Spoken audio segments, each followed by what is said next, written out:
Good morning, everyone. I hope it's a bright and good morning to you all. I am Dr. Kiraban Naika, and I am the director for the Science Policy Interface at the Department of Forestry, Fisheries, and Environment. And I'll be facilitating this morning session on the youth. The youth, of course, are very, very important. It is a priority for around the world and particularly in South Africa. Not only are they our future leaders and decision makers, but they are going to implement a lot of our policies and strategies that we are busy with presently. And I can say that in Africa, we have the Agenda 2063, which is a long-term strategy. And then presently, we are negotiating and developing the global biodiversity framework for the vision of 2050, which is for people to live in harmony with nature. So again, intergenerational equity is critically important in this area. And so without further ado, we're going to start with the session. And we have in the first session of this focus on youth is on the overview of the work of the forum, the notable successes and the challenges in the past 2 years. We have some esteemed speakers. Thomas Matiba is the Deaf Sector Education Training and Development Director, and followed by Dr. Presha Ramzarup, who is the Director of REAL, the Center for Researching Work, and at Rhodes University, and the Joint Coordinator of the National Skills Program. And we have our Professor Jurita Rosenberg, who is the Chair of the Environmental and Sustainability Education at Rhodes University and the Joint Coordinator of the National Green Skills Program. So I will hand over to the speaker for this morning session. Thank you.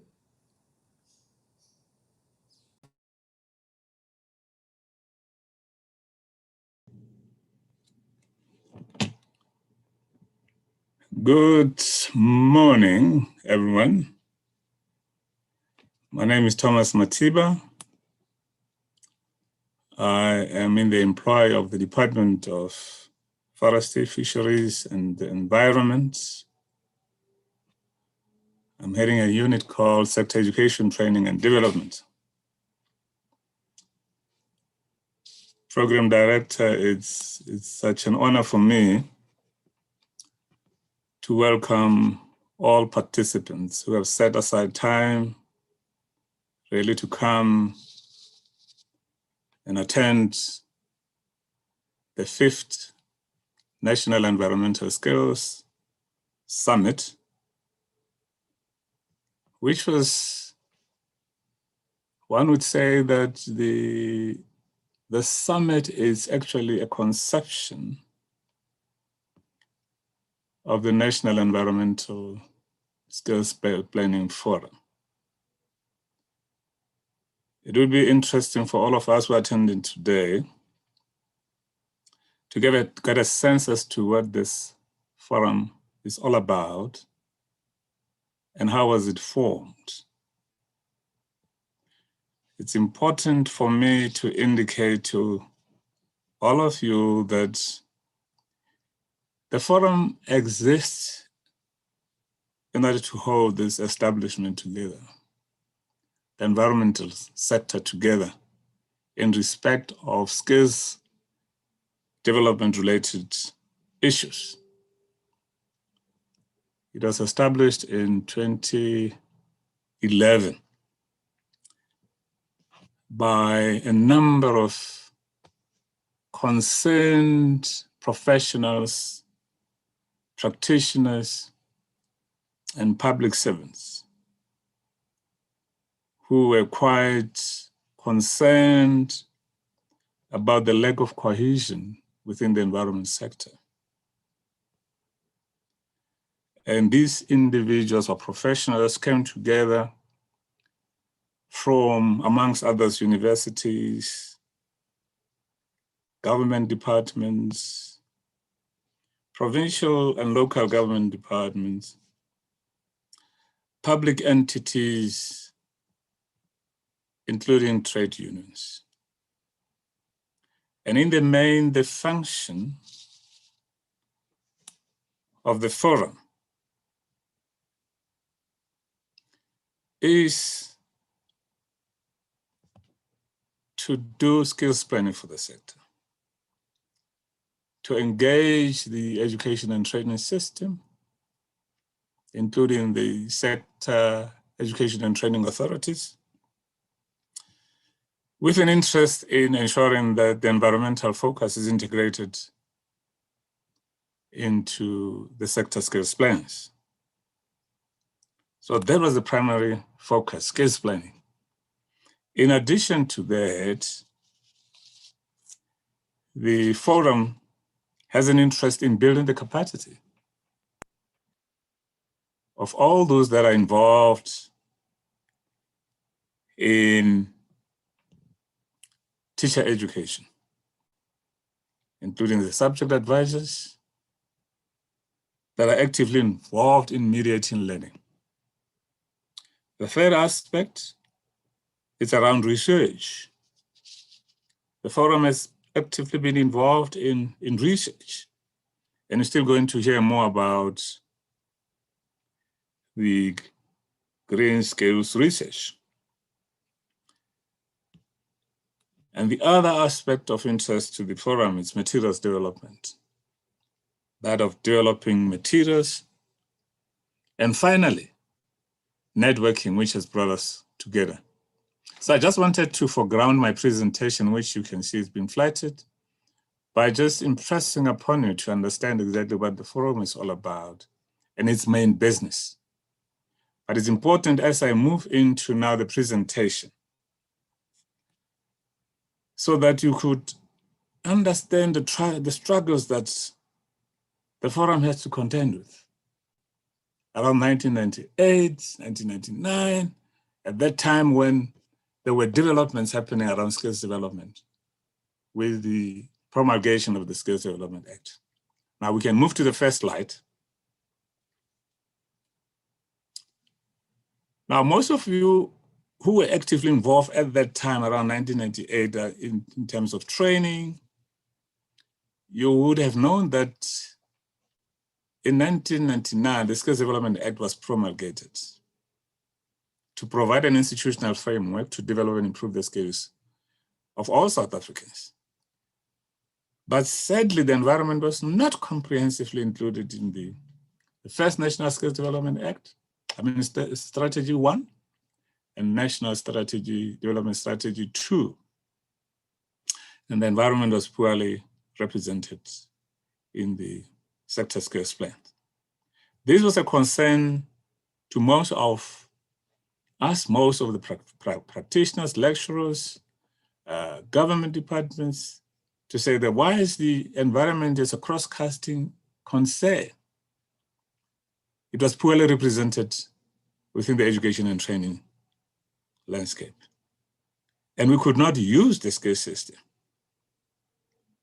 And against that background, much as the environment was a little bit fragmented in terms of its approach to this, we find ourselves being reactive and lacking that integration, so that we could actually engage with the system to a point where we'll be able to have or to derive some benefits from using the system. As a result, the country could not really accommodate provisioning of environmental skills planning in the city landscape. And that was the kind of background that really prompted a lot of us to say we need to come together. Next slide. In 2009 and 10, we got together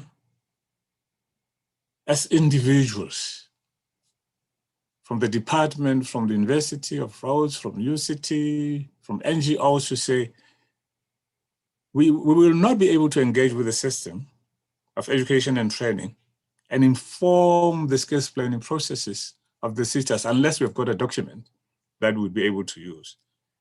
We were then prompted to move in the direction of developing a source document that we would use to engage the system, including the SETAs landscape. And our priority number one was to engage with the National Skills Development 3 and the SESA system. We were proactive in 2010, around April, when the minister called for or proposed a new SETA landscape. We felt very strongly that we need to come together and formalize ourselves into a forum and made a submission that would inform the National Skills Development Strategy 3. Because as I stated earlier on, for 2 generations of the National Skills Development Strategy, 2001, 2005, 2010, the environment sector was not involved, was not actually represented. Or, better still, one would say it was poorly represented. And around 2010, when the minister then proposed the new SETA landscape, at that time we were already matured enough to move to the center stage of engagement. And around May, a month after the minister has proposed the new landscape, we made a submission to the National Skills Authority. This ESP, we use the ESP as one formidable document to inform the sector skills planning processes. And it is interesting to note that developments around 2010, you'd remember that the country was excited about the World Cup, hosting the World Cup. Within the environment sector, we had this mission to make sure that the next generation of the National Skills Development Strategy should have something to do with the environment, should have something to do with sustainability issues. Next slide. Now that we're formally constituted as the National Environmental Skills Planning Forum, NESS Forum, we participated in public hearings.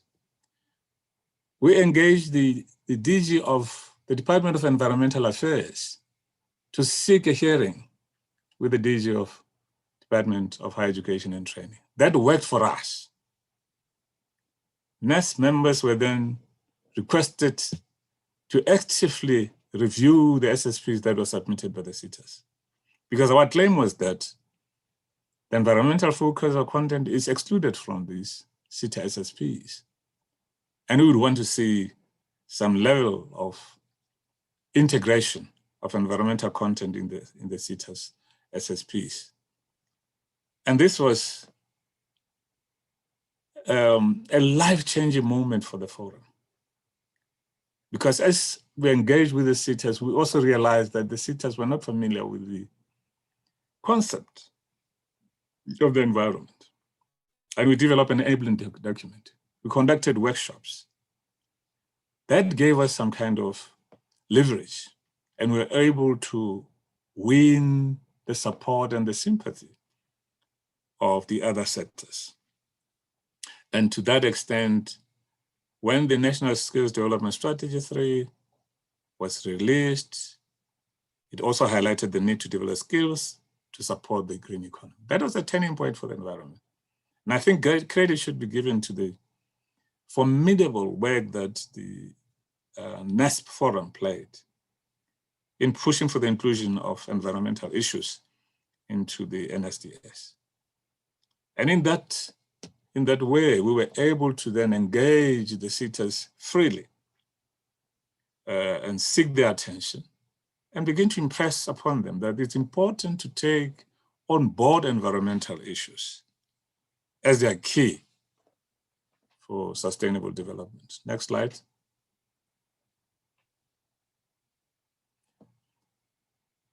These are some of the achievements that the forum really made in a very short space of time. 10 years, if one were to put it crudely. Workplace case planning. we were able, from 2011 onwards, as we engaged with all the SETAs, sought to influence the SETAs sector skills plans and workplace skills plans of provincial and local government to consider including the environmental focus into their plans. That was very remarkable. And we got sympathy and support from a number of SETAs who could then begin to embrace the environmental issues and push their boards to accommodate environmental programs in their plans. The green skills research, as a new emerging field, we were able to put together a research team that focused on the supply and demand of green skills. We do have a document that we have shared and is still available that would give you more information on to what skills, green skills, are in demand and what is the supply and demand thereof. Fundisa for Change, one of our key flagship programs, which we pride ourselves with, is currently recognized internationally. And I'm also proud to say that Minister Machaka referenced Fundisa for Change during the UNESCO ESD conference this year. Fundisa for Change focuses on nothing else but on building the capacity of the teachers to be able to master the environmental content that is there in the curriculum, and to be able to use various methodologies in mediating learning, and finally to assess the learners. I do think that some of you may have an interest in checking what this Fundisa for Change is all about, the green skills research, the enabling document where we're try to influence the SSPs that SETAs were developing. Those documents are available, and we could still make it available to all of us upon request. Career guidance. Members of the forum have worked so tirelessly really to put together, career landscape resources that explains the various working contexts. Almost 10 working contexts have been defined there. And today, during the presentation by my colleague, Dr. Glenda Raven, she's going to take you through the career landscape, environmental career landscape. And most of these careers that are in the career landscape are linked to the curriculum. That makes life much more easier for a teacher to see the relationship between the content in the career, in the CAPS, and the careers that emerges out of some of the subject or the learning areas that students have got to go through. The Green Skills Portal, we're going to be unveiling the Green Skills Portal today, which will become much more of benefit to a lot of users. And this came as a result of Minister's concern that, young graduates, those still in the TVET stream, the schooling system, don't have a one-stop shop to access information around the careers. And that is one thing that really motivated us to bring this Green Skills. It actually explains the various careers, training opportunities, funding opportunities, and research. Finally, I just want to indicate that the work of the Skills Planning Forum has not been an easy one. It really called upon individual resources. Colleagues from the university stream have really gone all out, using their resources, using their time. Government department officials have also gone out to make it a point that we as a sector have got a home that could take us forward on matters related to skills development and education. And we pride ourselves today in hosting this very same 6th summit to impress upon those that are attending for the first time to be able to join and continue the work of the forum in terms of research, in terms of skills planning, in terms of capacity building. This is the kind of mission that we have set out for ourselves, and is a mission that we want to allow the future generation to take forward so that the skills, environmental skills, are actually taken forward and sustainable development is promoted. The next slides that are going to be followed are going to be presented by my colleague, Dr. Prisha Ramsarup. They'll focus on a number of challenges that we're still confronted with. Thank you very much, Prisha. Thank you, Thomas. Morning, colleagues. My name is Prisha Ramsarup. I'm from the University of Witwatersrand in Johannesburg. I work at the Center for Researching Education and Labor. Like many of the colleagues on the forum today, I've been involved in the National Environmental Skills Planning Forum for many years now.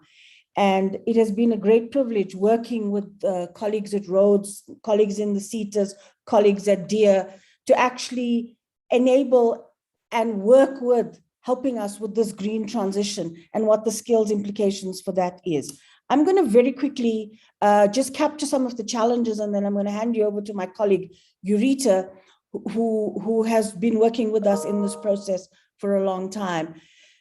The transition that we're talking about and the scope of the sector, Thomas mentioned the environmental sector skills plan. We know that there are over 500,000 people in the country from that plan that are working in the environmental sector.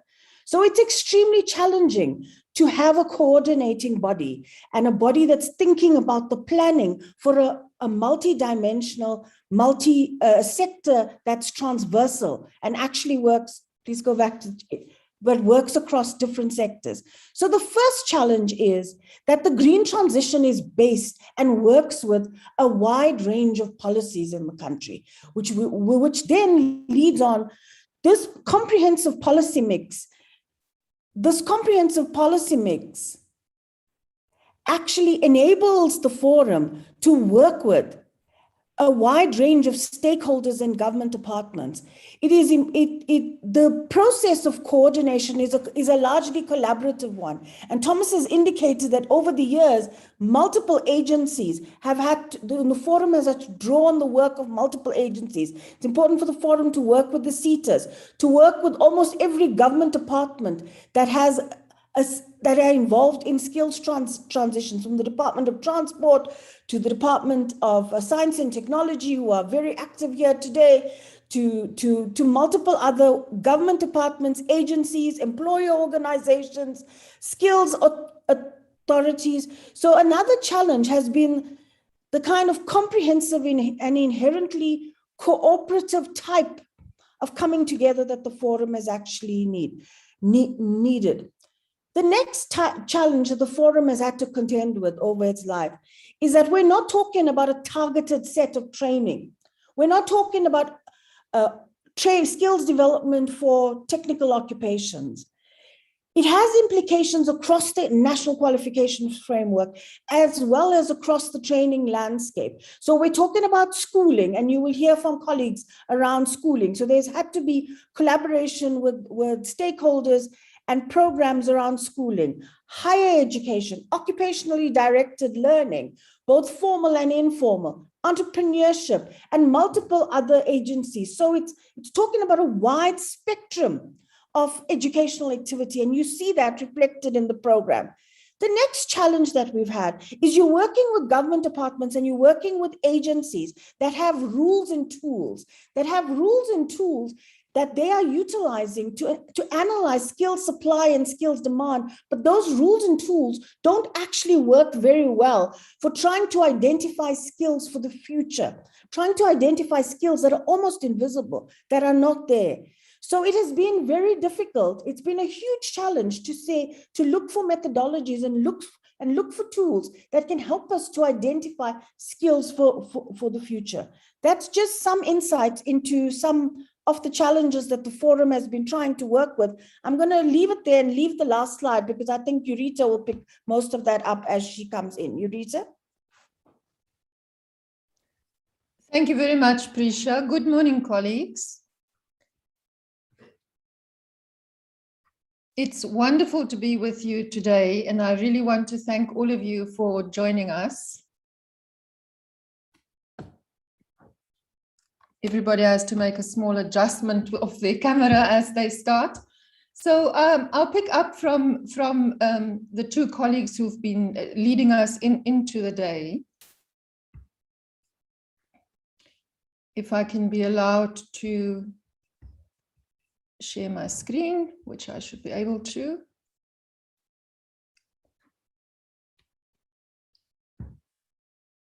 As Thomas mentioned, the National Environmental Skills Summit is a biannual event, and we are now in the 6th of these summits. And the purpose of these summits is to look back on what we have achieved in the 2 years since the last event, and to look forward to the challenges and the opportunities that lie ahead, and to come together from across all of these different areas that Prisha outlined now, to try and work together to tackle those challenges and to utilize those opportunities. So I want to pick up from that and frame what we do in the National Environmental Skills Planning Forum and what we need to deliberate in this summit as a collective over the next 2 days as skills for a just transition to a green economy. And I want to highlight some of the progress that we have made. And in doing that, you can see I'm saying some of the progress because there's a lot more progress than what we are presenting here.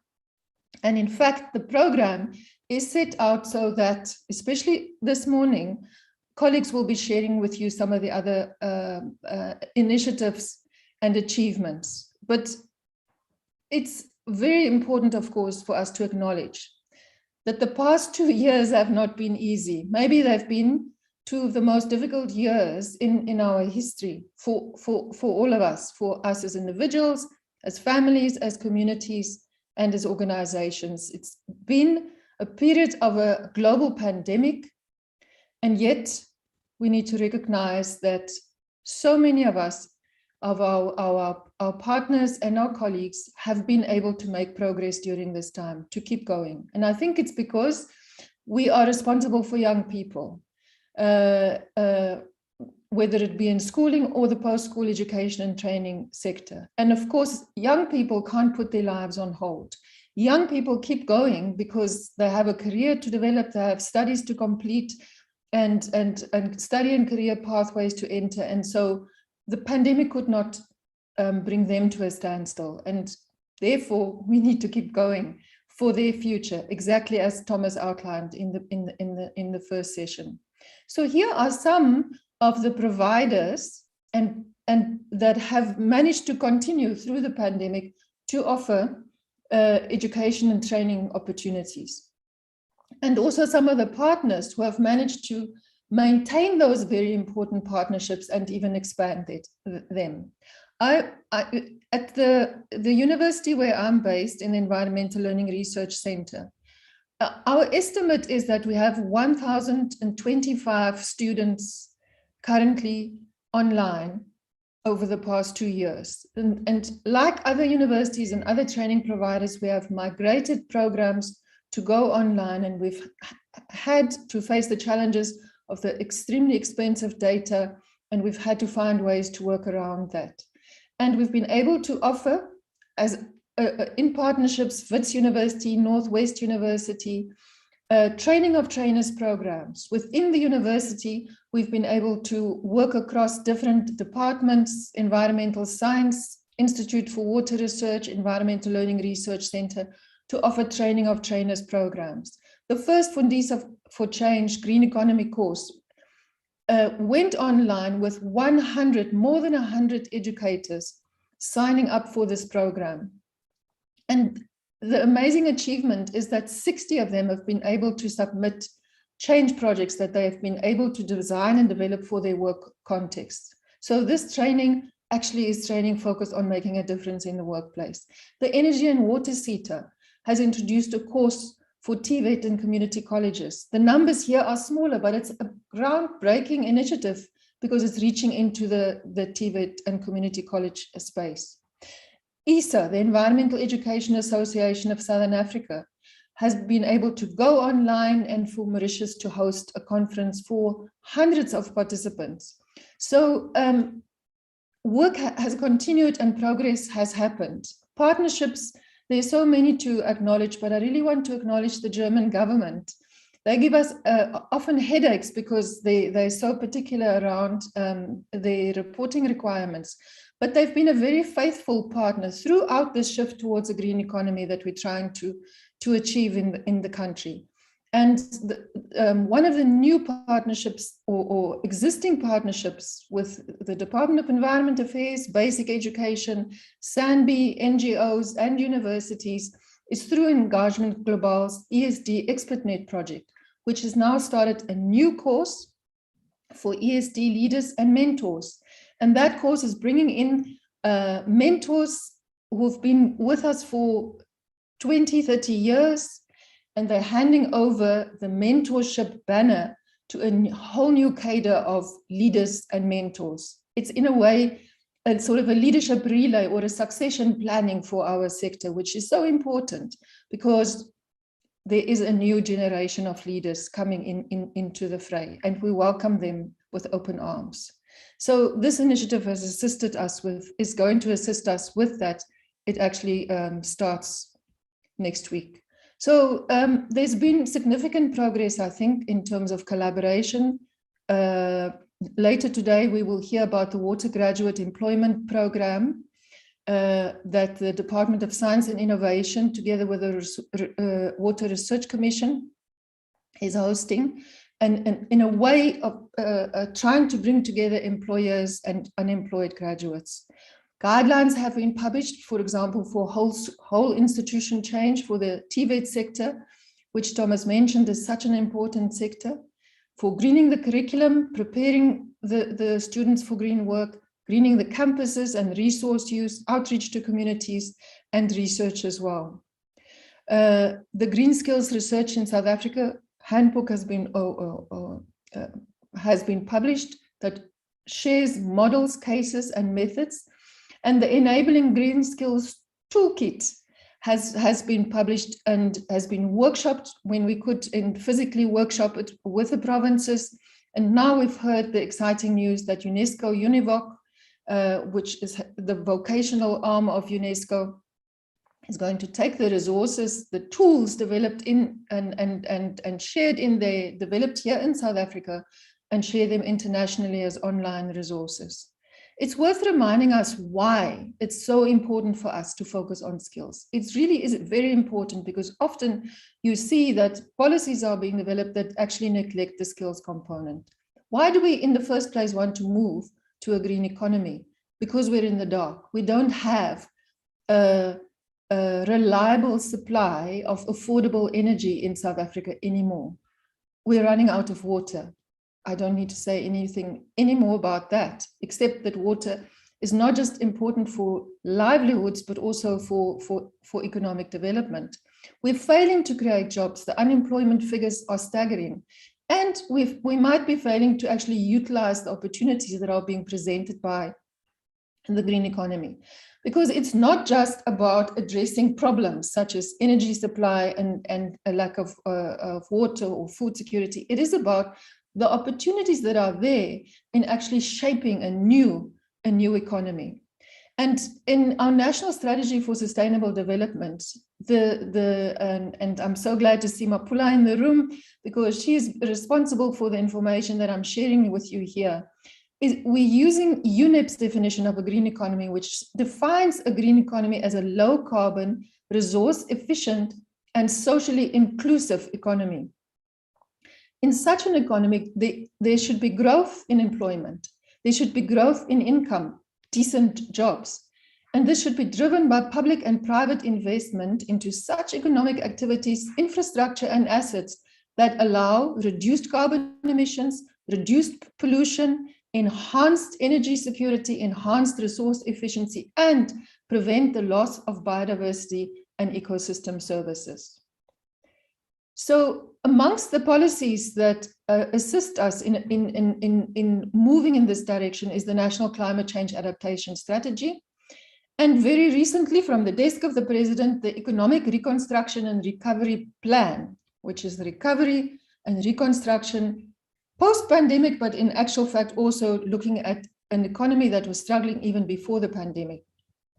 The President says that this plan, launched in October last year, includes several measures to drive business and job creation in green industries. And he mentions the integrated resource plan that is meant to take us towards renewable energy. And the skills component of these policies, which is mostly lacking, is so important because, as Najma Mohammed and Prisha Ramsar tells us in a chapter of this book that I've introduced to you earlier, says that green skills identification, anticipation, and planning are vital to extract the full employment creation benefits from green economy transitions. So we can have policies and we can have intentions and we can put money into shifting towards a green economy, but if we don't actually support and resource the skills component, we won't be able to, as they put it, extract the full employment potential. The just transition for a coal truck driver who needs to become a train driver, if we're going to implement a strategy from road to rail, which is one of our policies, is not going to happen unless there's a training component for the truck driver to train to become a train driver.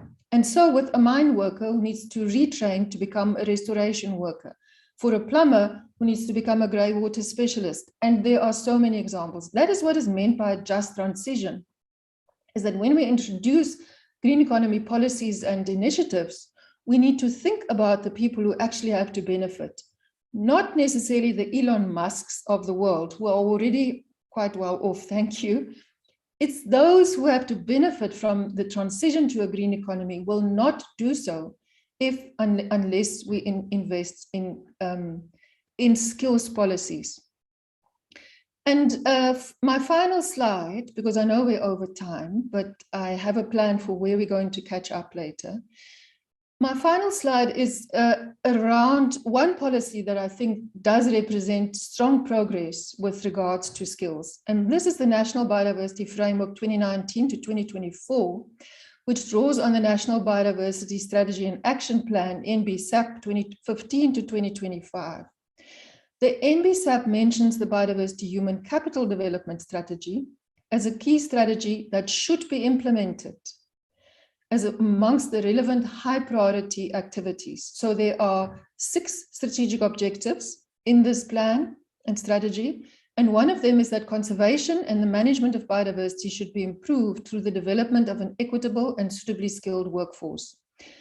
This strategy was already been in place for some time, but only now is it written into a gazetted framework that actually indicates that these national strategies should receive adequate funding. There's a typing error in the Gazette. It's not my typing error.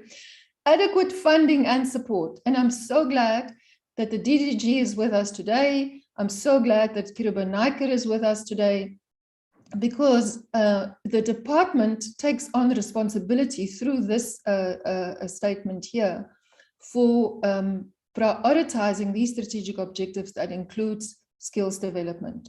So the question is, how do we take this forward? There are many, many other examples of progress that I could have shared with you, but this is indicative of what we have. An incredibly important drive towards transitioning, having a just transition towards a green economy, the incredibly important role of skills development in that process, and perhaps not adequate provisioning for such skills development. I want to now briefly take you, before our next session, through the program. Next up, we're going to hear about the Fundisa for Change, wonderful success story through the very hard work of many, many partners. And we're looking forward to them sharing with us. And the Environmental Skills Portal and the Career Guidance Resource is absolutely going to blow your mind because they are such important initiatives and so well executed. Then we're going to hear from the early career researchers who had their pre-conference workshop yesterday, what came out of that. And then we're looking forward to meeting the DDG and hearing what she would share with us. Straight after a tea break, we will hear from the CETAs who were mentioned by Thomas a number of times. How have the MERS CETA and the Energy and Water CETA responded to the opportunities and to the challenges? I mentioned the graduate employment program for the water sector. We will hear from a Water Research Commission on that.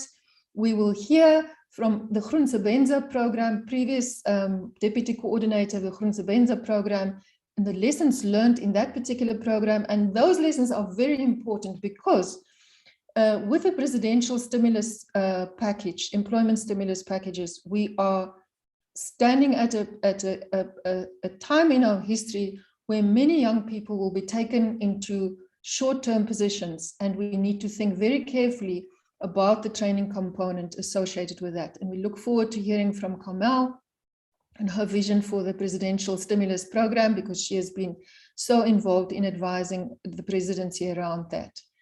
And that session, colleagues, is also where there will be space for us to get engaged in the conversation. This is a summit to deliberate the way forward. It's not a conference where we can sit back and listen to nice presentations. And there's time built into the program, as you can see, from 11 to 12:45.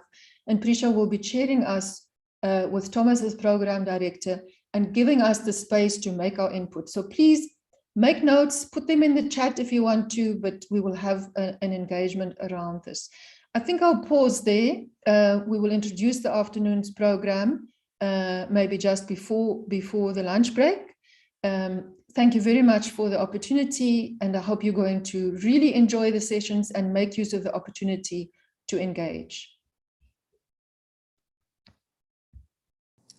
Thank you very much, Prof. Ureta. I think that session was an incredible journey from where we were coming from to where we're going. And I think it was very, very important to note that there were many, many successes along the way, but also challenges as well as we go into the future. I think that, as Ureta indicated, our next session is on the foundations of environmental learning, Fundisa for Change partnerships. And we have Komotso Thomas, who is the project manager for the Fundisa for Change program based at Sanbi. And we have Pandilani Duduza, I hope I'm saying that right, the Department of Forestry, Fisheries and Environment, Sector Education, Training and Development. And we are also followed by Cindy Lee, who is the General Manager for the Schools and Youth Unit at the Wildlife and Environment Society of South Africa. So I'll hand over to Komotso.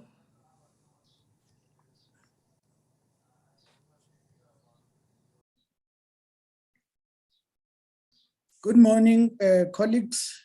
I'm Pandelani Jiguja from the Department of Forestry, Fisheries and Environment.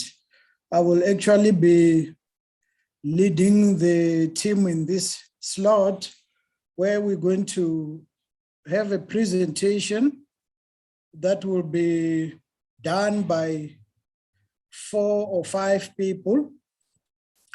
And then what I'm going to do, I'll ask Professor Ingrid Schudel to share the presentation. Sorry, I just need to be allowed to share my screen. Previn? One second, Ingrid, we'll do that now.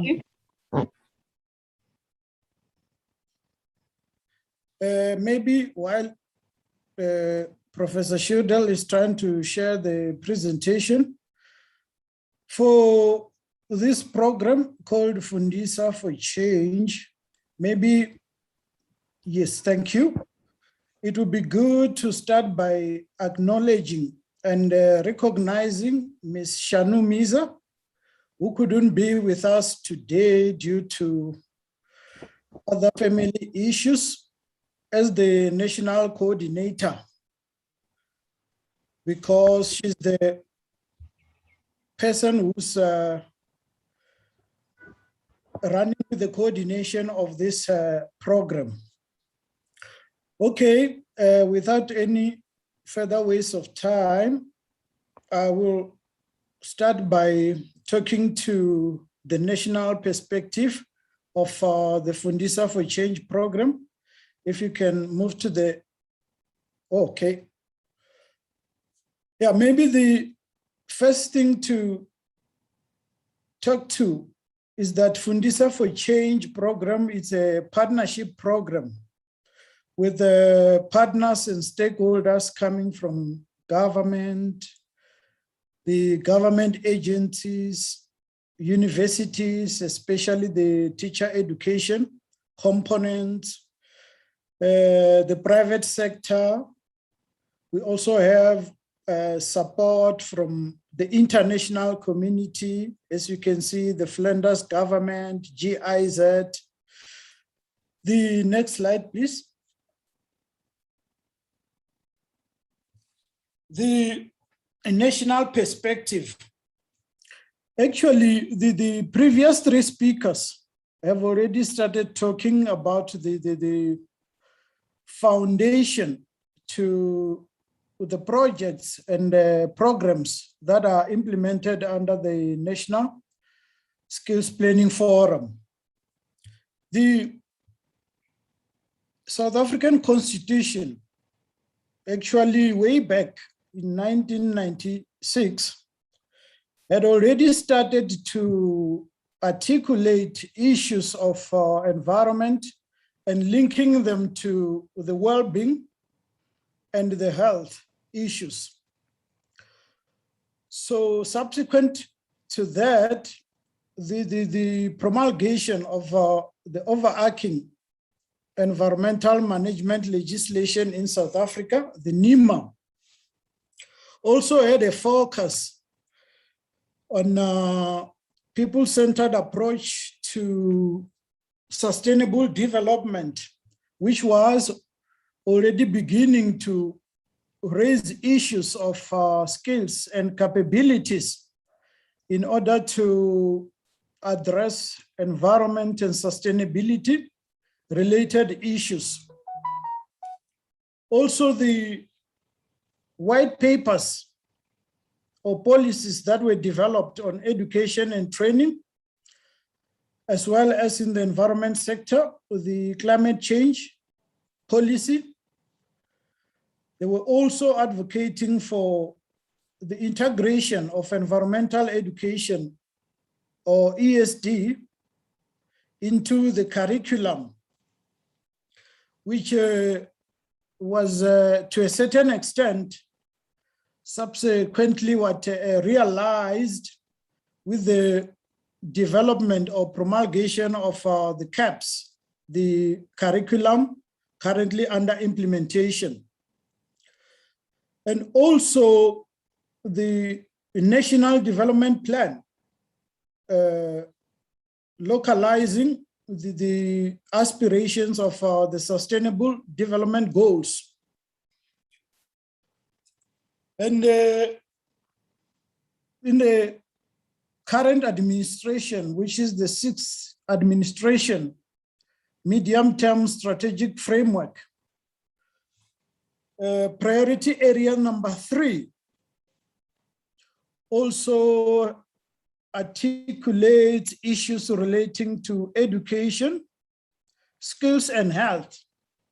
In this priority area, actually, the administration is lifting up the importance of building capabilities and investments that are required in the various phases or stages of education in order to build capabilities to respond to issues of poverty, unemployment, and inequalities in the country.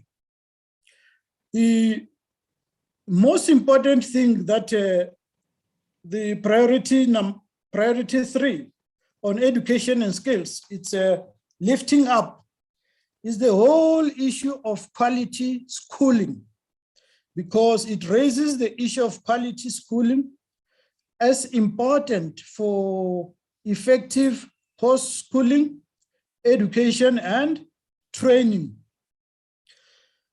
And already, as stated by the previous speakers, the Minister of Basic Education acknowledging that a program like Fundisa for Change as an important ESD national, sorry, as an important national ESD platform on teacher education, which was stated during the UNESCO ESD for 2030 in Berlin. So all this background actually begins to show that South Africa, both within the education, training, and the environment sector, has placed priority on the integration of ESD in the education sector. So on that note, I am going to call Professor Ingrid Schuddel to take us through the background to Fundisa for Change. Over to you, Ingrid. Thank you very much, Pandalani. Thank you for inviting us to speak today. I'm also talking on behalf of another colleague who couldn't make it today, Zintle Zongwahu. And I'm just going to briefly introduce Fundisa for Change to you. And just to tell you that our slides are going to go through a brief introduction to Fundisa for Change, and also then some of our most recent work in teacher professional development, then onto a consideration of whole school development, which is an important arm of the Fundisa for Change work. And then we'll finally move on to the latest on our research. So just briefly, a reminder, I think you all know Fundisa for Change well by now. But our main objective in Fundisa for Change is around environmental learning through teacher education, with a big emphasis on the transformative nature of environmental learning. It's not just education as normal. We have a big interest in transformation for addressing all of these important elements and challenges that we have been introduced to in the previous session. So we have a number of sub-objectives that we have been working on over the last many years in order to try and achieve this objective. And the one is capacity building, and that's where we are doing our work with teacher educators and with teachers themselves, with the idea of building strength and capacity around the country for ultimately getting into the classrooms and having some kind of effect in the classrooms around quality and transformative education. We also have been involved in policy and advocacy. We have made very strong partnerships with the DBE, with the Department of Environment Affairs, and we make regular contributions like we are at this particular conference, and we have been doing for many years, or this particular summit, where we want to make input into policy and share our work. Building a national system of engagement is another important sub-objective of ours, where we are making sure that we look at all the different stakeholders. We involve all these different stakeholders. We look carefully at the mechanisms that are needed to enable the wonderful policy and commitments that we do have in the country. So we are looking at how to make that happen, how to build partnerships, and to be able to make a difference and to turn this policy into action. Very particularly, we are poised and ready to make input into the curriculum and textbook contributions. We've been developing our own materials, and we have learned a lot, as you will hear a little bit later, from our research as to how we can now make some input into the curriculum. So those are our sub-objectives. And then just to show you our program course structure, which is how we work both with the teachers and the teacher educators. And essentially we have these three elements that we emphasize ultimately for improving education quality in schools. So we focus on content knowledge, the development of both teachers and teacher educators, content knowledge so that they can develop the foundational knowledge that's important for environmental understanding. So for example, the importance of understanding earth systems or ecology, which are critical for further environmental work. We also acknowledge and have to work with the challenge that knowledge is contested and uncertain. We've got a lot of future modeling in the environmental world. We are sort of working at the cusp of challenges as they arise.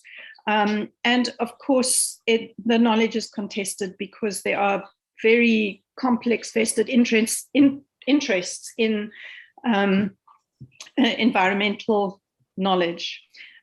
We also emphasize, which is really important with our DBE connections, the importance of progression in the curriculum. We are very careful not just to jump in with great ideas, but to understand how environmental knowledge needs to be built step by step from the foundational knowledge to the more complex knowledge, and that is built into the curriculum, and we need to work with that curriculum progression. Education quality, of course, is critical to our work. We also focus on teaching practice, and so that is now, it's all very well having this content knowledge, but now what are our pedagogical challenges in terms of making this content knowledge meaningful? Also very critical for the country, and which we support as well, is reading and writing to learn, so that we understand, again, a really important foundational skill that is critical for enabling our young learners to become the critical thinkers and the creative thinkers that are needed for transformative learning. So we focus on active learning, critical, creative learning, and we also emphasize mathematical skills. Again, mathematics is important for understanding and communicating environmental issues and concerns. We also specifically highlight subjects with the understanding, for example, that inquiry-based learning, that science has got particular ways of doing its inquiries that need to be built and developed. Geography has its own inquiry processes. And so again, we are highlighting the importance of focusing on subjects. Assessment also then becomes a critical question.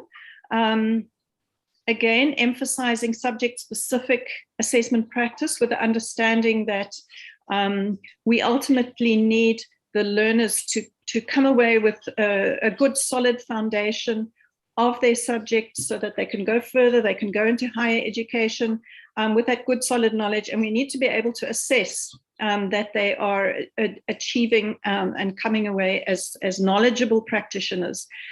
Again, higher order questions are also quite critical in our work, particularly because of that contested and uncertain nature of knowledge. So that higher order questions are important for learners to be able to deal with the challenges that they face. So that's our course structure. And then the last slide before moving over to Khomotso is just to share with you the materials that we have developed over the years. We've got 3 core texts. So the first core text focuses on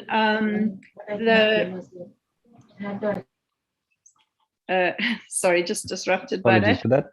Okay, focuses on the nature of environmental knowledge, etc. As I have briefly introduced earlier, these 3 core texts roughly match those 3 main program elements. We focus on methods and processes, so that's where we look at creative ways of teaching, and then we focus on active teaching and learning in CAPS, which is also, it focuses on sort of planning and curriculum planning, curriculum innovation, and also highlights that strong aspect of assessment. And then we also have a number of subject-specific and theme-specific materials that have been developed over the years that, as you noticed in my previous slide, I highlighted the importance of strengthening subject knowledge. And so each one of these sets of materials that I've flashed up here are linked to a particular phase in the curriculum with a focus on a particular theme that is relevant in that particular subject. So we've got healthy living, we've got life and living, we've got indigenous knowledge and technology, we've got climate change, and you'll notice we've got 2 climate changes, and that's because there's climate change as it's introduced through the natural sciences and climate change as it's introduced in geography, and they've got different challenges. Water, marine biodiversity. And this is not all. We have also since developed new materials, which Khomotso will share with you in the next slides. But yes, so that is some of the work that we've been doing. And then Khomotso will be taking over to just take you through some of our latest work with 2 projects that we have focused on in the last 2 years. So thanks, Khomotso. Right. Thank you, Ingrid. I'll hand over to Pandelani first to speak to the green economy, and then I'll come after. Okay, thank you very much, Ingrid and Khomotso. I actually made arrangements for Dr. Prisha Ramsurap to talk to the next 2 slides on the green economy. Prisha? Yes, I'm here, Pandelani. Thanks, Okay. colleagues. If you can just move on to the slide, Chair. Thanks, colleagues. So the green economy module, or this part of the Fundisa course, was a collaborative project between Rhodes University, the University of Witwatersrand, and the University of the Northwest.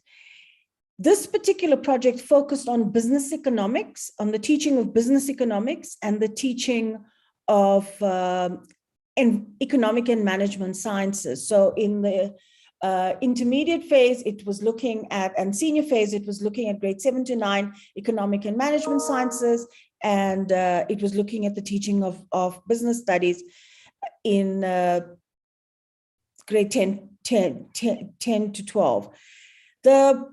The project worked over the 3 years. It was built on the Fundisa module. It was funded through Rand Merchant Bank, and it worked with teachers across these 3 provinces. So it was envisaged originally as a face-to-face training program, but it eventually was implemented online. And as you can see from the slide, 143 teachers participated online. These teachers were drawn from those 2 subjects and from across those 3, from across the 3 provinces. So there were teachers from Gauteng, there were teachers from the Northwest Province, and there were teachers from Eastern Cape. The entire training program and the modules were then developed as an online program. So it's a fully completed online program, and the teachers then participated in a 6 weeks online course where they were involved on Saturday mornings from 8 o'clock in the morning till 1 o'clock, and they were involved in different training programs. In the morning, it was economic and management sciences, and in the afternoon. So it has been an extremely dynamic program, the groups of teachers, and it has given us a lot of insights into how to implement green economy transition related to the economic suite of subjects. And there are lots of ideas on how we can actually take that forward into the broader economic suite of subjects, and that's our interest. It has been a wonderful experience, and we've learned a lot about implementing an online course with a large group of teachers. At the moment now, the teachers are engaged in their lesson implementation and in their final portfolio. And that submission is ongoing and almost at its tail end. It will be concluded by November this year. Do you want to just show me the last slide? Okay. I think I'll leave it there, Pandalani. Thank you, Prisha. Next, Khumutso, if you could also be brief. Right. Thank you very much, Pandalani, and good morning to everyone. So I'm Khumutso Thomas, and I'm the project coordinator for the Keep It Cool Climate Change Education Project from Green Matter. So so we have another project that is under the Fundisa for Change program, which is called Keep It Cool Climate Change Education Project.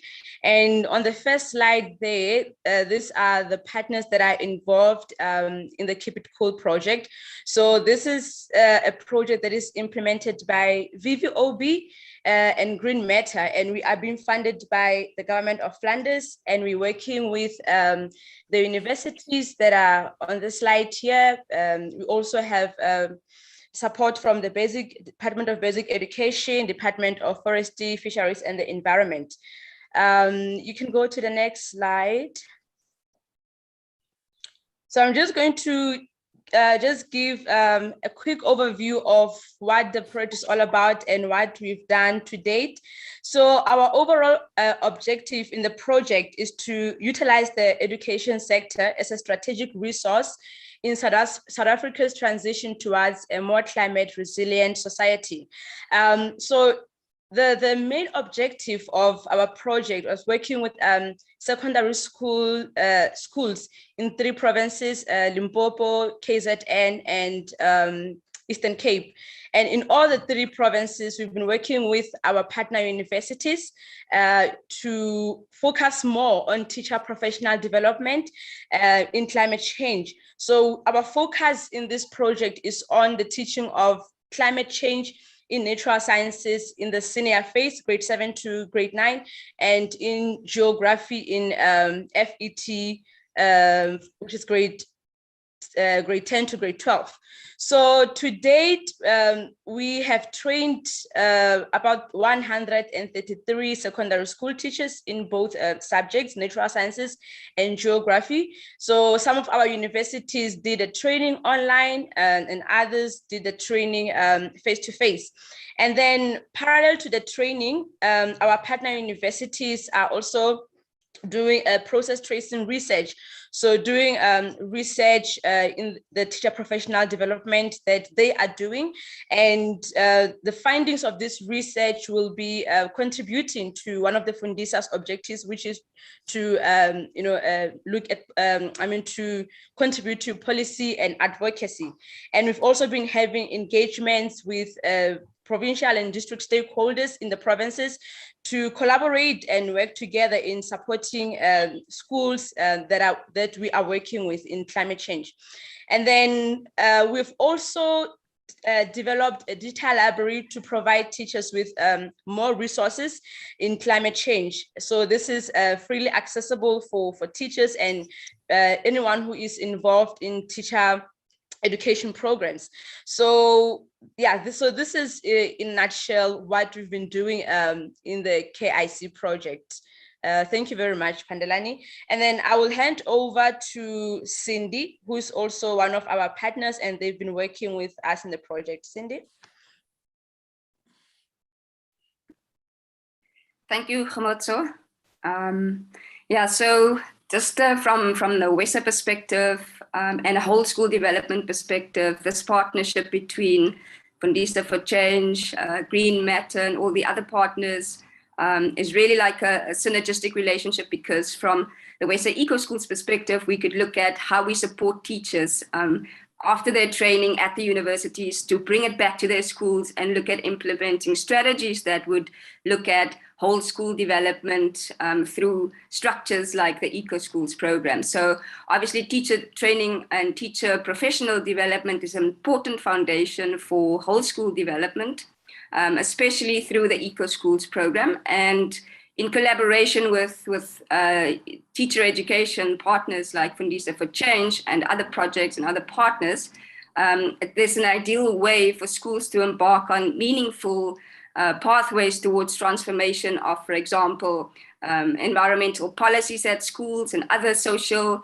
and learning policies at schools that would engage in looking at how do we actually look at whole school development from a teacher perspective, from a learning perspective, but also from a healthy environmental perspective, and to engage meaningfully with learning across these different subjects, as well as the different user groups at that particular school.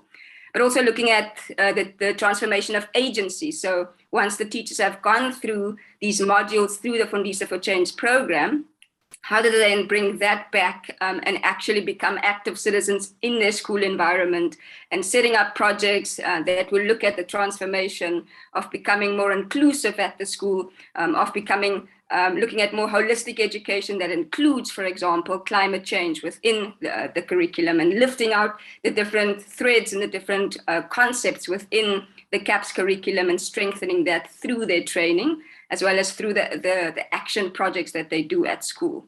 But it's also about, the transformation of the learning environment, and how through partnerships like Fundisa for Change structures and the WESA Eco Schools program particularly, how do we look at creating this enabling environment where teachers can thrive, and looking at the teaching methods, which then create a different learning experience for all of the learners at their schools, in their classrooms.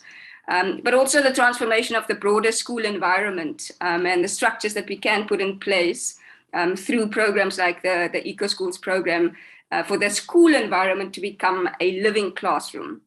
And so for us, the whole school development approach includes leadership, the leadership teams, the school management teams, the teacher development component, the learner well-being, community involvement, but also the bigger school environment. And so with Khomotso and Shanu and the Green Matter and the Fundisa for Change teams, we've basically looked at capacitating 200 teachers through the KIC project, the Keep It Cool Climate Change Education program. And that really aligns so nicely where the teachers then bring that learning, that engagement back to their schools, and understand the different environmental practices they need to come now and individually and contextually implement at their schools that basically promotes whole school development.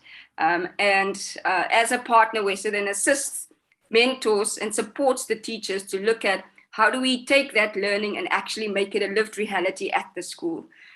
So there's an important aspect of the principals and the school leadership teams creating that enabling environment, because that's very important for teachers to then come back and thrive in that ecosystem that is the school grounds, the school group, the school community. But also then looking at the kind of projects specifically focusing on climate change education, climate change adaptation, and also mitigation strategies that the school can basically implement at the school as well as in the community, but the kind of like negotiation of knowledge that happens between the teachers, the principals, the learners, as well as the wider community. And then obviously looking at the curriculum aligned adaptation, sustainability projects that will feed into this whole notion of whole school development. And there's a support structure which we call professional learning communities. You know, the title of our presentation today focuses on creating these national learning communities, creating these national pockets of excellence where teachers can come together, peer learning, get support from each other, and then taking it back to their respective schools to look at how do we become better as an institution, a sustainable institution, to look at holistic learning moving forward. And then obviously the integration of the climate change education knowledge into their lesson planning, into their education, into their peer learning systems, to get like a collaborative learning experiences that they can like then take back. So these kind of like teacher training, teacher professional development linked to specific action back at school is essentially the way that we want to be engaged with partners like Green Matter, Fundisa, and the schools. And so this is really a great opportunity for the network, the sector, to look at examples and best practices using the Keep It Cool Climate Change Education Project in collaboration with partners like WESA and CASME in the KZN area, to look at how do we take this and roll it out into different education districts across the country, the different provinces across the country, and how do we strengthen that environmental content knowledge through teacher education, because for us, the teachers are really the multipliers of active learning, the multipliers of engaged learning, and the different approaches to learning that basically like look at whole school development, but also the development of the South African child. So I'll hand back to Ingrid and Pandalani. Thanks, everyone. Okay, Ingrid will wrap up. Over to you, Ingrid. Okay, so one last section of our presentation is just the research. You've heard the wonderful practices that have been ongoing in the Fundisa for Change, really on the ground work. But at the same time, parallel to that, we have had an ongoing research project, and that has been funded through a number of places, but the Saatchi chair has sort of instigated this with NRF funding, and it has finally come to fruition in a book which is to be published in October. It's in press at the moment. It will be published by African Minds. Our book is a culmination, it's called Teaching and Learning for Change, Education and Sustainability in South Africa, and it's largely the results of research done through and with the Fundisa for Change program. I haven't got them all, but there are a number of wonderful authors. There are 19 chapters in the book, and there are 18 authors who have contributed to these different chapters. And the authors are our master's students, our PhD students, and our experienced colleagues who have been researching in environmental learning for so many years. We have contributions from different universities. And so what you see here is actually a series of 2 pages that have been written by the various authors of the book. So this is your into the book. They are the 2 pages summarizing their chapters, and they're particularly for our busy stakeholders who would like to just get the essence of the research. So these little pictures here are little 2-page narratives, and those are actually on our Fundisa for Change website. I think I will copy and paste this link into the chat at once I finish my presentation, so people can go and look if they want to see. So those 2 pages ultimately developed into the full chapters. So we're very excited. Essentially, this is the first time we are announcing the sort of full acceptance of the book and its progress into press. So the manuscript the final manuscript is with the publisher at the moment. So there is our book, and now we have to start thinking about the way forward. And so our research has covered and still needs to continue to cover this kind of big picture, this system focus. And essentially, so we have looked at the syllabus, we've done various audits of the syllabus, looking at the environmental content and its emergence from the science and social science research. So we've been looking at international reports and how is that getting into the curriculum. We've noticed that the people who are engaging with this environmental content are the teacher trainers, the teachers, and ultimately the learners. So, and you can see there's a lot of complex processes. The teachers, the teacher trainers, and the teachers bring their prior knowledge, and they work with the textbooks around this content knowledge. And this, then they each have their environmental content knowledge. That's what I've got there as ECK. So what is this environmental content knowledge that they have and grasp through these different levels from the national science documents, engaging their prior knowledge, what they get from the curriculum, what they get from the textbook. They then come with their environmental content knowledge. They also have to then engage their pedagogical content knowledge, their PCK, where they now need to make that knowledge come alive. They have to think about how to teach that environmental content knowledge. So the teacher trainers then work with the training of teachers and again influence their environmental content knowledge, their pedagogical content knowledge. And then the teachers themselves now practice their teaching. And this is where it now gets to the learners who also engage their own prior knowledge, also work with the textbook, and come to ultimately know in the world and practice being in the world.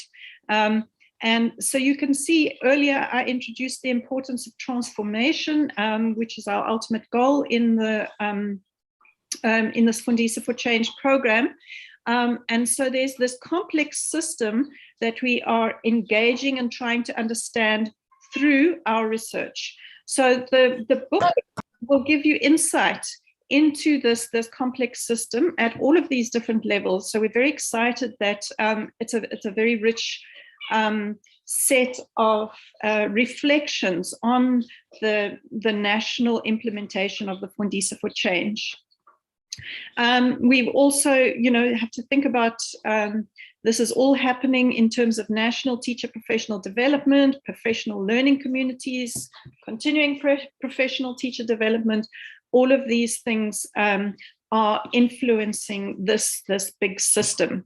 So for us, the way forward is to continue to look at this system and then also to now take this forward. Now that we've managed to solidify the research, we want to be speaking to the various stakeholders. We want to be making input into the curriculum revisions.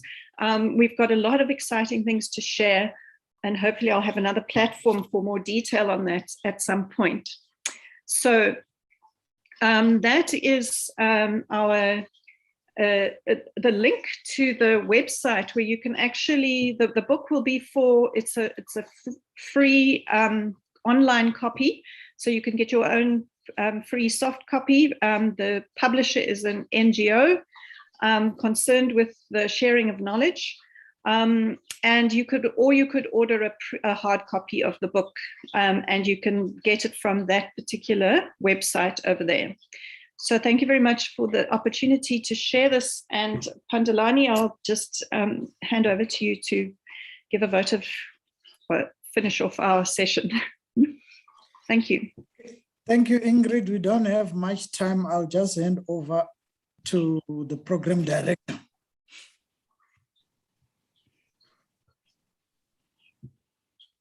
Thank you very much, Pandilani.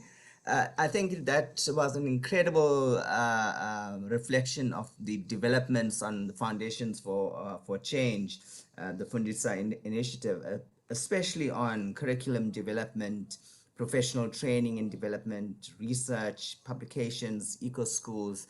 It's always humbling to hear all this progress. We are running out of time, but I think as I said, it's so exciting to hear all this progress, and I'd like to give the speakers time to actually present their stuff. However, we'll just move on, but we'll catch up on the program in the curriculum development session later on. So we'll catch up time there. I would like to move on to the next session, next part of the session,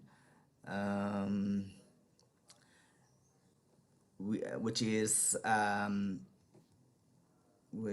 let me just check this. Okay, so it's the launch of the Environmental Skills Portal and Career Guidance Resource. And this will be presented by Thomas, as well as Dr. Glenda Raven, who is the Organizational Performance Lead at WWF South Africa. Speakers, hand over to you. Thanks, Kirwan. I'm going to start. I just need, I need to be able to access the screen sharing. There we go. So let me just open up my screen. Oops, that's not what you were meant to see. That was the one. So good morning, everyone. Yeah, as Kirwan said, I'm Glenda Raven and I'm with WWF South Africa. I've worked with the National Environmental Skills Planning Forum for quite a while in the area of green skills or green careers resources, and just supporting that whole initiative of National Environmental Skills Planning Forum. And Thomas and I are going to just share with you some of the progress that we've made in that area and some of the resources that we've developed. I just needed to give you a warning that I'm struggling with a very sore throat, and I thought maybe this is where we're able to catch up time if we are running behind. I'm not sure I'm going to be able to hold it for 20 minutes, but we'll see how it goes. So let me just go into presentation mode first. So as I said, Thomas and I are talking about green careers and essentially the resources that we've been able to develop over a period of time. To give you an overview of the half hour that we've been allocated here, I wanted to share with you the 10 years of what I call, expanding possibilities. And it's essentially a story over the last 10 years of how we've engaged with kind of responding to the need for effective green career guidance in the sector. It is a story I realized this morning that I've told a number of times, so apologies to those of you who have heard it before, but I do think it's a story worth telling again. So I'll share that with you, and then I'll hand over to Thomas, who will give you an overview of the Green Skills Portal. And we've kind of brought the Green Careers resources to bear in that Green Skills Portal. And then, I wanted to share with you all of the resources and encourage you to think about, the possibilities for the next 10 years in promoting green career guidance. So that's the outline of our presentation. So I'm going to start with just taking you back over this 10-year journey. I remember it quite vividly. On the 8th of May in 2010, we met at the Pretoria National Botanical Gardens at the Environmental Education Centre there. And there were quite a big group of environmental educators that met to reflect on the investments that are made in green career guidance in the sector. And this is where this conversation, I think, not started, because we had started talking about green career guidance, of course, many of us before that, but this was kind of the moment where our efforts were kind of brought together, and we were looking at better ways of coordinating all of our efforts. It was a big group of people. The Environmental Education Centre is quite big at the Pretoria National Botanical Gardens. And I remember the room was packed. And just as I was looking at people introducing themselves on the chat, I saw some of the people who actually were with us. Yeah, it's now 12 years ago, 11 years ago, in that center. And what we did throughout that day was to map out the scope of green career guidance, getting a sense of where it is that we're working, what it is that we're doing, what are the kind of resources we're using, or the events. And it was a little bit of an exchange, but also just creating a map of where it is that we're working in green career guidance. The important thing was to identify the gaps and some of the challenges also that we were confronting in this space, and then to plan a way forward. So that was where it all started. And just to reflect on some of what came out of that conversation. Firstly, we realized that there was a significant investment in green career guidance across the sector by many, many organizations, from NGOs to provincial agencies to local government agencies, private sector organizations. So a very wide range of green career guidance events and resources that were being generated in the sector.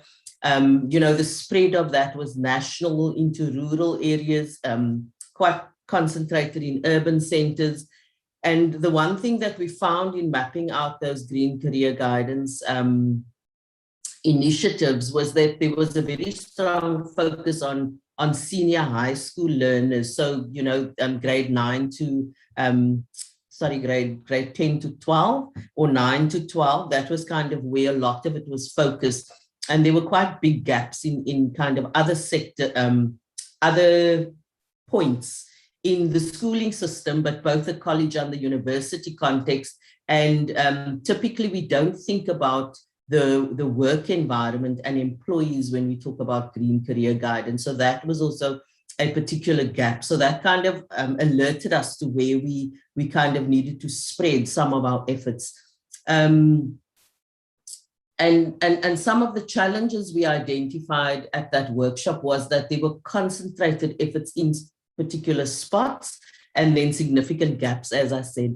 Another challenge that we found is that sometimes, there were kind of challenges around the relevance of information as it relates to green careers. So in some cases, we found that the information that was being communicated to, learners were not necessarily focused on green career guidance. It might, for example, be focused on the work of a particular organization. So it was lacking in the specific information that guides career decision-making. That was one of our findings.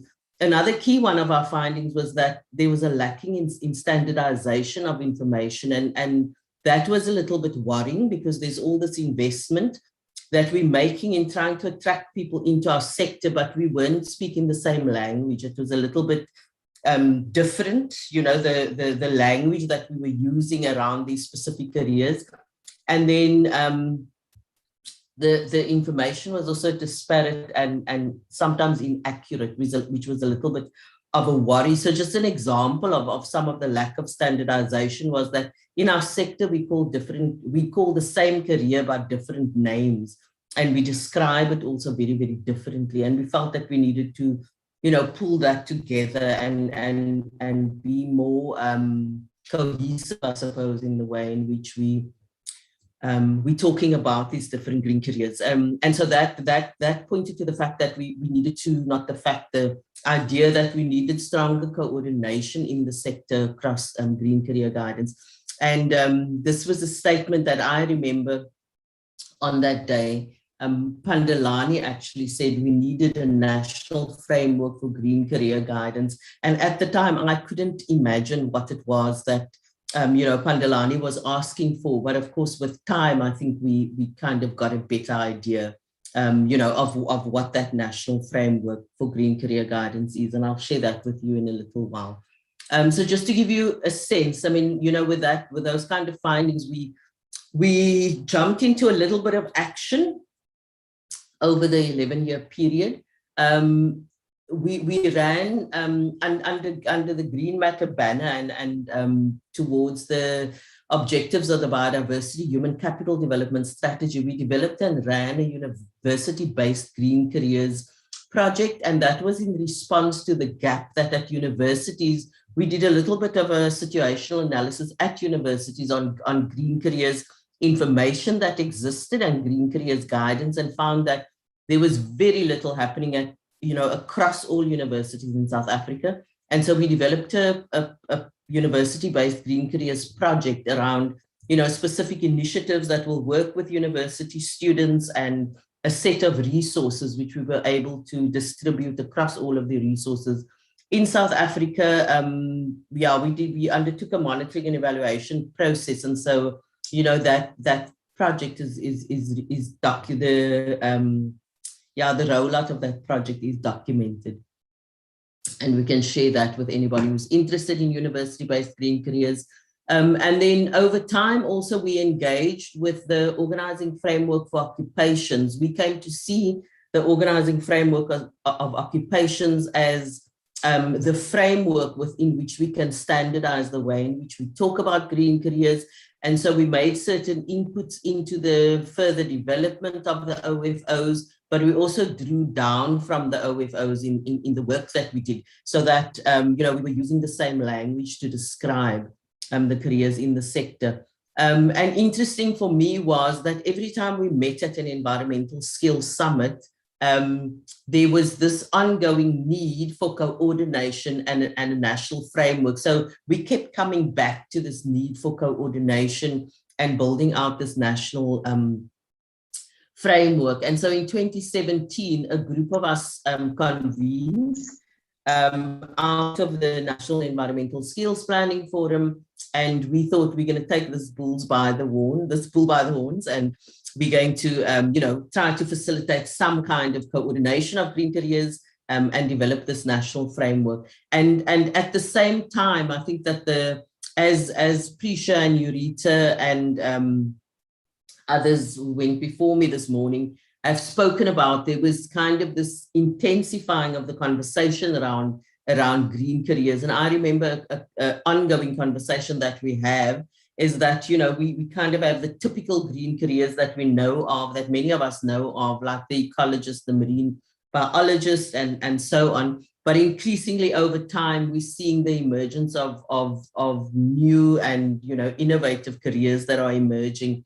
And so as we try to develop this national framework, we had to also be cognizant of these new careers that are starting to come through, and that we also need to be promoting, within the suite of green careers. So that's been the 10-year journey. And I think I call it coming full circle, because it feels to me that over the 10 years, we've made a huge investment. And I think that we've come to the point now where we're able to pull things together and present that national framework for green career guidance that we spoke about so many years ago. And thanks to Pandalani, because I think that idea of the national framework has kind of stayed with us through this journey. And I think that we've got to a point where we can present something that can, provide that framework for green career guidance.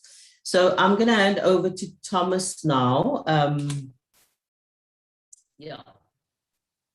to introduce you to let me not introduce you to what he'll introduce you to. He can do that himself. So over to you, Thomas. Thanks. Thank you very much, Glenda.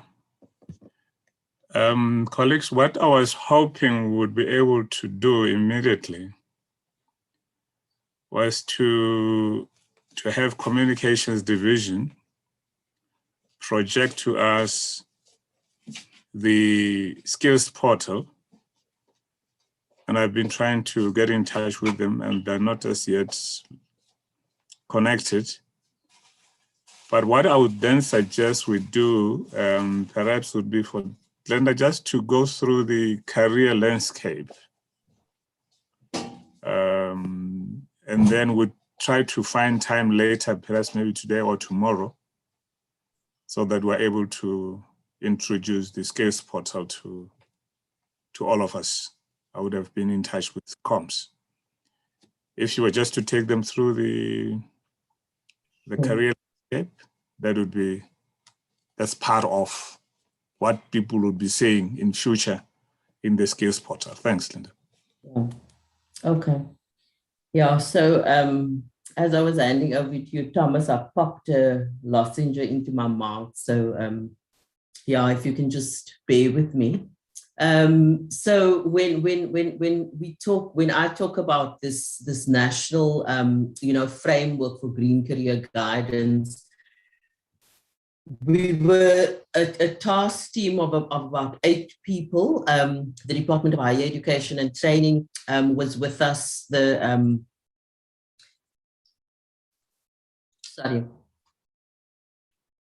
I had to lose the lozenge, it wasn't working. We were a task team of people from various organizations. Sandy Prisha was part of that task team. There was representation from the Department of Basic Education. Shana was there as well from Sandy, Department of Higher Education and Training. And then of course, there were a couple of people from the Department of Forestry, Fisheries and Environment. And so what we did was drew perspectives from other colleagues as well, just to inform what this framework would look like. And what we did was we extracted from the organizing framework for occupations, we extracted all of those careers that we identified as being green careers. And with that list, we asked a group of colleagues in the sector to join us at a workshop and try to organize that into different work contexts. And this is what we came up with as this national framework. So we looked at this framework as being this kind of landscape where there are lots of possibilities within which green careers exist.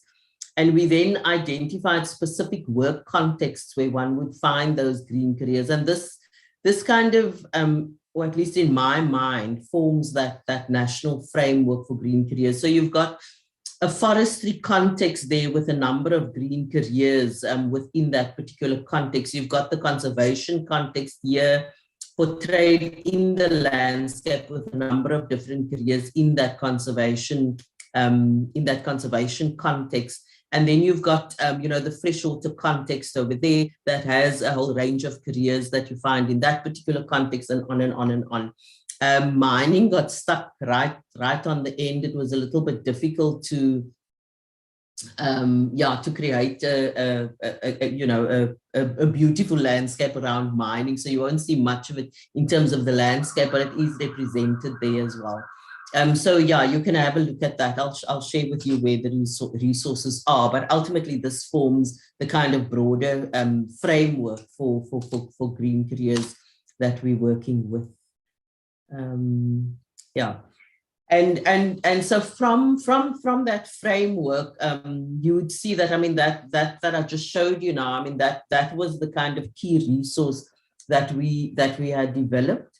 And then out of that, there were a number of other resources that were developed. And I just want to give you a quick overview of the different resources, and then I'll show them to you individually.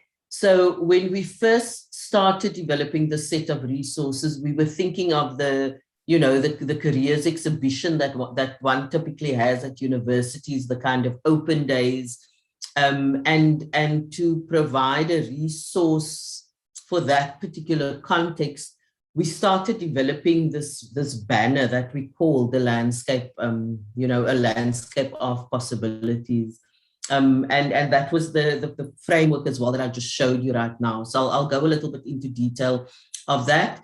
And then what we also developed is what we call an interactive tool. And that tool was developed for the primary users of green careers information. That would be the student who's needing to make a decision on where they go next, the learner at school who needs to decide what learning pathway they're going to go into. And this particular tool was developed primarily for a mobile device. That's what we developed it for. And then what we realized was, with this kind of big banner that we had, that there were other opportunities, for using it, in the classroom context. And so what we did was we kind of broke this big landscape up into different work contexts, and we've offered that as a particular resource, which is more easy to print and use in a, in a kind of, when you're using in-house printing facilities. And then what is taking us the longest is the development of a set of green career cards. What we found with the university project that we ran was that students like to walk away from these career fairs with something in hand. And we found that the green career cards work quite well for that. And so we've used the same format that we used back then in 2012. And we're developing career cards around 124 careers. And we're almost there. We've got about 80 of them sorted, and yeah. So we've got a few more to go before we finalize that set. And then, over time, we've developed various resources. So many years ago, I think it was in 2009, myself and Eureka worked with Sanby, to showcase green careers or biodiversity careers. And we developed a set of posters. So we've made that available as well, in this particular portal, and I'll show you how to access it. And then with the University Careers Initiative, we had developed various initiatives that we piloted and tried out, with universities, and we developed toolkits to guide those initiatives. And so that we've made available, within this portal as well.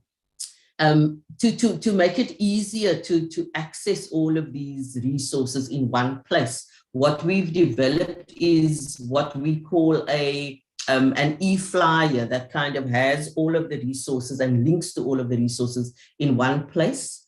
And so there's a link to this particular e-flyer, and clicking on that will take you to the different careers. So I hope technology is going to play nicely with me here.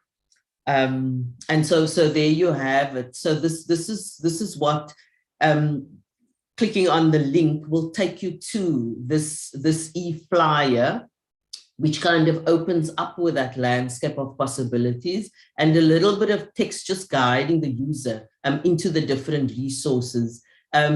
This e-flyer has links to various resources. And what we've done is use different icons here to indicate the context within which those resources are best used. I mean, that's not to suggest that there's a limit in terms of where it can be used, but there are some things that are more suitable, for example, for a career counselor at a careers fair, for example, and others that are more useful for using in a classroom, as a worksheet and so on. So that's what these different icons are. And so the way in which this flyer is set out, it has each of those resources there. It indicates, which context it might be best used in.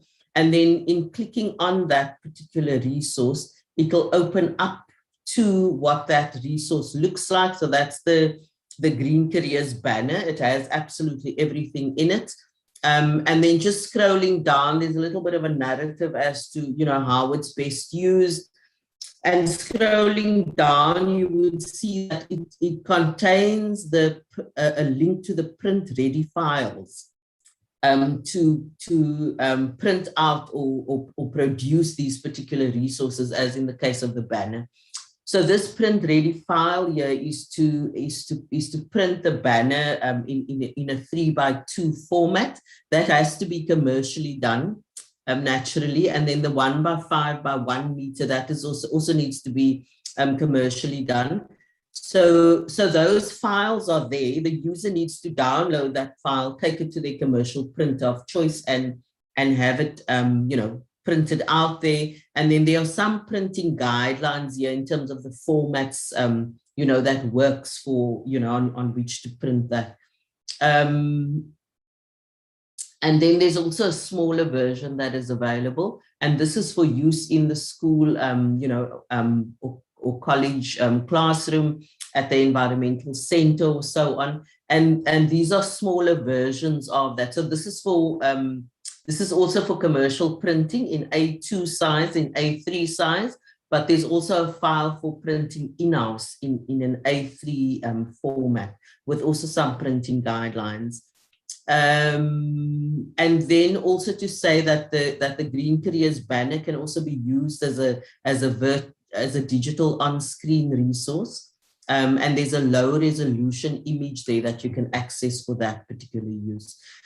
So there are different formats, and the one thing that we were thinking about, I'm just going to go back to the home.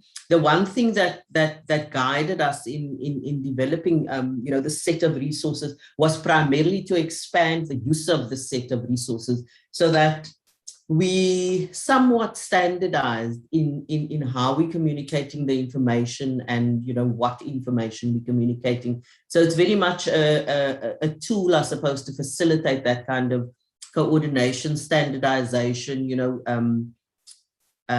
making sure that we have the relevant information, the accurate information, the same information that we're all communicating to each other. So that's the career banner. The link to the interactive tool is not yet linked into this e-flyer, but I'll show you the interactive tool in a while. You do get there from a separate link, and I hope that I'm going to be able to get there. But I wanted to show you what we did with the banner was we broke it up into different career contexts and thought that this could serve quite well as a kind of worksheet to be used in a classroom, in exploring green careers in a particular context. So, looking at, green careers in a climate change context more specifically, or green careers in a city's context. And this is not to say that these careers are exclusive to these different work contexts, but we just try to organize them. They were kind of used as the work contexts were used as the organizing framework. And here again, you can see this. Sorry, Glenda. Can you please wrap up? It'll give you a throat a break as well. So thanks. Okay. So so these work contexts, you can see the print ready files are there as well. Let me just go back to the home. I didn't get how much time I've got to wrap up. But let me just go through to the other different ones. These are the career cards. So as soon as the full set is developed, they'll be loaded and the links will be loaded onto the flyer. So you'll be able to access them as well. The green career posters are there and the toolkits are there as well. I don't know how I'm going to do this. Just give me a moment. I didn't figure this out.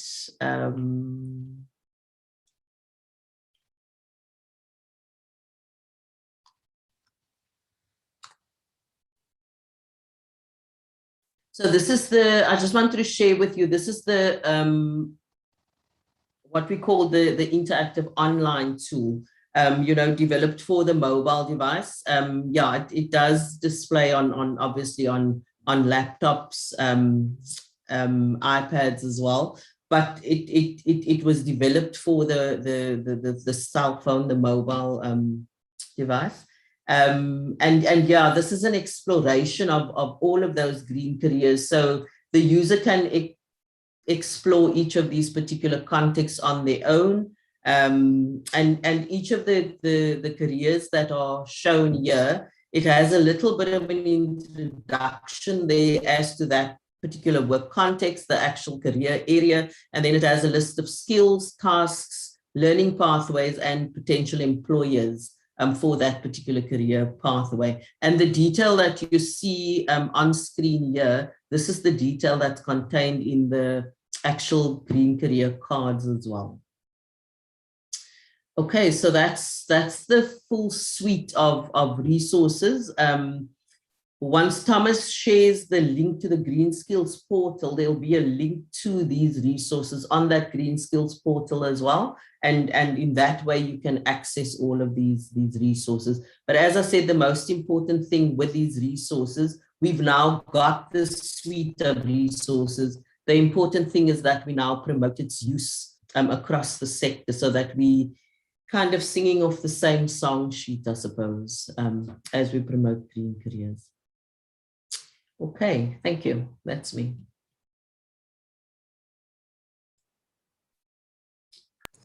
Thank you very much, Glenda. I think that was really amazing, and I mean, well done on developing this portal. I think it's as you indicated, it's a reflection of 10 years of investment, which is really amazing. So well done to you and the team for that. Unless Thomas has a comeback, Thomas, are you? Would you like to come back? I don't think so. All right, let me move on. Sorry, Thomas, your mic is mute. Sorry, Kirban. Thomas's mic was muted. No, thanks, Chairperson. What I wanted to suggest was that we move on so that we give the DDG enough time to present the minister's speech. And apparently she has got another commitment, so she'll have enough time to do that. Chairperson, we can just afford the DDG an opportunity to take us through. Thanks. Thank you very much, Thomas. Well, yes, thanks. So, yes, the next presentation and is Ms. Nonklankla Mkhize, and she is the Deputy Director General at the Department of Forestry, Fisheries and Environment for the environmental programs. And she will be presenting on behalf of the Minister of Environment, Ms. Barbara Creasy, who couldn't make it today because of other commitments. I will hand over to Ms. Mkhize for her address. Good morning, everyone. Thank you, Chair, for that brief introduction. As Dr. Naika has indicated, my name is Nonhlanhla Mkhize. I'm just going to put on my video for shortly, and then I'll switch it off. I am going to be engaging you on the basis of the minister's speech, and I would also like to share her sincere apologies that she was not able to be part of this session due to unforeseen circumstances, but she remains supportive of the work that we as a collective are doing. As per my earlier indication from Dr. Naika rather, I'm the Deputy Director General responsible for one of the programs that deal with sector performance. I mean, I work closely with Mr. Matiba. So I am excited. I joined in earlier just to get a sense, and I think I had some aspects. I heard some aspects from Dr. Glenda's presentation. So I will now read the speech that the minister had prepared to engage you in terms of this summit. So as I go into the speech, the minister would like to then highlight her unwavering support, as I indicated, for the work that collectively that is being done. So she acknowledges, or she highlights, that it would have been a pleasure for her to be part of this session, a session that engages on discussing and finding solutions that are of critical importance to the sector skills and in line with our national development priorities. In terms of the minister, I would like to highlight her voice in terms of us reminding ourselves that we are at a junction in our country and in the world, a junction where we need to choose carefully between either we continue on the path that we are on in terms of job creation, economic growth, improving the lives of our people, or we choose a path of a nature-positive future that will ensure the planet is healthy enough to sustain our continued existence on Earth.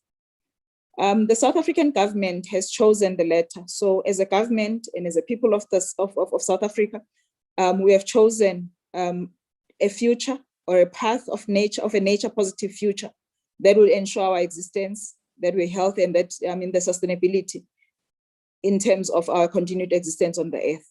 So this choice is a nature-based green path as part of South Africa's overall economic recovery post the COVID-19 pandemic. This nature-positive future that we have chosen has numerous various advantages. Most importantly, it will have a positive impact on job creation in new green industries, which offer potential for the creation of new enterprises using new technologies. And I do have to highlight that innovation is key as we transition into this nature-positive future. Developing a green future is an important intervention to ensure a sustainable solution to climate vulnerability and also economic competitiveness. This future that we have chosen is a future in which the youth of our country have an important role to play. So we cannot underestimate or emphasize enough the role of the youth in our country. So the youth is a generation that has a plethora of creative and innovative ideas. As a youth, you have the ability to think outside the box and come up with solutions to everyday problems. And we applaud that. And the system will remain responsive in terms of supporting those ideas as much as possible. We highlight that it is your lives as the leaders of tomorrow, today's youth as the leaders of tomorrow, that will be the first to be shaped by our collective willingness or failure to address issues such as climate change, environmental degradation, and unsustainable production processes. This summit that we are engaging on, therefore, has come at the most opportune time, a time when our youth can contribute to the new climate-friendly opportunities needed to grow our country and continent. When our president, Honorable President Ramaphosa, launched the National Climate Change Adaptation Strategy in 2020, he spoke of the need for urgent and profound transformation. I quote, "We should not merely return to where we were before the pandemic struck. We are instead looking at actions that will build a new inclusive economy that creates employment and fosters sustainable growth. An important aspect of this new economy is that it must be able to withstand the effects of climate change. A climate-resilient economy is necessary to protect jobs, ensure the sustainability of our industry, preserve our natural resources, and ensure food security," close quote. Ladies and gentlemen, according to the 2010 Environmental Skills Strategy and Plan, as many as 500,000 people were already employed in environmental work. This, including various aspects, without counting sectors dealing with water in 2010. And the IDC Development Bank of South Africa estimated this figure could double by 2025.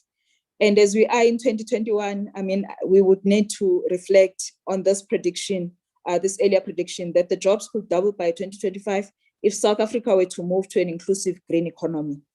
The 1995 White Paper on Education and Training calls for environmental education and training at all levels and for all sectors of society. This then requires us to make sure that environmental education is integrated in the school curriculum. It's part of career guidance. It's part of post-school study paths. It's part of internships, and every workplace functioning as a learning space with mentors, systems, and resources to enable green work and retain the talent. We need communities to monitor local environmental conditions, and we need skills officials to take action. Are all these in place?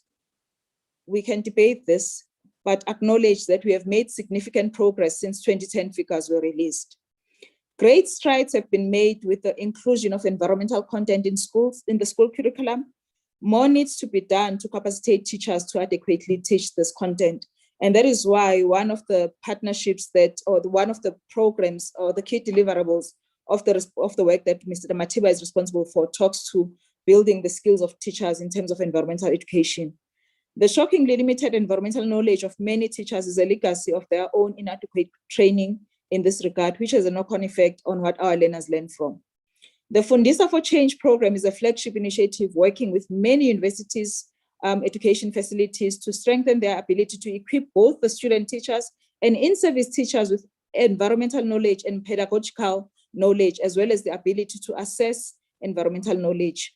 On September 9, we will pre-host this today, a pre-host launch of a Fundisa for Change book produced by the leaders of this multi-year, multi-party program supported by the Department of Forestry, Fisheries and the Environment, the Lewis Foundation, Green Matter, the South African National, the SANPI, universities, and others. Ladies and gentlemen, through the department's environmental sector skills plan, we address the urgent need for the skills needed to fulfill our mandate to improve service delivery and results-based outcomes as required by the governmental monitoring and evaluation policy framework. As the department is mandated by the Constitution to ensure an environment that is healthy, sustainable, and able to respond to the benefit of current and future generations, we have included the development of skills and the capacity needed for achieving equitable and effective participation by vulnerable and disadvantaged persons in South African environmental management in the National Environmental Management Framework. So our approach in that regard is to ensure that we have an inclusive framework, an inclusive approach to even implementing that framework that allows for equitable, and I highlight equitable participation of all sectors, as environment is a priority for all sectors, and it's of effect, and it has implications for all sectors of society. The Department of Forestry, Fisheries and the Environment creates work opportunities through a number of programs. These are education, development and training, the Grondsebenza's, the youth community outreach and human resources development, the natural resources management programs, as well as the environmental protection and infrastructure programs, which are all implemented under the auspices of the Expanded Public Works Program. Through the department's environmental programs, 19,613 full-time equivalent jobs were created in the past financial year, of which 4,518 were created as part of the presidential employment stimulus. A total of 58,652 work opportunities, including 23,943 in the presidential youth stimulus, employment stimulus, were created. Of these, 51% were youth and women. It is for me to just highlight to the collective that the manner in which the department approaches its environmental programs and in the implementation of its Expanded Public Works Program, we align with the national demographics and prioritize the employment and the inclusion of youth and women and people with disabilities in that regard. So through us implementing the Expanded Public Works programs, such as Working for Wetlands and Working for Water, almost 59,000 hectares of invasive alien plants were cleared, while follow-up clearing was done for 209,813 hectares. A total of 115 wetlands were rehabilitated in the last financial year. One estuary was repaired, and almost 14,000 hectares of degraded land was rehabilitated. The Working on Fire teams, as part of the Working on Fire program, suppressed 1,791 fires. In the past year, the department has also trained 175 biodiversity entrepreneurs who are now able to meaningfully participate in the wildlife and biotrade and bioprospecting sectors of our economy. Through the department's Human Resources Development Program, internships and learnerships are offered to 100 candidates with varying qualifications every year. Since 2010, we have been awarding bursaries to 30 students who are studying towards environmentally related qualifications each year. Ladies and gentlemen, I am delighted to announce the launch today of the department's environmental skills portal and the Green Careers resource. These are initiatives that are driven through the NESPF with the inputs of many partners, including Dr. Glenda Raven, who spoke to us earlier, Dr. Raven from WWF, who will work with our colleague, Mr. Thomas Matiba, in the launch of the Green Careers resource. In terms of what the portal provides, and I think as I joined, there was mention of that it provides information on training opportunities. It provides information on funding opportunities for environmental projects to promote sustainable development, current jobs in the environmental sector, and also skills planning and research in the environmental sector. What is key is that the portal itself provides access to peer-reviewed journals, books, scientific journals, ebooks, and databases on the environment. Another initiative driven through the National Environmental Skills Planning Forum was the Green Skills Program, funded by the Green Fund from 2016 to 2018. A lasting legacy of this work is a research handbook called the Green Skills Research in South Africa, focusing on models, cases, and methods, published internationally in 2020. This is an achievement that we should celebrate, as this Green Skills research book is based on green skills studies in the mining sector, agriculture, chemicals industry, and green economy in general. And it includes a set of tools for green skills planning. We learned recently that UNEVOC, which is UNESCO's voluntary vocational education arm, have decided to develop those tools into online resources to share internationally. I think, colleagues, as I indicated, this is something that we need to celebrate, as it is us as a sector in South Africa contributing to enriching the knowledge generation and enriching knowledge in the sector internationally. This then suggests that South Africa is doing, it confirms that South Africa is doing some pioneering work in this regard. Due to the work of the forum and the development of national strategies like the National Skills Development Strategy, phase 3 of that at SITAs, all SITAs are undertaking scans into their green economy and environmental sector needs. Sadly, research shows that this research seldom carries through into their sector skills plans and funded programs. Funded skills programs will become very important as the sectors gear up to host thousands of youth in the Presidential Employment Stimulus Package projects. For these projects to provide long-term benefits, we have to skill the youth to take up environmental jobs or start environmental and social benefit or common good enterprises. Some early studies provide guidelines on how to go about this, but a much bigger effort on a large scale and that is also adequately resourced is required. It is for this reason that the NESS 2021 will tomorrow focus on green jobs, how best to unlock and fund them, and how best to skill South Africans to take up and create these opportunities. One thing we do not have is a shortage. One thing that we do not have is a shortage of work opportunities to restore, renew, clean up, and regenerate our environments in urban and rural areas alike. Our rivers and wetlands need desperate attention. Mined out areas must be restored to make them livable and productive again. Cadres of young people and communities stand ready for this challenge. We cannot afford to leave their training to chance. Research has shown that without adequate planning, developing the necessary skills to start a business takes up to 8 years. Ladies and gentlemen, this summit is an opportunity for scientists and educationalists to share their research undertaken in the NRF community of practice on social learning and sustainable development. These are the studies that inform skills development and vice versa. It is heartening to hear that early career researchers organized the pre-summit workshop aimed at attracting more scientists to the environmental field. I understand many of your projects involve active interventions towards greater resilience and sustainability. And it is in this regard that I look forward to the outcome of your deliberations and on the main program on the main program. It is in closing that I would like to emphasize that you are part of a rare opportunity in which members of the skills community, education and providers and environmentalists come together to deliberate on how best to plan for and produce green or environmental skills for the country's diverse and huge green skills needs. In this regard, I look forward to hearing about your vibrant plans for a well-capacitated environmental sector. I thank you.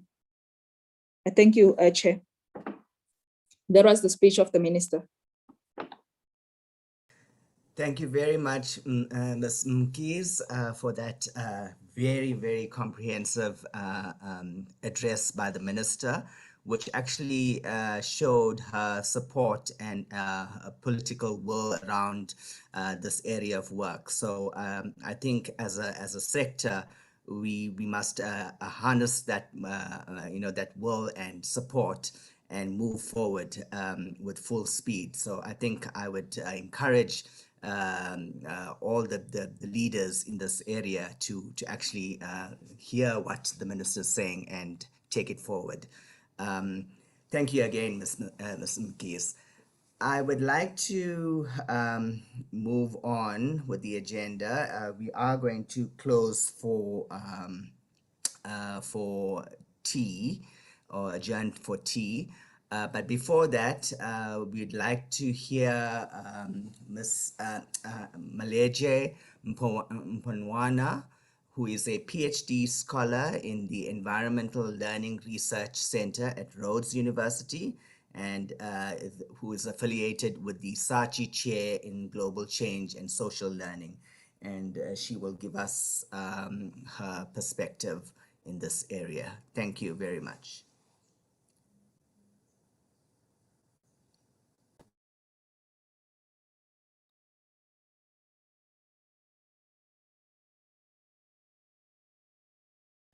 Thank you so much, Chair. And good morning to everyone who's in the summit today. My name is Maleje Mponwana.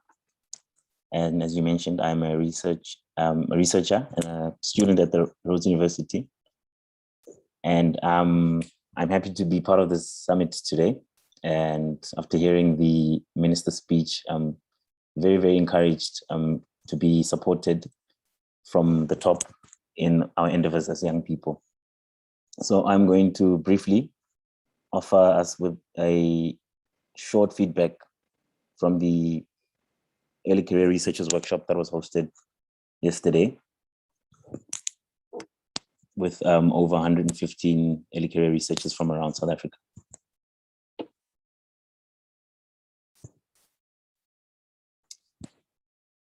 Oh, sorry, let me just make it bigger. Okay, cool, thanks. So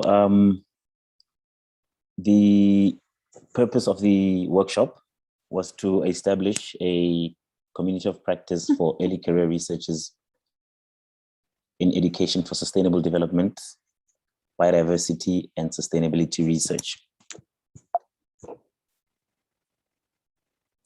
And it was also an opportunity to initiate a process of collaboration through dialogue, inquiry amongst early career researchers in a platform such as this.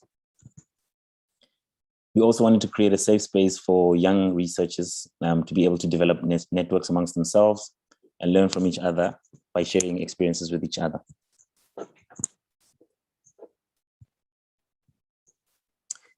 And ultimately, we want to create a space that allows for diverse ways of doing research and to allow young people to be able to thrive in whatever way of learning that they are using as a way to respond to the call to a just transition in our country. So to develop this community of practice, we decided to develop a number of themes that we would go into in our workshops. So we developed 4 themes that we wanted to focus on, but for the launch of the Early Career Researchers platform, we focus on the first 2 themes, which are researching and learning for expanding learning skills and communicating across traditional boundaries and approaches.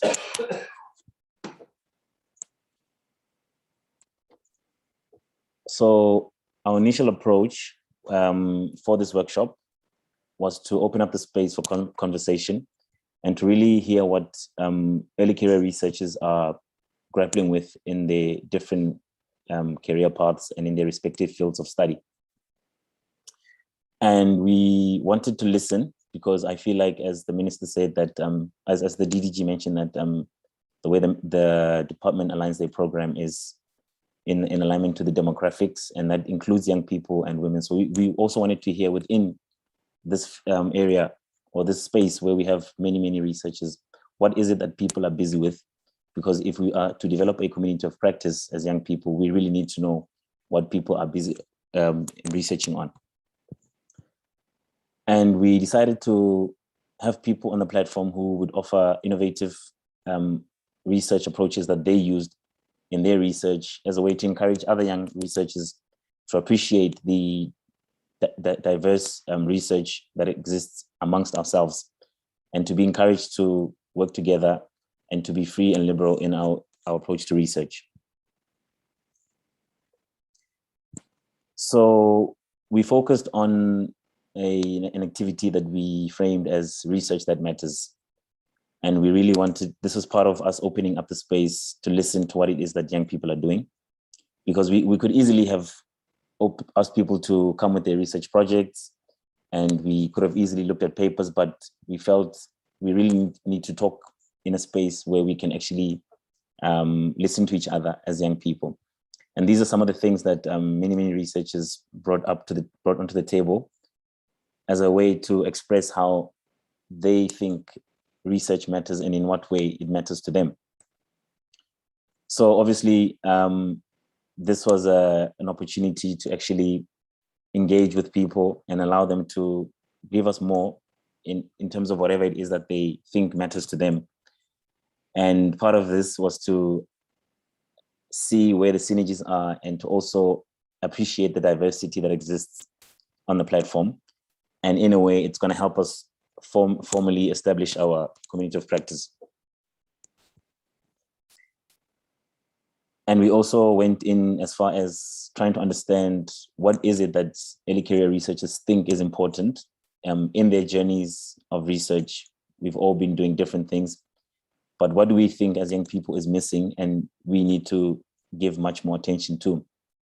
And interestingly enough, things that were highlighted were part of the projects that are either people are engaged in, or these are projects that are linked to issues that affect us all in society. So things like climate change, food security, and working with people on the ground so that research is meaningful and it is used and not just useful. And we used this as a way to begin to shape our community of practice, to say we sort of have an idea of what it is we want to do. We have so many people in the room that are coming with different research interests. So what is it that we can put together and chart a way forward for ourselves? So the launch was a huge success, I think. And we were just pressed for time, but we would like to initiate a process to continue the conversation as early career researchers, because we feel like there is so much that we can do together, but we just need to have a process set in motion that we can do this work together. And we would like to also be part of the bigger NRF COP, because we feel like most of us are situated, or we are in some of those projects that are implemented through the NRF COP. And as we learn while we are in those projects, we feel like it would be a perfect place for us to actually grow as early career researchers. On that note, I thank you. Thank you very much, Maleje. And apologies again. I thought you were a woman, but yes, thank you. Sorry for Apology that. accepted. And I think your perspective was very important, because we need to take into consideration, the early learning scientists, what they want, what they want from this whole process, what are the opportunities out there, and it's really incredible that you provided that perspective. So thank you again for that. It was really well received. I think with that, I think we've had a very long session this morning, starting for about 2 hours, starting at 8. And it was a very productive session, and we had some fantastic presentations. So I'd like to thank all the speakers who have provided us with the basis to actually go forward with the summit, and with enough information to deliberate on the further developments in this area. And I wish you well for the rest of the sessions, and we now adjourn for tea.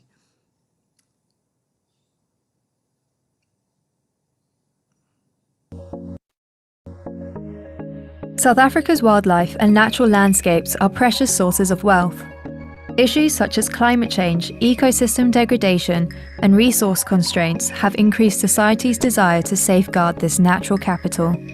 However, the promise of employment and social development can only be realized by building on a solid foundation of biodiversity and healthy ecosystems. The task of securing a greener, more resilient South Africa is not a small one, and it lies in the hands, hearts, and minds of a special group of people, our country's Green Matter partners.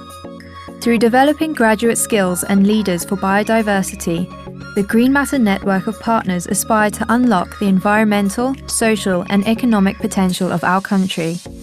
Green Matter aims to be a catalyst to achieve a sustainable and equitable life by investing in human capacity and promoting active involvement by its people.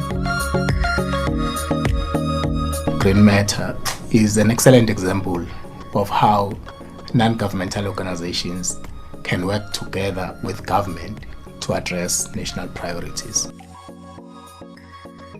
Now, given that the work of SANBI and of the Lewis Foundation addressed similar goals, these two organizations came together and decided to work together.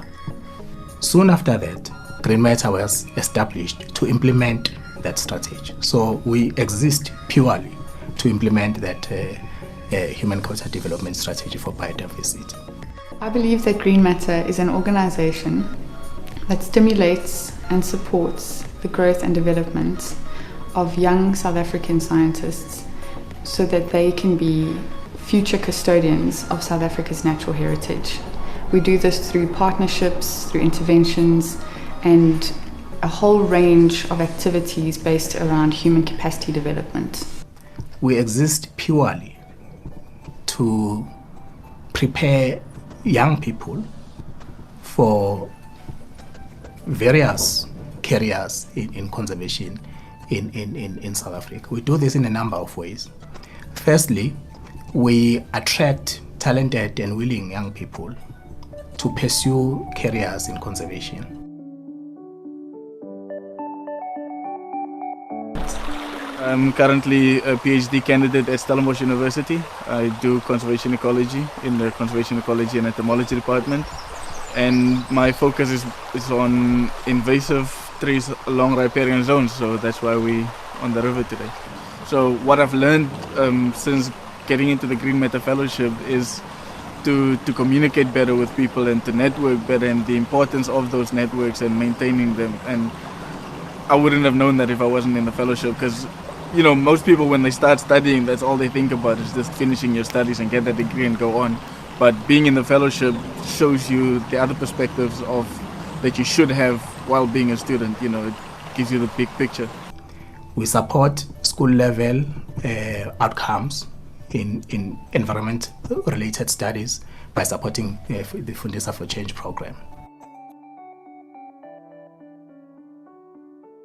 As a sector, we came together and we wanted to look at how we actually are teaching the environmental and sustainability content that is within the South African school curriculum.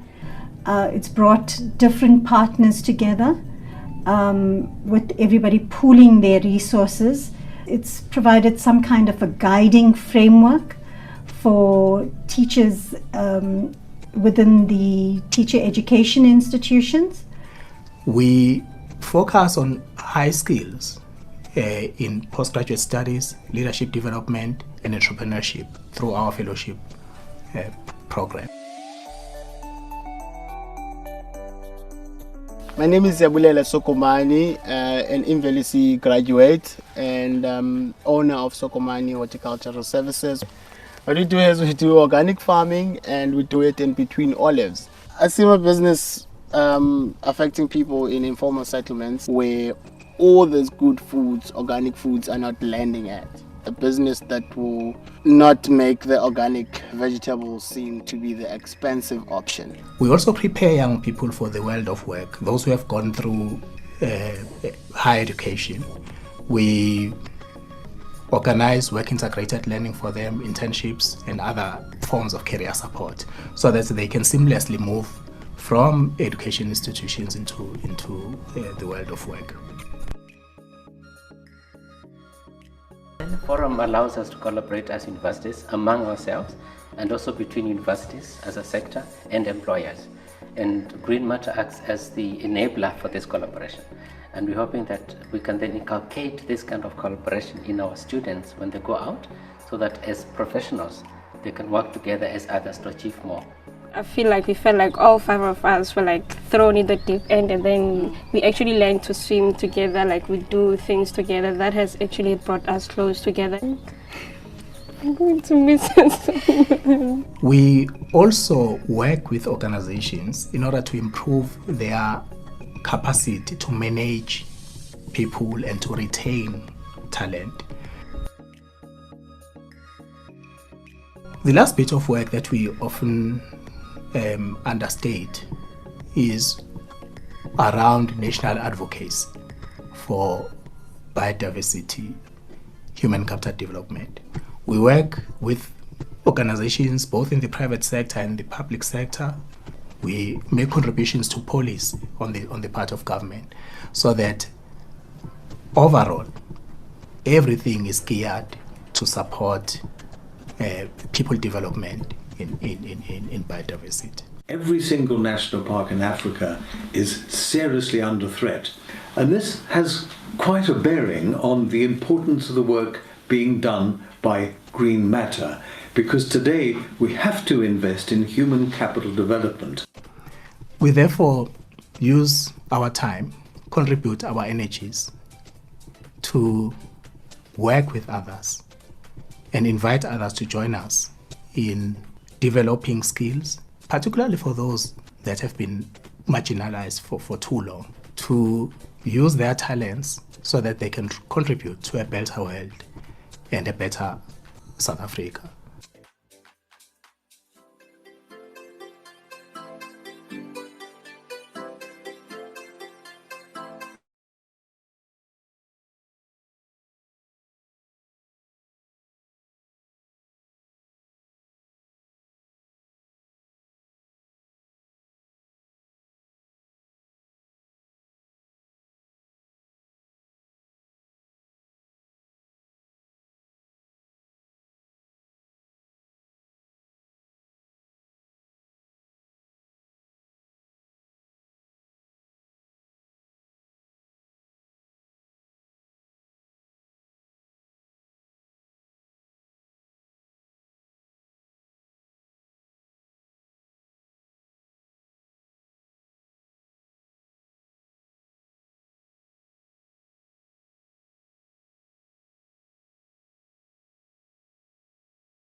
Welcome back, beloved. Welcome back. Thanks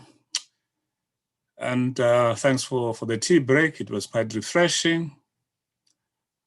I must admit that the minister's speech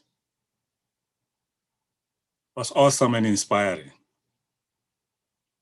And it flows naturally into the next session that we're going to have. And some of the takeaways for me from the minister's speech, it's got to do with making sure that the environment sector respond to the current challenges that the government is confronted with. And one of the key challenges is the question of creating more employment for the unemployed youth.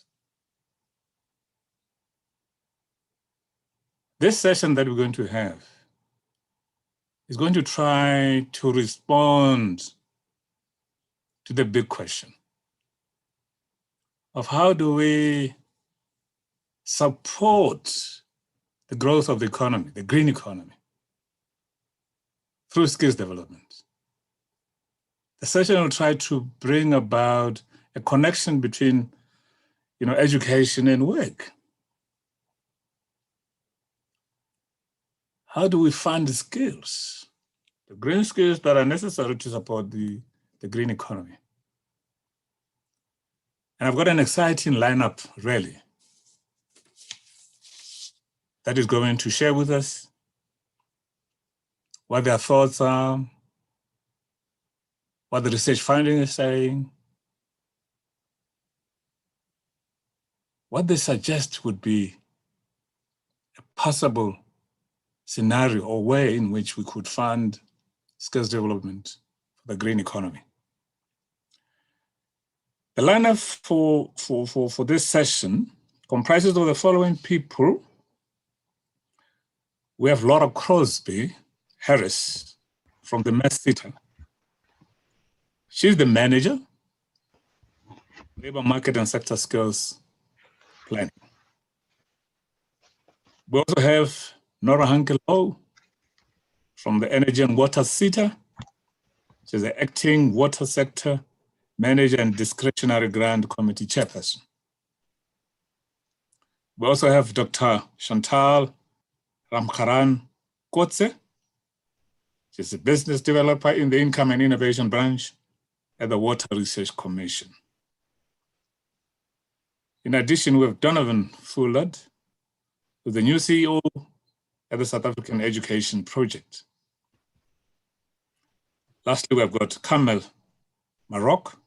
He's an associate at Vets Real. She coordinated the Presidential Job Summit process. She also advises the presidency on research and integrated planning to address youth unemployment. Our panel is going to make presentation as they follow each other like that, from Laura to Kamel. And in the event where one presenter is supposed to follow the preceding speaker or presenter is not available, the next to follow would have to just kick in. They will just have to follow each other as planned, as scheduled. And in the event where one is not available, the next one would have to follow just like that. I'm really excited about this session. And I hope you're also going to be excited, because I hope that it will unlock some of the dilemma that we are confronted with in terms of how can we assist, the graduates to transit to work, how can we fund them, how can we make sure that they're also employable. Allow me, colleagues, to invite Laura Crosby from the NESS, and she'll share with us the perspective from the NESS. Thanks, Laura. Good morning, everyone, and thank you so much for the introductions. I'm just going to try and share my screen so that my presentation shows. 1 second, Laura, we'll make you co-host. Thanks, Praveen. You can share now. Thank you. Thanks.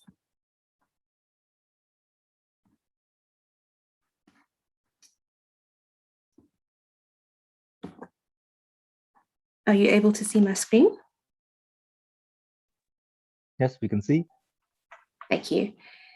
So once again, good morning, ladies and gentlemen, and thank you so much for having me come to this awesome platform to present some of what MERSITA is doing in terms of funding and planning green skills.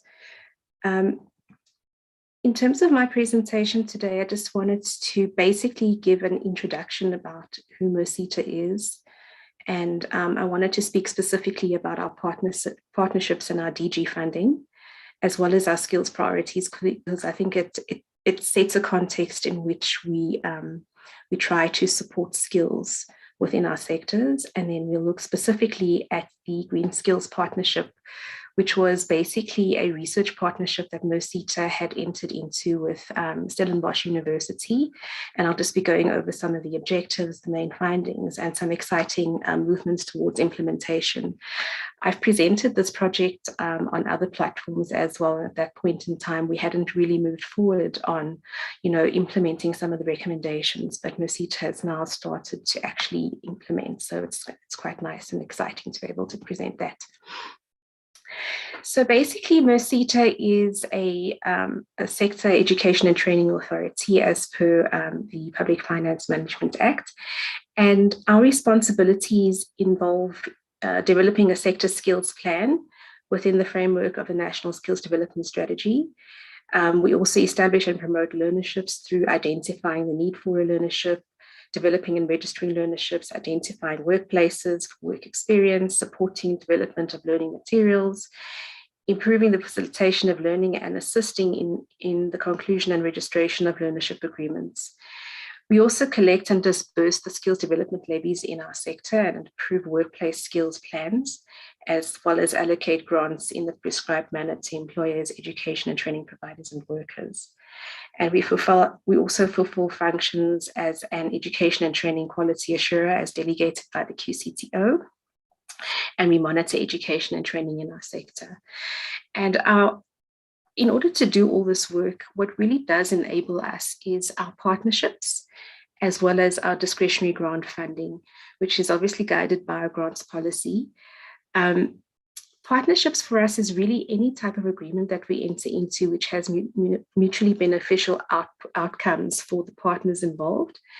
And what we've seen is that the most successful of these partnerships are those that are really well considered and conceptualized, those that are informed by research. And we also are quite passionate about partnering with the right types of partners that are going to actually have energy to fulfill the requirements of the projects or the partnership, and work with us quite intentionally to achieve the outcomes of all our partnerships. And the discretionary grant is our main lever in terms of being able to do that. So we do disperse both mandatory and discretionary grants, but it is the discretionary grant that kind of molds where the types of funding should be going, or the money should be going in terms of supporting our sector. And then just a little bit about our sectors. So we operate within the mainly the automotive sector in terms of the new motor vehicle assembly, motor retail and aftermarket, as well as automotive component manufacturing. We are also part of the metal and engineering sector, as well as the new tire manufacturing sector. And just in terms of the size of our sector, now these stats are based on the mandatory grant applications or submissions that we received this financial year. So in total, 4,640 companies had submitted information to us. And the majority of those are actually small companies employing 1 to 49 employees. That's followed by medium-sized companies, and large companies. Now, large companies, even though they are a small in number, they comprise 67% of employment in the sector. And why I raise it, it's quite important to note that over the years, and especially now in terms of the COVID-19 pandemic and economic context in which we find ourselves, we have fewer large companies in our database that are actively participating in those CETA programs, and more medium and smaller sized companies. And these companies comprise, at the moment, just under 500,000 employees in the sector. Now, obviously, the manufacturing sector is much bigger than this, and these numbers are really only talking to the submissions that we received this year. I just wanted to include this slide in terms of our key skills drivers. It comes out of our latest SSP. Because of this platform, we're talking about green skills. And these are the drivers that our sectors themselves have identified. We've also tried to link some of these drivers to disruptors that were brought about by COVID-19. And these really talk about business disruptions, occupational health and safety, remote working, and just like adopting a new way of working, new materials development, the green and circular economies in terms of reusing, remanufacturing, and recycling, as well as newer green technologies and cleaner production methods, electric and autonomous vehicles, consumer preferences, and then a whole bunch of 4R related skills requirements. So what we found is that the most prevalent drivers that are being highlighted in our sector pertained to the 4IR, which is the fourth industrial revolution, and in terms of new technologies and technological advancements, as well as the green economy. So it's really an important sector for our employers, and it's becoming more and more prevalent as we move through the years. And then in our terms of our skills priorities, so because of COVID-19, we've committed to supporting economic reconstruction and recovery. We're also supporting skills for the changing world of work, and this really does pertain to the new demands brought about by the fourth industrial revolution. But I want to draw your attention to the last one, which is supporting skills for sustainability, green and circular economies. We really are trying to make this more of a commitment going forward in terms of what the CETA offers and the types of skills that we support for the sectors. So it'll be about supporting the development of TVET interventions and qualifications, exploring the potential of the green and circular economies within our sectors, and including rural and township economies. With the current economic climate, we see a lot of our employees have found themselves in a very precarious position. And we also see a lot of our companies having to downscale and often enter into the informal sector. So we are quite aware of that, and we're trying to also support skills in those types of sectors as well, and not just in the formal economy. We're supporting skills for youth and females in the green economy, because transformation and inclusivity is always going to be a front of mind for us, as well as exploring emerging opportunities in terms of environmental sustainability, support for green mobility in terms of the new types of vehicles that we'll be driving in the future, as well as skills for renewable energies. So that kind of sets the context in which we've been working. And we then also introduced, well, it was about 2 years ago, we partnered with Stellenbosch University to better understand how our companies understand green skills. So the project objectives were about better understanding how the stakeholders interpret concepts related to the green economy. We had done a baseline study in 2013 where we found that there was a very narrow understanding of what it means to be a part of the green economy, or what even green skills means. We also wanted to establish a baseline of skills requirements that were needed by stakeholders currently, as well as moving into the near future, and then exploring mechanisms through which we can better monitor the demands of the green economy and be responsive in terms of what our stakeholders require. So what we found was that there was an overall shift from that narrow understanding to a more broader understanding of the green economy. So a similar pattern in terms of green jobs. So we saw that there was a move towards the greening of all jobs, and that green jobs and activities contributes mainly to reduced emissions and pollution. It involves improving ecosystem services, so natural resource management, greater efficiencies in terms of energy and water, as well as resources, and less waste, so recycle, reuse, and reduce. So this broader understanding of the green economy and green jobs then requires new and different skill sets. And I'll talk a little bit about those in a minute. What are the implications for green skills development? So here we were advised that we need to incorporate a wider set of skills and learnings than the traditional focus on very technical content. So the manufacturing sector have very technical occupations and jobs, but those skill sets can't be so focused on just doing or manufacturing a product. It needs to also make our learners more cognizant of green concepts. So we then would need to incorporate the knowledge, abilities, values, attitudes, and approaches needed to live and develop in support a society that reduces the impact on human activity in the environment, and also consider the processes and a host of soft skills that inform, shape, or guide the transition to the green economy. And that's just a reference there to CEDAFOP. So technical, relational, and transformational skills becomes key. I don't want to dwell too much on this. This is kind of some of the background information that we had through the project collected in terms of what green skills means in a global perspective. So what we found in the USA was that specific courses are related to sustainable manufacturing. Courses incorporate the majority of identified topics. Courses impact product and processes design, wider lens, including suppliers. Training extends beyond just engineering students and plant operators to business managers. So it spans all employees in the sector, not just those either at the bottom or the top of the ladder. And green skills need to be linked to core competencies, including relational or soft skills.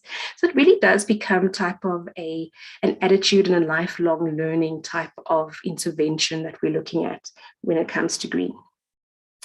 And then some training programs from a global perspective are developed to fulfill or adhere to government regulations. And some are developed through partnerships between industry and government, and others are developed through industry and university partnerships to address skills gaps. In South Africa, several institutions do have specialist centers that focus on renewable energy, but few courses at TVET colleges and private colleges are in existence. There are no South African universities that offer specific training on sustainable manufacturing, nor do they cover a broad range of green topics as electives. And green education is not clearly incorporated in engineering or management fields. And there is a need for developing new and or expanding on current training offerings to be more green. Very interesting is that we found the majority of organizations that are offering green skills training emanate from the private sector, also employer organizations, and then TVET only accounts for 12% of those who are offering green skills training. And then other comprises, other types of bodies like government institutions and non-government organizations. The graph on the right there just talks to within our sector, what the main topics are that are being pursued for green training. So it's really about energy efficiency, renewable energy, waste management, as well as, at the top there, we see the circular economy coming through, sustainable development, and then carbon management. I won't go through all of them. So resource requirements for new green skills training development. What we found was that for TVET colleges, we need funding and subject matter experts, and as well as understanding what the industry demand is so that we can partner with TVET colleges more specifically to meet the demands of industries. As well as with the universities, the industry demand is very important. We need program sponsorship, and we need to also foster good partnerships. Private and other Laura? Yes. Yes. Can you try to wrap up? Cool. I've got 3 more slides. And yes, try to do that. Wrap up. Thank you. Yeah. And then we also need to start developing green economy practitioners and policymakers as well. So what we overall found that there was overwhelming interest from the private sector, and that the industry tends to focus on developing green skills for their specific needs and their specific topics. And then I just wanted, so there were a whole lot of, topic recommendations that came through in terms of topic development as well as sector development. And then what we've done now as the MERS-SETA, which I really wanted to talk about, was that in our latest funding window, we did a call for proposals and projects to develop qualification, skills programs, and skill sets for green business, development of green-friendly processes, policies, and procedures to guide practices for production and manufacturing. And here we were trying to partner with PSET and education and training institutions, as well as accredited skills development providers to develop qualifications, skills programs, and skill sets in collaboration with industry. So as an intermediary body, we really are trying to bring our employers and the education sector together. And proposals from organizations experienced in advising and setting up of policies and systems for environmentally friendly green production, manufacturing processes and technology. So these proposals are actually still being evaluated. So maybe when I get invited to another platform, I can report on what we've actually started implementing. But it's really exciting, and I'm so glad. And I just wanted to kind of show you how we move from how research makes an impact in terms of subjects that we identify as key for funding, and how we then try and build a program around the key recommendations that come through. But thank you so much for your time. Thanks, Chair. Thank you very much, Laura, and thanks for the presentation. We really appreciate it. And I do think that we'll continue to interact with you. We really appreciate the extent to which you have made some efforts towards addressing the green issues in terms of skills. Nora, audio presentation. Thank you. All right. Can you see my presentation? Yes. Okay, excellent. Okay, so I have hidden all my SETA slides because, one SETA really functions like another, and Laura already explained quite a bit of what we do.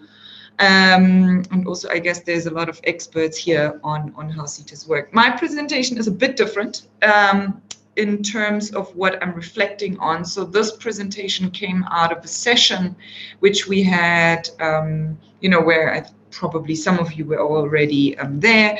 So this is really more of a general reflection. I call it the view from the inside.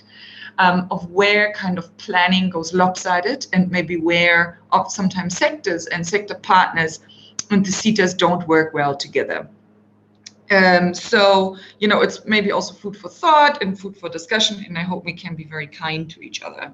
So I'm skipping straight into my presentation. So one of the things that I think we have to do a bit better for skills planning for the biodiversity sector, I think that's for all SETAs, but obviously particularly energy and water should be very big in this space. And that is, to plan. And I just have kind of one slide. So the SETAs, as Laura had mentioned, we really plan through mandatory grant. So that is the part of our process where we, kind of research, we get primary data from our levy payers. And that all kind of culminates in the sector skills plan. Now, the thing is that the planning cycle, that is not just for SETAs, I think that is for most government institutions, but particularly in the SETA space, it matters. By the time we get our primary data is April, we then develop our sector skills plan that gets approved by Parliament in kind of August, September, and then we start implementing that the following March. So really, I think what sectors often don't understand, particularly fast-moving sectors where, I was not able to sit in the whole day, but certainly some of the reflections came, that there's a lot of new careers coming up all the time, new things happening, but really at the SETA level, our implementation cycle is a year behind the planning cycle. So, participation at the right time through the right processes is really key. And I have it on a different slide, but let me mention it here. I mean, our primary data submission, I know it's different for different CETAs, but we hover at around 25% of our levy payers actually submit workplace skills plans to us. So that's what we can work with. Obviously, we can conduct, like most CETAs, sort of additional research. We take up sector research, but it's really kind of crucial to fit into those sort of frameworks, right, and into the timelines. I also just want to say, that in terms of planning, it's really also important to be realistic to how much funding different CETAs have. So I would think that the two CETAs that are really big or should be funding a lot of the biodiversity skills, which is probably energy and water and agriculture, it kind of more broader for South Africa, and then to, it filters down to specific sectors like, Mercita, they were talking about kind of the value chain in their sector, but really for the country overall, I would think Agri and EW, we are by far the smallest CETAs in terms of income. With, I would think, a huge mandate. So, any plan also has to be cognizant of that, because sometimes I find, we get amazing proposals that take up our entire annual budget. So it's completely unrealistic and totally unrelated to what we can actually do. So planning and kind of aligning and understanding how the CETA's planning works is really important. I'm going to talk a bit more about, I think, where opportunities for participation are in the EW-CETA's planning. So one is, as I said, that we have extremely low participation by our levy payers. We have actually found the last 2 years, we have actually we physically call our levy payers and tell them they must submit. Although it is a requirement, they don't really do it, because especially in our sector, a lot of the levy payers are also exempt. So if you have over a certain turnover, you get exempt by SARS, and then really there is no point for you to submit. And we have found that a lot of ours, and I would think in the biodiversity space more generally, a lot of the levy payers are quite small, so they don't really participate in the national skills planning processes. So that's a really crucial thing to understand. So for our sector, for example, ESCOM is 80% of our levies are paid by ESCOM. ESCOM's WSP therefore dominates what is in our sector skills plan and therefore what we fund. So that is, something kind of dynamic to understand. So I also wanted to just highlight that, in terms of participation, we had a few research tenders of the last 2 years. So DHET had released a statement, which, Mercita also then took up. We took a slightly different route where we did closed tenders, and we asked universities, public universities, to say we only want public universities to apply to these research tenders. And we simply didn't get any proposals that actually passed functionality stage. So, they were canceled. We have to announce this on the website. So this is not a secret. But it certainly was, it's been a real challenge for us. And, we had a meeting with National Treasury, and they said, yes, they condone some research partnerships, but there is a lot of unclarity around it. And, it's not easy to do deviations in the space. So that's really, we are trying to look how to improve it and systematically improve it, not just, kind of research project by research project. But I just wanted to say, again, there was I don't know, it was from our side, but certainly there was cancellations and the universities did not come to the party the way we had hoped. Another participation, certainly, I think Laura said it a number of times. So about 50% of our budget is discretionary grants, so DG. And we actually just closed our discretionary grant window for this year yesterday. And, you know, when you look at who applies, 90% of it is private skills development providers. Now, private skills development providers play a very important role in the landscape of skills development because TVET colleges often don't have the capacity for various reasons to actually deliver on what the country needs overall. But if you look at impact and where the interest of private skills development providers lies, it is often not national interest of following, you know, doing something for a specific sector. Very few providers are in that space. Often private skills development providers are there for profit. And they, you know, shop from SETA to SETA. That's our experience, you know, and they, you know, then have some partnership somewhere. But, you know, so it's a very difficult thing for us, though, to move out of that space, which is very dominated by private skills development providers. You know, who just take up a lot of space in terms of our funding. So, you know, and then there's little things, you know, we have a CEO roadshow specifically for employers. So that is not for universities or public departments, but it is to get employers on board.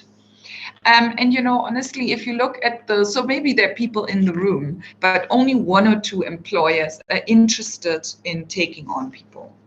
And I can tell you no names, but I'm trying to sign a partnership agreement, go slightly different route with a big NGO in the space. And, you know, it is like pulling teeth. It's so difficult to get partners on board and really for them to, you know, write the proposals and send stuff through kind of within timelines that are realistic.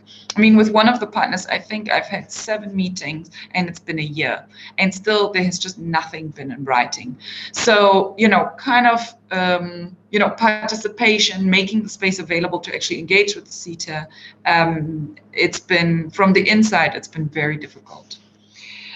Internally, obviously, you know, participation is also, you know, because it's a two-way street. I think the fact that MERS-SETA and EWSETA are presenting here shows that we are buying into the sector. We are here. Laura was also with me at, you know, other events. So, you know, there is, I think, certainly a bit of a mind shift in terms of that the SETA, we also can't just receive, you know, we must actually participate in sectors. So from our side, we are actually changing our operational model. That is also to increase capacity. We are, you know, we have quite new leadership structures, our board as well as the executives and managers. And I think that's starting to show. And ultimately, I have found that unless a sector has champions or events of champions inside the organization, it's very difficult to drive agendas. And that can be, you know, really at the operational side or the kind of strategic planning side. Okay, I understand. I'm racing through this because I was told we must save time for discussion, which I agree because it's much more interesting to talk, but I did want to share some lessons. So then also what I wanted to say, understanding the SETA system is really key. And I guess that's not just for the SETA, but if you want to get money from an institution like the SETA, which is highly regulated, you know, understanding their space becomes really important. So, for example, how does quality assurance work in a SETA space? The organizing framework for occupations, the OFO codes, are absolutely key for skills planning as well as for qualifications. So, you know, not ever kind of, you know, wanting the SETAs to do certain things, but never looking at the OFO codes and engaging with that space makes it very difficult for the SETAs to plan for anything because it's really the basis for a lot of what we do. How many slides left? How many slides left? It's my last one. Jesus, I almost got a heart attack when you started speaking. It's my last one.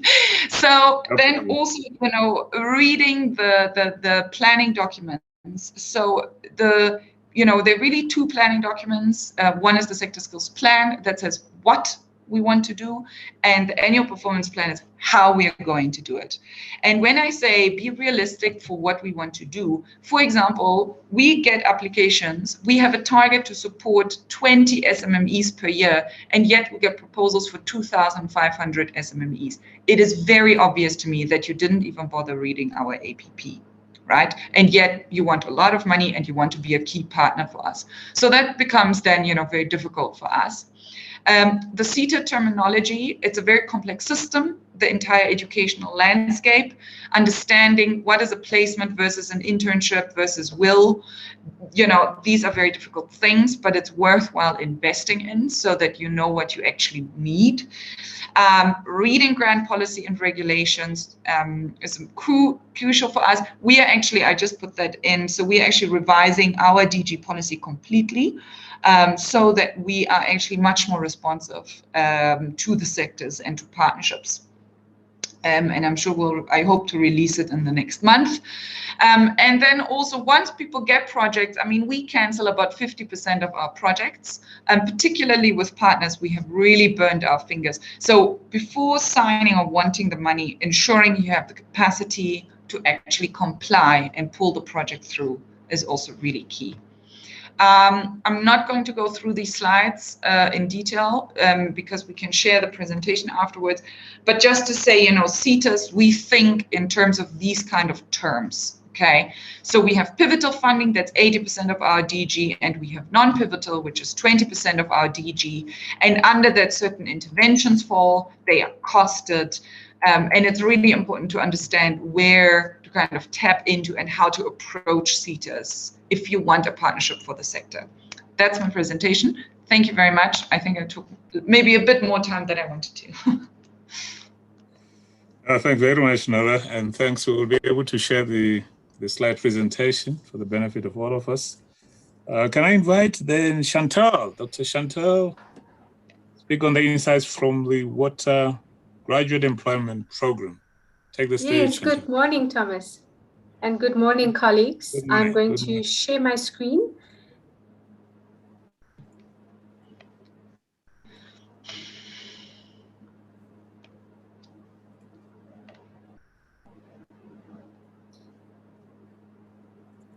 Is that visible?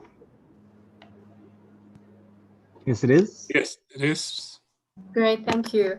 Thank you very much for inviting me to share with you this morning. I'm Chantal Coetzee from the Water Research Commission. And what I'm sharing with you today is a number of insights around skills development and the funding around skills development, particularly from a water perspective, which may have a number of learnings and opportunities and insights for the environmental and biodiversity sectors and green sectors in general. So my presentation is a very practical one to bring it down into where things work and where they don't work. So please bear with me. It's quite different to the two previous presentations. The Water Graduate Employment Program was is a pilot initiative with the Department of Science and Innovation, and Henry is is part of the session this morning, the WRC, as well as the Presidential Employment Stimulus. And from a WRC perspective, we invest a lot of funding into skills development and capacity development, capability building, across multiple mechanisms, whether it is through our levy or through co-funding or by attracting new funding into the water sector. And we do it in very simple ways. Well, it seems simple, but I think once you start linking your funding needs and your skills development priorities to national priorities beyond just skills development, it becomes a lot easier. So at the WRC, when we looked at the Water Graduate Employment Program, it was very clear for us that we needed to address the issue around unemployment. We needed to build on what has already been invested in terms of graduates and in terms of higher level skills in the country and past education investments, as well as being able to grow this knowledge-based economy in a more sustainable manner. With the various green economy, climate change, sustainability growth plans and strategies in the country, there are very clear pathways for where these skills development needs are. And that is what guides us through the Water GEP, as well as through other programs at the WRC. We also link our skills development closely to the national system of innovation, which is not often spoken about in the green economy skills development space. And I think the innovation angle, as well as the inclusive socioeconomic development and being able to frame our skills development initiatives, as well as capacity development initiatives, for how they can then support economic recovery, for example, for post-COVID, is very important. And we don't do this alone. Obviously, we do this with a very, very strong base foundation of partners from across sectors. It's public, private, academic, our SMME partners, civil society, and a number of our international partners and global donors. So it's not just a single organization doing all of this. So the Water GEP, just for background, was a 400 unemployed graduate program. It is still in pilot phase, and we are looking at providing work exposure, training, mentorship, and developing talent pools for the water and sanitation sectors in the country. Some of the key factors around or key successes around the Water GEP at the moment are that 69% are female, it's a 100% youth-run program, and we've already had, which was not an objective, but a wonderful spin-off with 60 of the 400 already being taken up into employment. And we only kicked this off in January. So to move away from the abstract and just give you an idea of this self-motivated, self-run cohort, they get a lot of on-the-ground experience and exposure. No matter what it is they're doing, they're required to communicate what they're doing, share the skills that they are learning, and report on a monthly basis. Okay, so enough about the Water GEP. What have we learned from the Water GEP, as well as some of the other WRC and DSI initiatives? So the Water Research Commission also hosts the National Water Research Development and Innovation Roadmap, and many of you know Shana Ninaba. She leads this on our side, and there are a few research projects that are running under Shana, as well as in other areas of the organization. And one of the biggest things coming out of our skills research is this general lack of basic research and analysis from our high-level skills. So we are finding that there are gaps in our graduates being able to undertake research and analysis. So as the WRC, we support postgraduates in achieving their masters, their PhDs, etc., through our research projects and through supervision and mentorship in our reference groups. So I encourage many of the young people on the program today and those who are looking to benefit from this process to please contact us. We're also involved in the development of or supporting and motivating Versace chairs together with our DSI partners. And we have a very strong partnership network in terms of our relational capital with EWCETA. We have international partners like the Gates Foundation as well. That's just a few of them, or two of them actually. But what have we learned from this, and where are the skills funding going?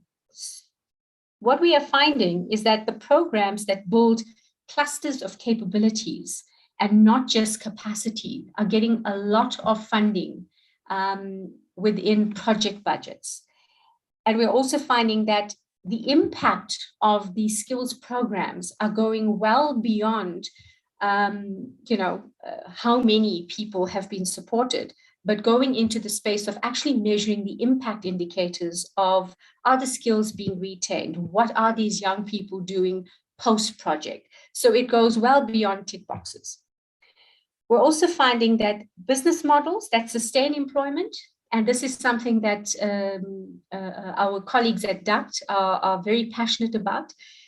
How do we develop business models that can sustain employment? How do we go beyond the 6 months or the 1 year approaches or 2-year approaches where funding and grant funding is required. How do these employment opportunities become a lot more sustainable? And this is where we don't put sufficient amount of energy into, in developing business models that will sustain employment, especially in the green economy space. We then have pots of funding that sit around actual implementation and pilots. So we look at what research is telling us is better practice, and then we frame it to be able to move towards an impact scenario, as opposed to skills for skills sake. And I think these are some of the insights that are coming out in terms of where these pots of funding lie, how it can be accessed, and what is it that our funders are actually looking for. And it's very clear that if we do not speak to things around or factors around gender equity, growth of the economy, sustainable development, and inclusive development, it becomes a lot harder to make the case for additional skills development funding. So this is a slide that just speaks to some of the value creation aspects around the water GEP. But something here that I would like to highlight is part of the reason why we have managed to attract additional funds and additional partners for what was initially a small pilot around the water GEP into a second phase that will kick off later this year, is that our graduates and our beneficiaries were involved in real projects, demonstrating what it is they can do, growing through being accountable for deliverables and being very front-facing in terms of stakeholders, customers, etc. What also helped this program was the fact that we had stipends, training, and tools of trade covered by the program. So a huge thank you to Henry and the National Treasury team for providing us with that type of funding, because it allows us to then co-fund and to also pool funds as we move into the next phase of the water GEP. So being able to match and co-fund is also becoming very attractive for when funders decide to support a skills development project. So funds do exist. I think the two presenters before me have shown this, but how do we access them? And there are a couple of very key things that we are finding at the WRC that will assist us in being able to strengthen skills development and capacity development, as well as the case for more funding. And the biggest one, I think, and this is mentoring capacity, supervision capacity, mentoring capacity. Our organization's incentives and KPIs linked to growing the next generation. And I think in the water sector, if we are not making that shift, then it does become a lot more difficult to then spend the funds that you actually receive. Attributes matching, going beyond qualifications and CVs when matching graduates with organizations. We are finding that what we're looking for in graduates does not come on a piece of paper. And it takes a bit of time to work with them and understand them. But the additional support comes when there are success stories. And the only way that you can get to those success stories is by going beyond those qualifications and CVs. The salary match, also linked to the co-funding. This is where we are able to then entice and incentivize private sector and civil society and other partners to come on board to support young people, is being able to then provide some sort of match towards remuneration or even the training aspects around it. The cross-sectoral aspects are very important as well, because we find that a number of our initiatives start off within the water sector, but tend to take off a lot quicker in other sectors sometimes. And I think that is because of the complexity of the water sector and the context in which we find ourselves. But being able to create these talent pools that can then contribute to other water and sanitation, environmental and other sectors where key decisions are being made is also important. And this is where we're finding a lot of traction on the water GEP. A business model where employability can be improved, and to be able to go beyond short-term CSI interventions. A number of our international and global funders want to be able to see outcomes and impact and post-project sustainability. That is where we are finding a lot of opportunity to be able to attract funding, but also creating job creators. So not just job seekers. And this is what's coming next in phase 2 of the water GEP. And that is a very practical approach to funds, accessing them, and also what do we do with it? Thank you very much. These are the contact details of my colleagues as well. Shana for the Water RDI Roadmap, and Henry, of course, I think most of you know him, but his details are on the slide as well. Thomas, I hope that was sufficient amount of information in the time. Yep, thank you very much, Chantel. Thank you. May I invite Donovan Fullett from South African Education Project. We'll speak on Groensebenza program, lessons learned. Donovan? Hi, good morning, Thomas, and good morning to everybody. I just start to share. Previn? Yes, Donovan, you can see your screen. Can you see the screen? Okay. Yes, we can. Can you put it on presentation mode? Thank you. Is it there? Yes, it is. Thank you. Okay. Good morning, everybody. And firstly, thank you for the opportunity to talk at this NESS.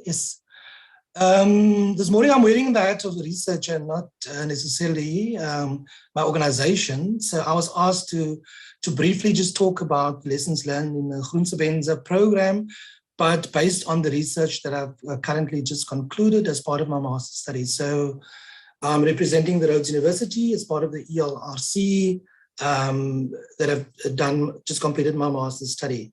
And so the topic is just a case study of lessons learned through empowering and mobilizing unemployed youth into sustainable green jobs within the SANBI Groensebenza Partnership Program by host institution in South Africa.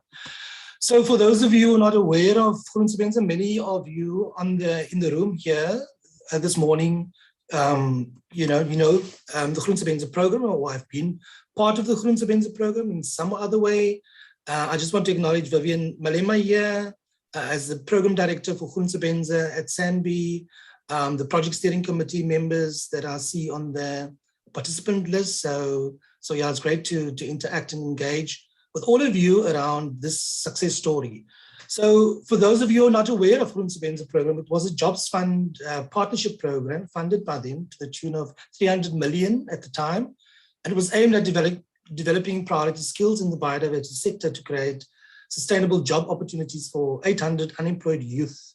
And it was based on an incubator model, giving the participating youth workplace experience through a structured mentoring program, together with skills development and training opportunities for an extended period of 2.5 years, whereafter they were employed in permanent jobs in the sector. So we started off with a group of, I think, 21 organizations, host institutions, and it grew to 43 host institutions in the biodiversity sector.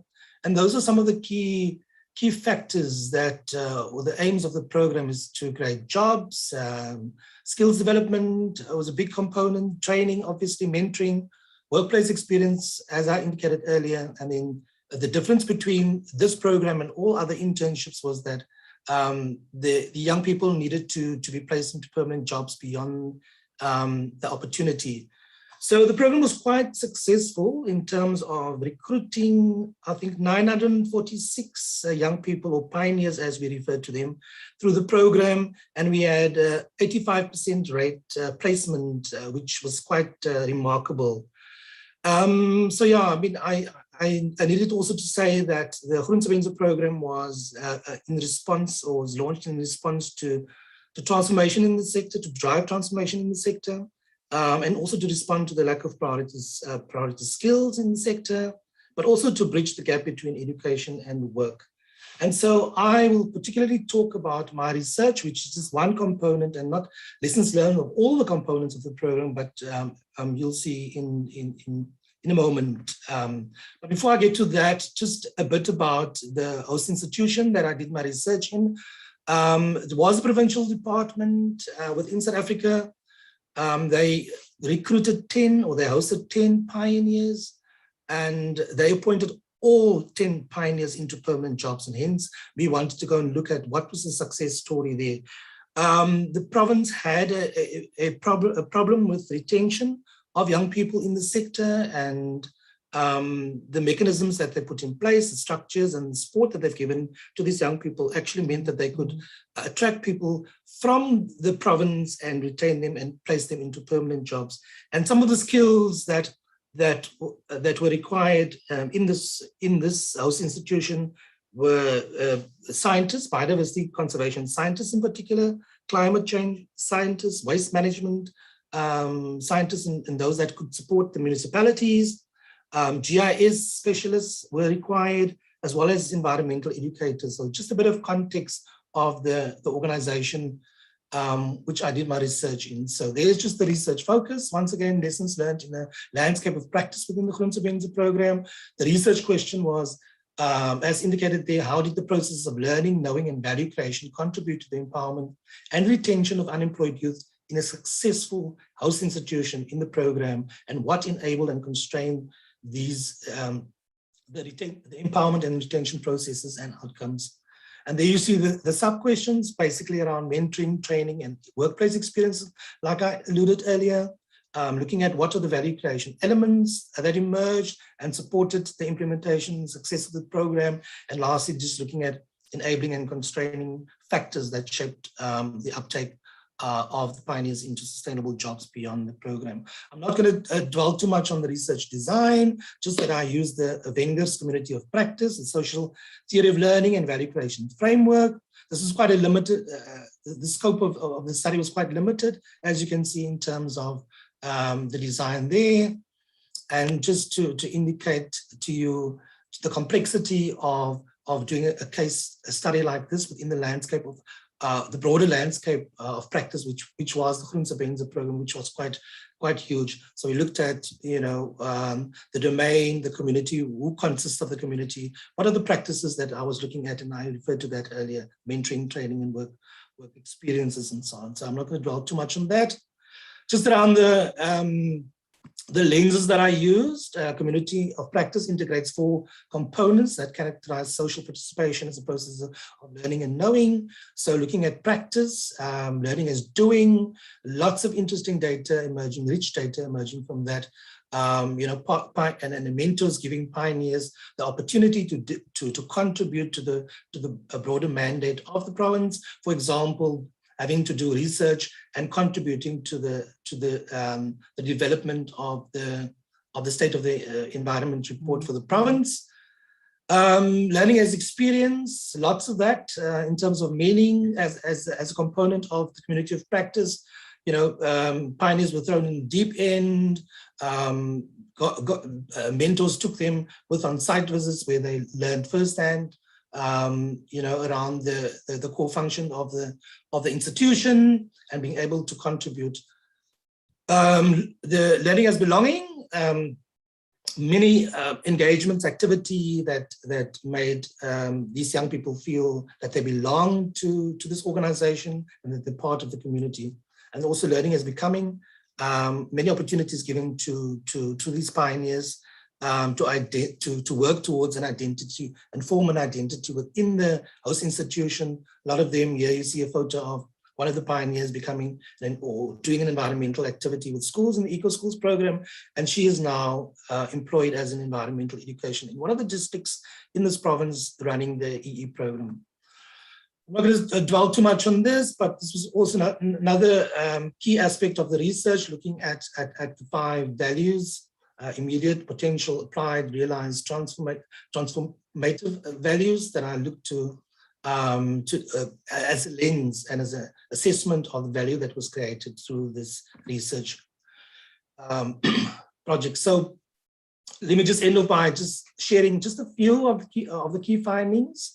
So key findings of the study point to the development of enabling cultures of mentoring in the workplace and the provision of a diversity of workplace learning experiences, including formal training. So relevant training, and these, I'm just giving you snapshots of the data that emerged from the study.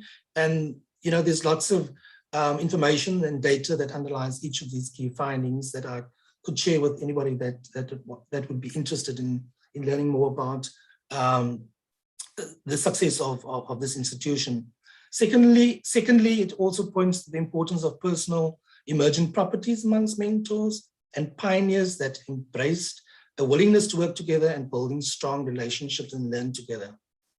Thirdly, learning in the community of practice was shown to develop identity and a sense of belonging as pioneers, were given meaningful tasks to do, and the training and interactions with mentors was experienced as meaningful and relevant. So a lot of planning went into hosting these interns, and also for them to be given lots of opportunities to grow and to develop, because it was a long-term plan. This institution actually had lots of vacant posts that were not funded, and hence they could support.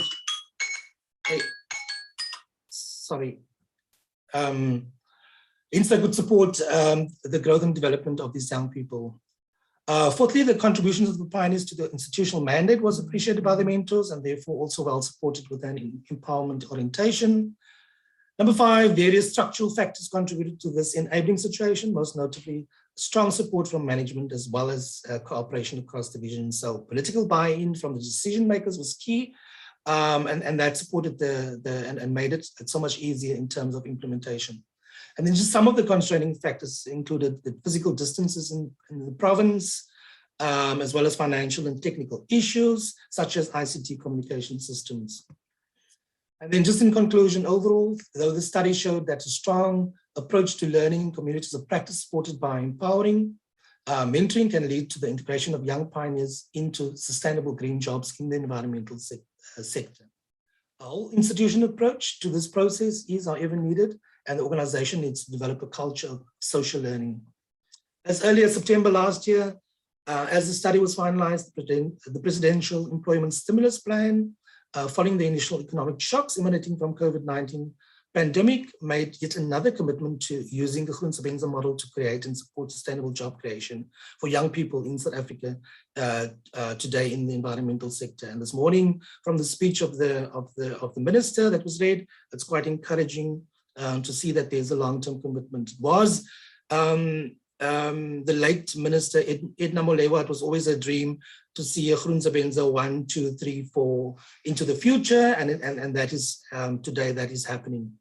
So this study has been developed and designed to understand those processes and enabling conditions that can support retention and empowerment of young people to take up jobs in the environmental sector today. And its recommendations may therefore be of value to those involved in seeking to support sustainable impacts in terms of retention and employment in programs such as Groensebenza. And in the Groensebenza program itself, as it continues to unfold as a job creation tool for unemployed youth. Thank you. Yeah, that's in a nutshell. So I want to say that the study is, or the thesis will be available, and just thanks to Professor Ayla Lotz, who was my supervisor. So we would like to share, whoever the findings or the full thesis with whoever is interested and can find some meaning in what the study has revealed going forward. Thank you, Thomas. Thank you very much, Donovan. Much appreciated. The next speaker, beloved, is Kamel Marok from Vets Real. She's going to share with us the vision of the Presidential Stimulus Program, bringing the youth into job pathways. We're going to give it adequate time, and thereafter my colleague, Dr. Prisha Ramsarop, would share the panel discussion. Thank you very much. Kamel?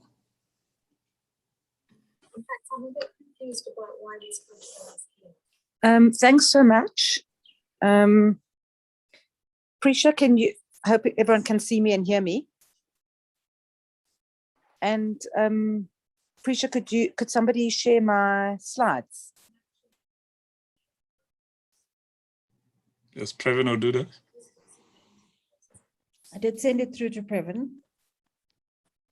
Okay, please give us a minute and then we'll load them on the platform for you.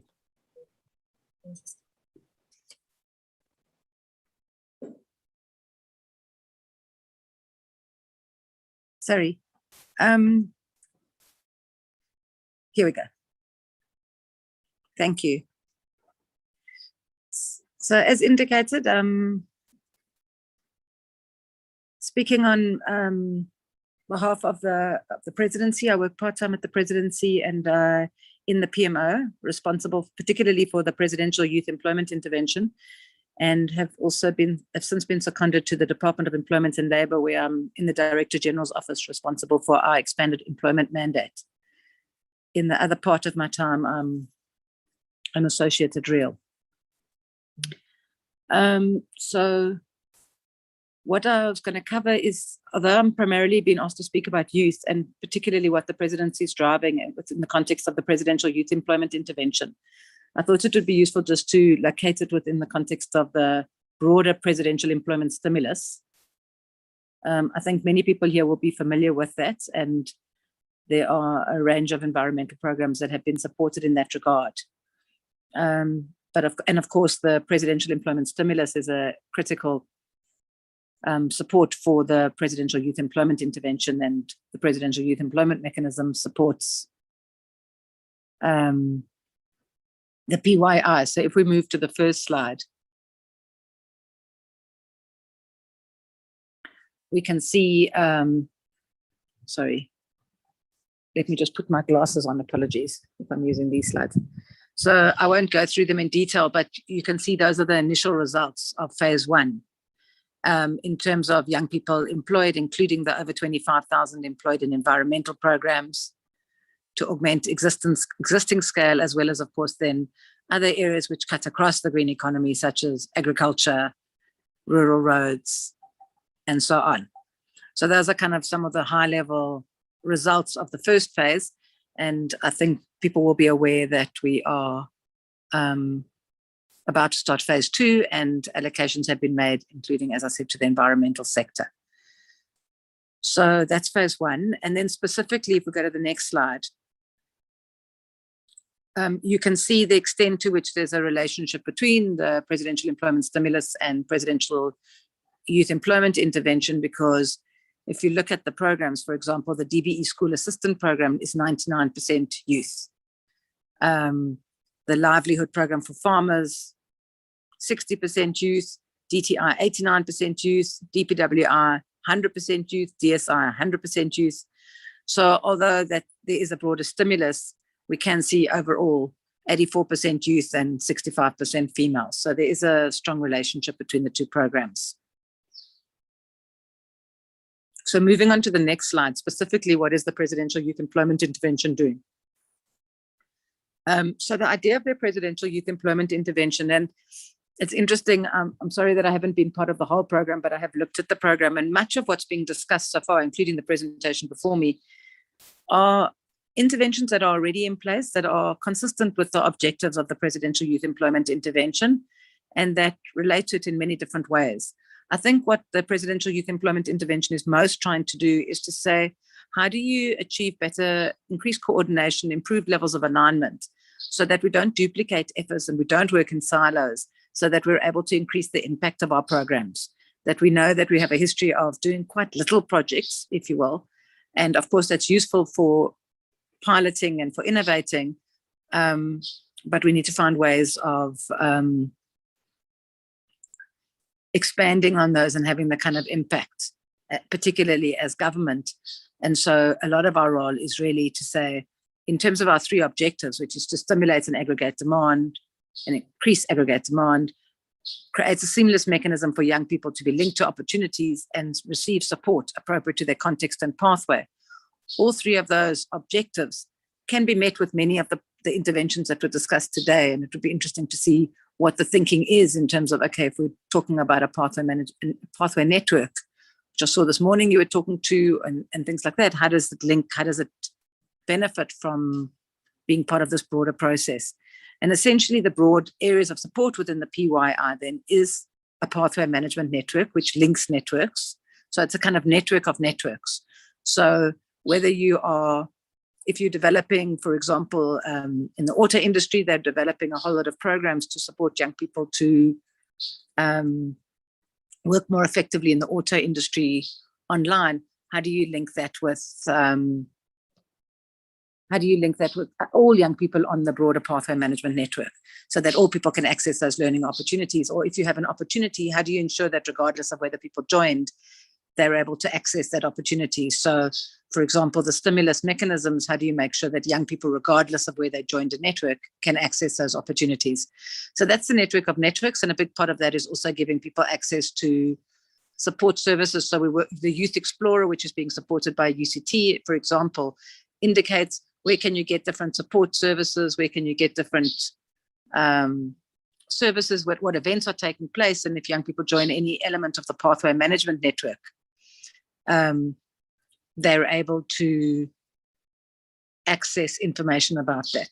So then the other three areas are workforce solutions, stimulating demand, and the Presidential National Youth Service. So moving to the next slide.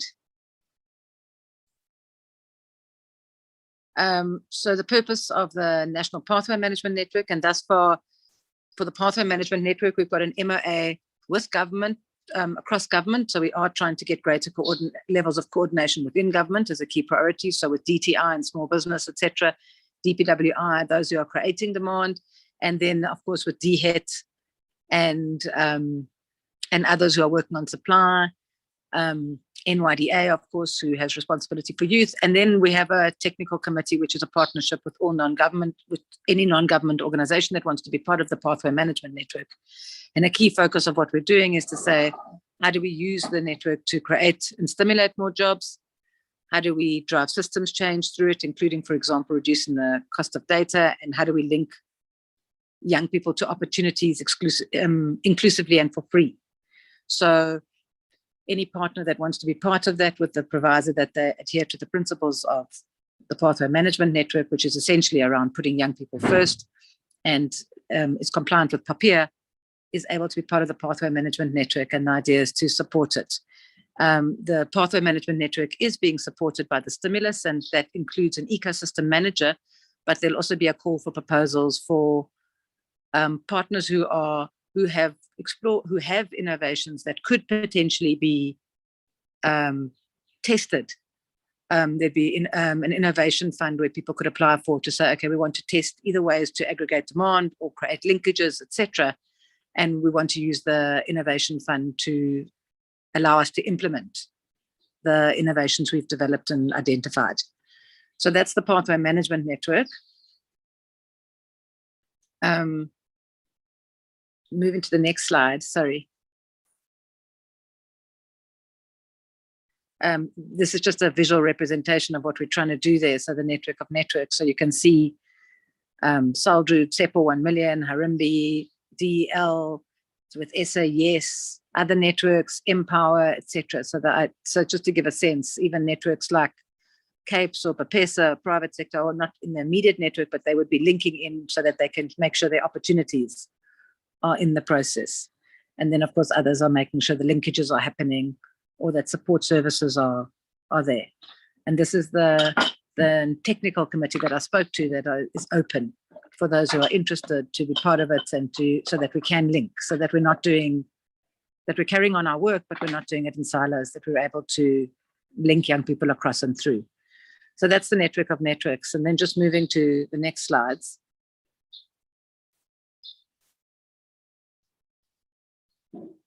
Sorry.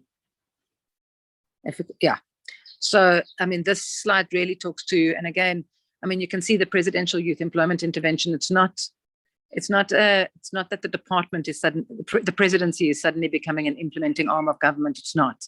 It's very much around coordination and aligning efforts within government and with other partners.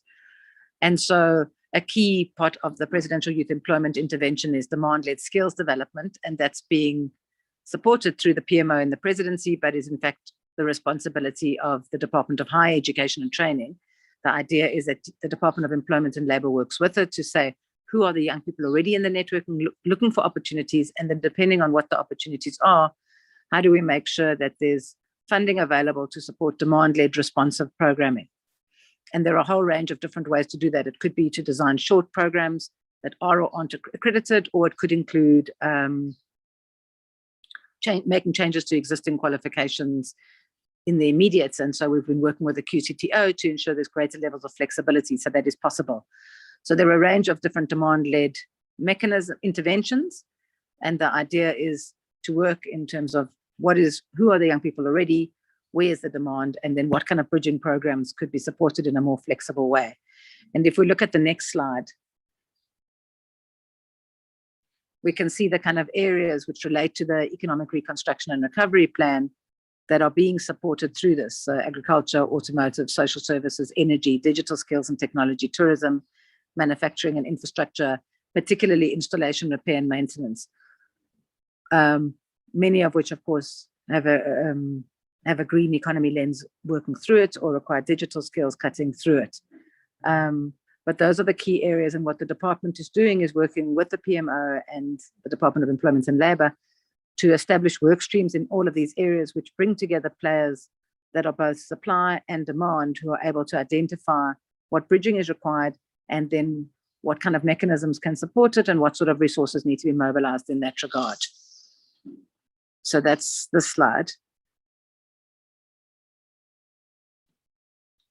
And then there are also the Presidential Youth Employment Interventions also includes a whole lot of interventions to support local economic development, so that we know the work streams, of course, have a sectoral lens, but of course, in some cases, we're working with the Public-Private Growth Initiative and others to identify where are the opportunities in local areas in terms of these sectoral areas, and looking at how you can support them.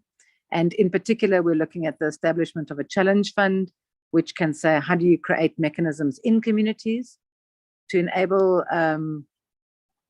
young people to access livelihood opportunities, small business opportunities, and other mechanisms, as well as to build intermediary institution capacity to support that at a local level. And then there's, of course, also funding through the Presidential Youth Employment Intervention, which is mainly provided through the NYDA and the Department of Small Business to support small enterprises, both commercial, and then, of course, there's a big focus on social enterprises.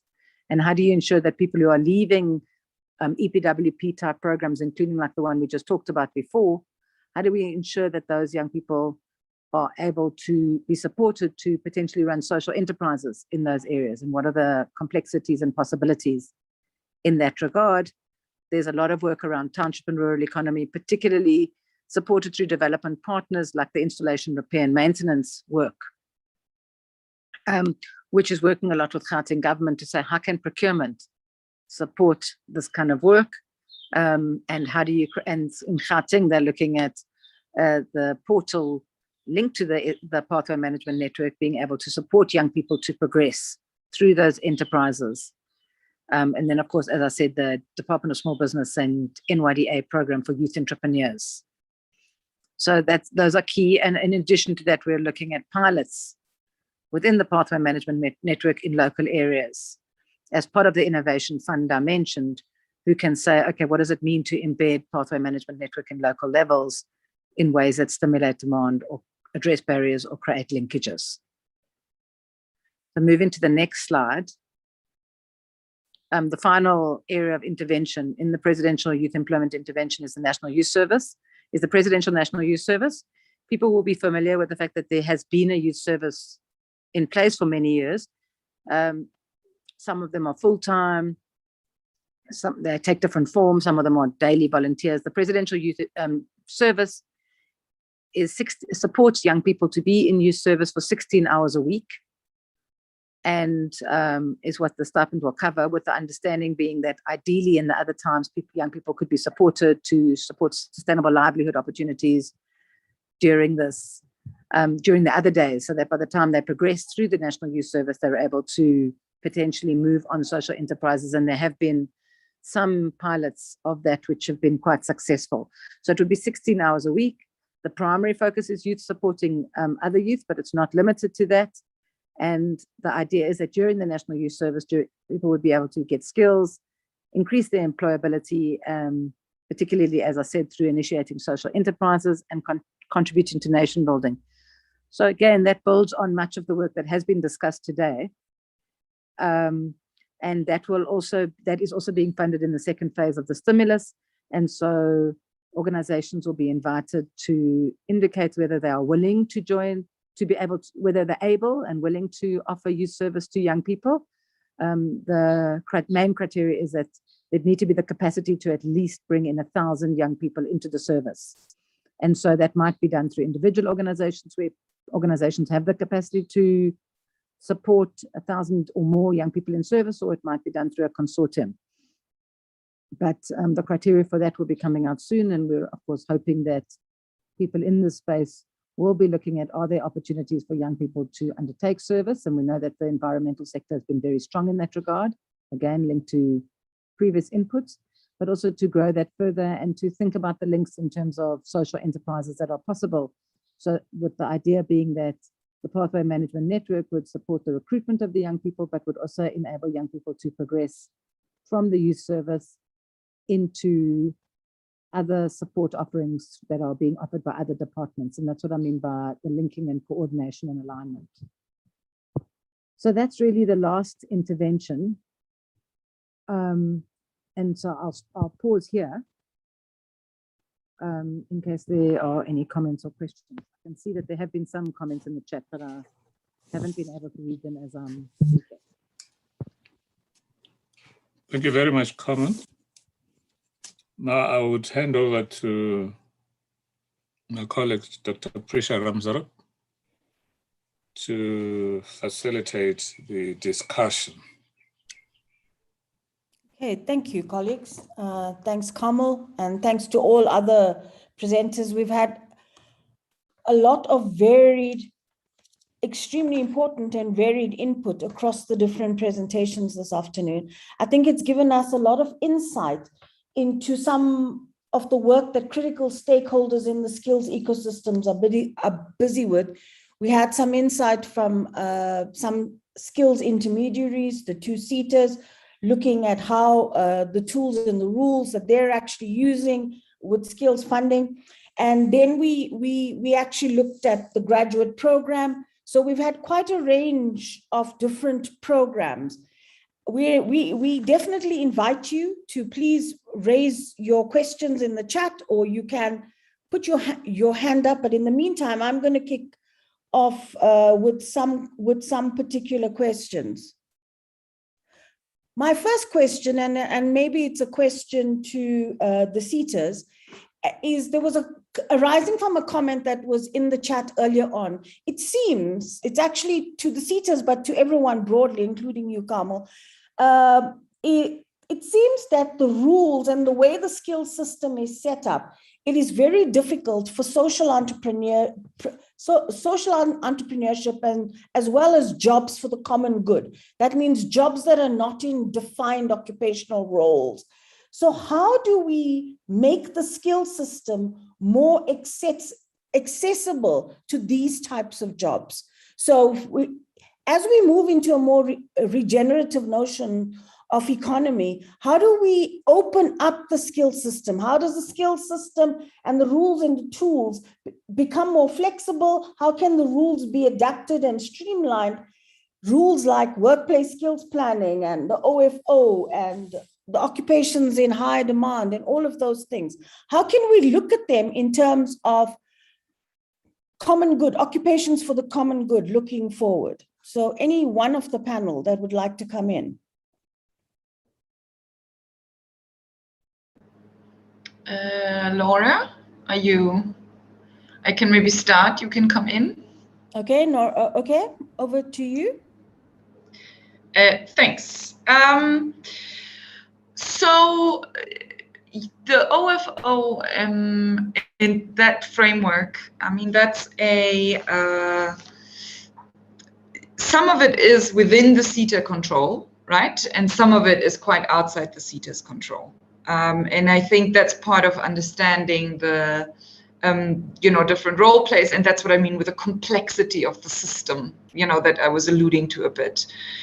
So the QCTO on one hand, then DHET on the other hand, even the way the SSP is regulated, which I'm sure Laura can talk a lot more about, it's very stringent. And, it's rules like you can only interview 20 stakeholders in your sector. When I say very stringent, I mean to a degree that is sometimes, you're like, why? So these are some of the things I think we must talk about. I find that the system kind of working on the implementation side, I found it almost, I'm going to use the word schizophrenic, but there is like 2 levels of communication happening.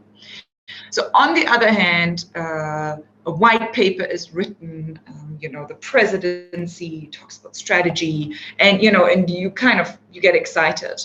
And yet for the last 25 years, the annual performance plans of the CETAs have looked exactly the same. So how funding is actually allocated and how the CETAs are then held accountable by the Auditor General has not changed in 25 years. So, that is, kind of where it's like 2 different messaging. And, obviously, so I can only speak from a CETA perspective. I don't have kind of, I can't speak for the whole system. But that has just been my experience. And it's also an internal mind shift, to say, okay, so there are regulations, but we all know that they are a framework like National Treasury, and there can be, creativity within that. So I think CETAs have very much struggled to bridge. So I think the plans have improved a lot over the last, I see a lot of hands come up. I think the planning has improved a lot, the research agendas that CETAs have in place. But there is a bit of an operational gap. And for me, I have reviewed, I think, 20 CETAs discretionary grant policies over the last 3 months. And you will see that they are extremely boxed and very small in terms of what they allow.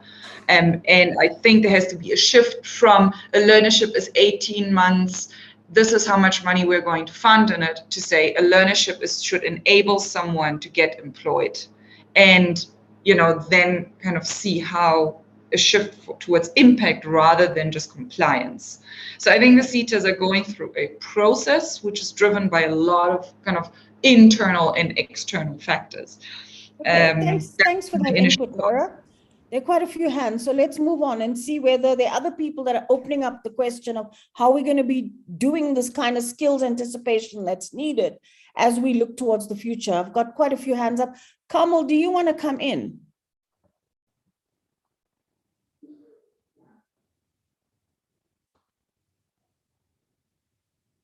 Kamal, do you want to unmute? Okay.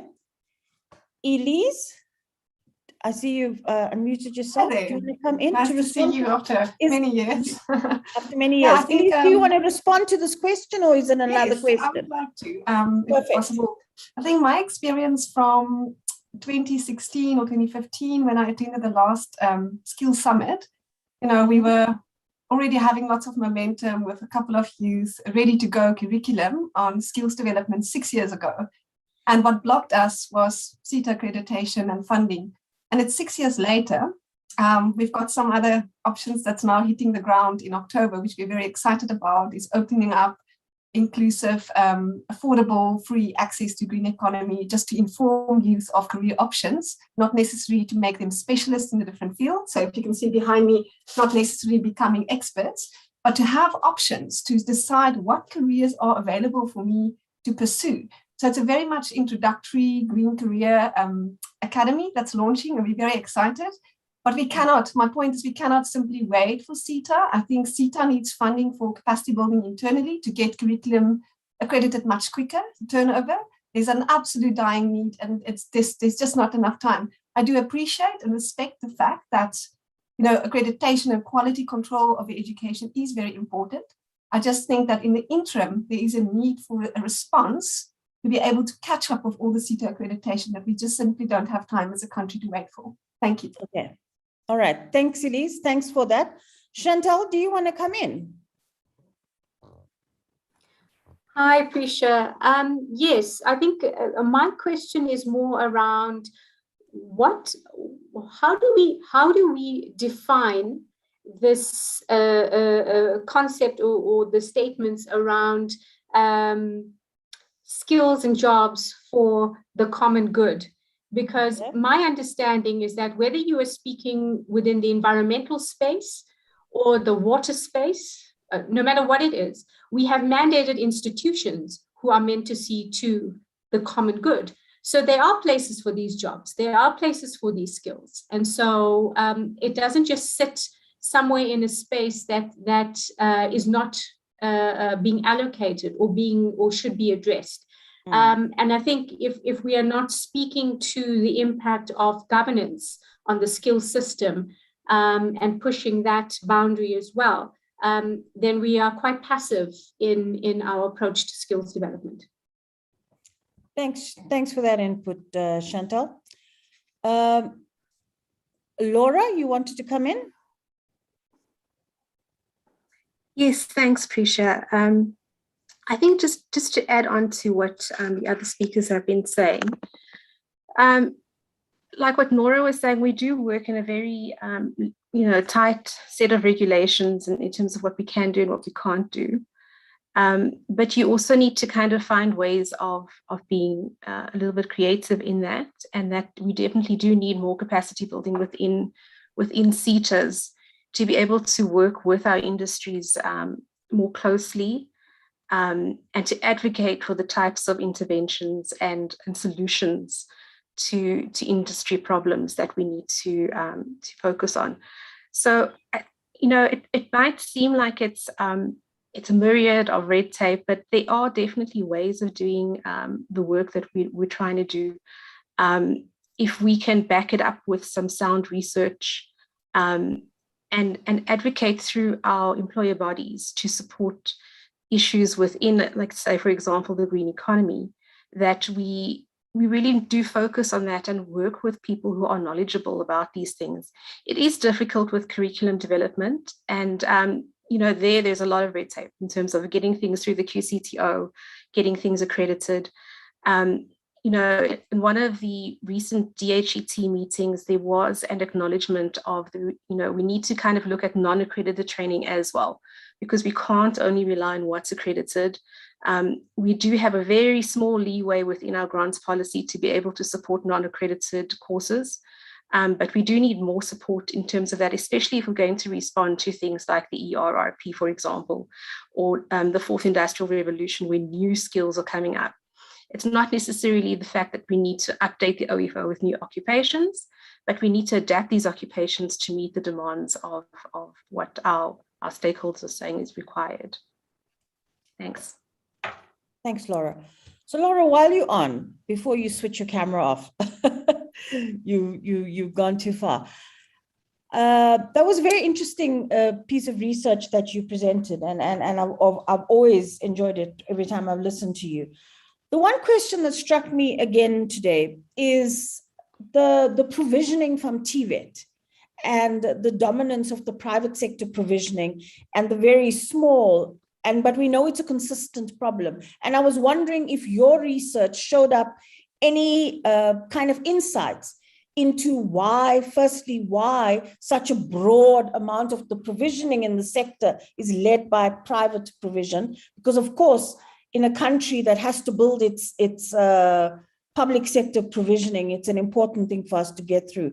And then secondly, what's the blockages in terms of TVET provisioning, and why are we not seeing an increasing amount of provisioning within TVET? Okay, there's dominance of private sector provisioning because private sector is able to catch up quicker than what government-based organizations can. We're always trying to play catch up. It was mentioned that we implement our plans a year after we've come up with them because we have to wait for budgets. And we also need to be more proactive in terms of trying to identify partners that we can work with to try and fast track things through, QCTO and that type of thing. But there is always going to be, and especially in the sector from which we come, manufacturing, there's a focus on technical skills. A lot of our apprentices don't have a component in terms of looking at the green economy and how do you become more efficient in terms of your work. Other research that we've done now has also showed that the youth are just automatically picking up that they need to focus on the green economy. It was a project looking at how do we promote solidaristic principles within curricula. And then we actually wanted to then establish a youth cooperative. And the cooperative themselves said, you know what, we're going to implement green principles. We're going to support a food security within the community in which we're based, and we're going to utilize renewable resources in order to do the work that we do. And we need mentorship and guidance to be able to do these little projects. And then from those, try and expand and build on them so that we reach more people.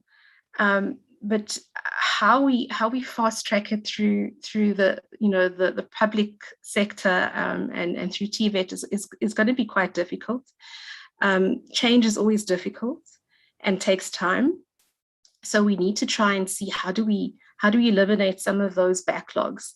And I think, because we're in such a dire situation right now, working with government partners, we should find ways of being more coordinated and find solutions and fast track these real problems. But we need a community to come together and actually challenge. Why do we always have to wait on the QCTO or other bodies to develop curricula and accredit things when it's a need now, not 2 years from now when the need changes? Okay, thank you, Laura. Carmel, I see you have your hand up. Do you want to come in? I just wanted to, if I could, I won't comment on all of it, but I noticed I was interested in the chat. I see that there was a comment that I was focusing on demand-led in a kind of social way rather than in terms of what the young people are demanding rather than the economy. And I just wanted to maybe clarify, because it's possible that I'm so conscious of the forum I'm in that I gave a lot of examples that might suggest that. I think that the understanding of what's trying to happen with the work streams that I mentioned is to ensure that we're focusing very much on demand in the economy, as well as, but that it could include where there's opportunities for income generating. So it could include social enterprise, but it's very much in relation to the broader demand. And what we're trying to do, and it's exactly in relation to one of the points that was made, is set up an alternative mechanism for recognizing demand-led training so that accreditation and fuller qualifications is not the only mechanism in place. So it's precisely to try address some of the challenges that speakers have spoken to, which is how long it takes and the requirements of the Auditor General. So what the Department of Higher Education and Training has done in that regard is to build into CETA's service level agreements, or they're busy building into service level agreements, a kind of social compact that allows, at least for immediate requirements, that there's flexibility. So it could be short accredited programs. It could be TVET colleges running programs where they're making adaptations. So as I said, in the auto industry, that's a big focus. They're working with existing qualifications being offered by TVET, but the auto industry is working strongly with the TVET colleges to adapt parts of the curricula so that it's very well aligned. In other cases, like the IRM, it could be installation, repair and maintenance. It could be short programs that are accredited. And in other cases, it may be courses that are not accredited. And the idea being that we find other ways of being able to, let's just put it because of the example that was given earlier, satisfy the Auditor General that there is a quality assurance mechanism, but it's not necessarily accreditation. So the idea is not to simply say, okay, any program, and to go back to a system where young people get a lot of programs that don't enable them to access an income, but it's to look at different models for allowing you to assess quality. And one of them, of course, is accreditation. And we have worked with the QCTA to say, You can't, sometimes we need a part qualification where there isn't a qualification because it's a new emerging area in the economy. We can't wait for the process. So we want to be able to develop a shorter program linked to a particular opportunity, which is accredited, but not wait for the full qualification. That's one scenario. But there might be others where we don't need it to be accredited and we need to respond. So for example, in the digital economy, we're seeing the pace of change. But in that case, we're introducing, and in fact, the National Skills Fund is about to start a pilot for fairly large amount of money to test the pay for performance model. So the measure of quality will be whether people access an income and not necessarily whether it's accredited or not. So I think that's the mechanism to allow for it within the context of the frame, within which CETAs works, is precisely what those work streams are about. And it's why it's so important that partners are involved in saying, this is what our demand is, and this is where people are, and this is the kind of training we need, because that is creating a mechanism. It's not addressing the medium and long term. Those are happening as part of broader processes and part of the processes that are in place to manage changing of programs and enrollment, etc. But it is specifically to address where we need, in the short term, a mechanism that allows us to be more flexible. So that's the idea. I just wanted to clarify that. Okay. Thanks for that, Kamal. I think that helps a lot as well. Hela, do you want to come in? I see you've been putting some questions in the chat, responding to Kamal. Would you like to come in, Hela?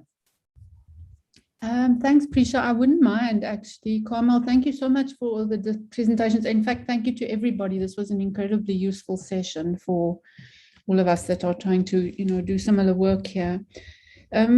One of the challenges I did also put into the comment for Nora is that we work with a traditional notion of economy, which is sort of GDP based and which is sector based, and which has a sort of like immediate rands and cents exchange mechanism, as in the sort of monetary economy. But what we're not doing well in South Africa is dealing with the other dimensions of our economy, which is the ecological infrastructure dimension of our economy. Now, I don't know if anybody has recently looked at the Department of Water and Sanitation's IRIS database, but if you do, you will see there that literally every single wastewater treatment plant in this country is in failure. And it's in failure because of a failure around monitoring capacity and being able to manage the effluent that we all produce. Sorry for the graphic vision here. But that then runs into the rivers. And so we're ending up with pretty much all of our rivers in the country are polluted, and we're ending up with more and more and more stress around water and water provisioning. And that is affecting all of our economies in so many different ways. For example, in Makanda, where I live, we have water on and water off days most of the time, so that it's an incredibly big strain on the education institutions, all of the other economic sectors. So I'm wondering, at what point are we actually going to be able to quantify the value of that kind of an investment in the skills development sector in the same way that we do, for example, the valuing of occupations and jobs into the mining sector?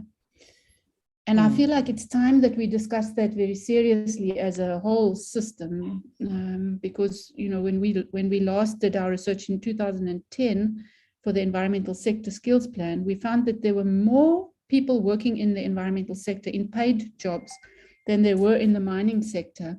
Yet the environmental sector doesn't have any skills planning mechanisms, except for a few that are scattered here, there, and everywhere.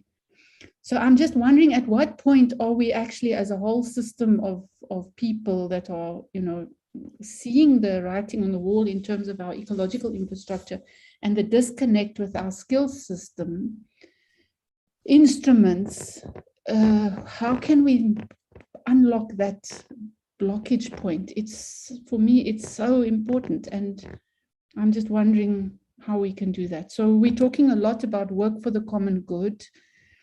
And we need ways of supporting young people to come into this work for the common good and to see that as viable value creation in their communities and to be properly rewarded for that. And for that, we must unlock, you know, much stronger commitments to this kind of work in the country. So thanks, Prisha. Sorry for taking. Okay, thanks for that, Hala. And that's a huge question. So I don't know if any of the panelists want to come in and give it a shot or just give a perspective or an idea.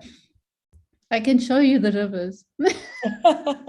Thanks, the Hala. waste of the treatment plants and the rivers. It really makes one very, very, very stressed when you see that, you know, not just about our future, but about the future of the economy. Yeah. So can I just very short, maybe as a, so currently the CETAs have, you know, we use things like hard to fill vacancies. And there isn't one methodology to actually assess hard to fill vacancies.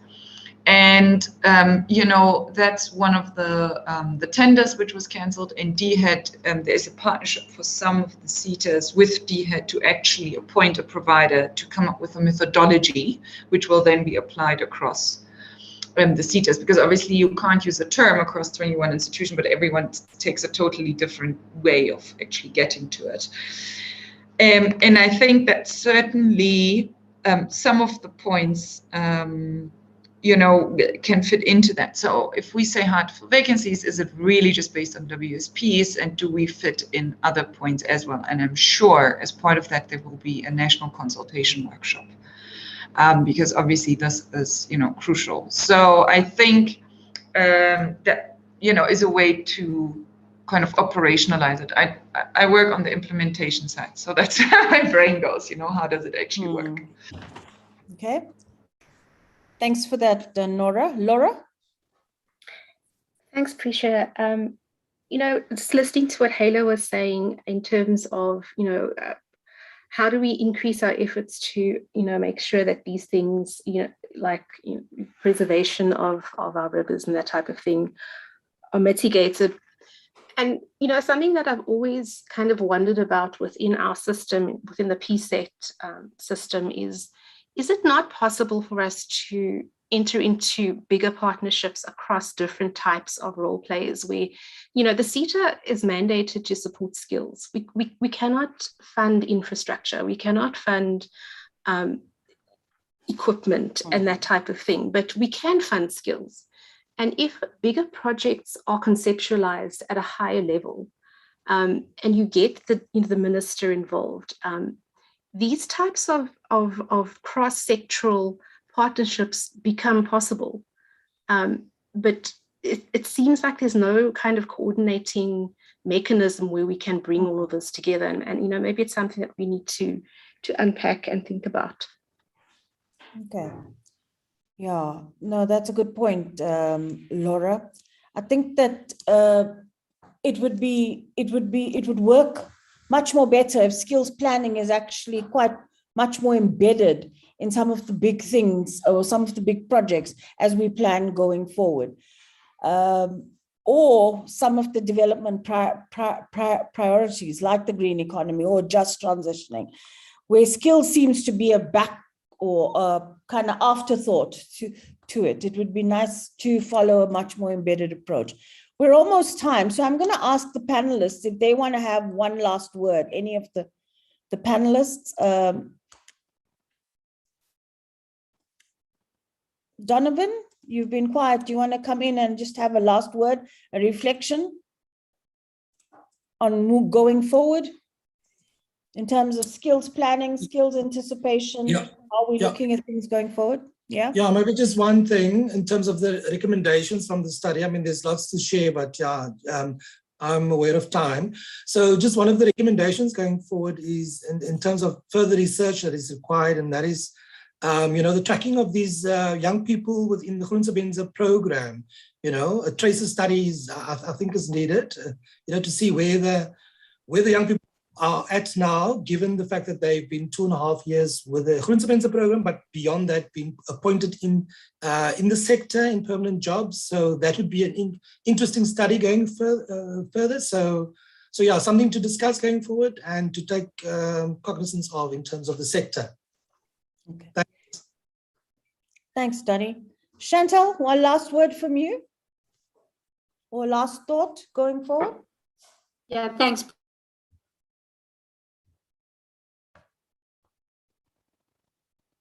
Chantal, I seem to have lost your sound.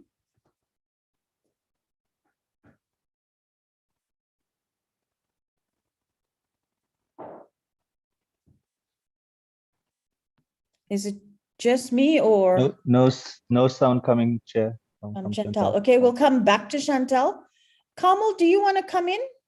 A last thought or?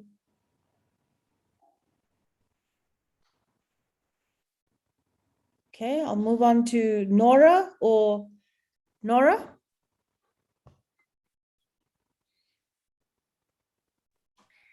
I think, Prisha, just a last thought and something that's come up within us, within our CETA is, skills is but one part of the puzzle. We need an economy that is growing and people that are thriving in order to really take skills forward. So we need to also be cognizant of the environment in which we're working and the difficulties around it. And a lot of people kind of throw daggers at the CETAs. We can't solve the world's problems. We have to work within the mandate that we've been given.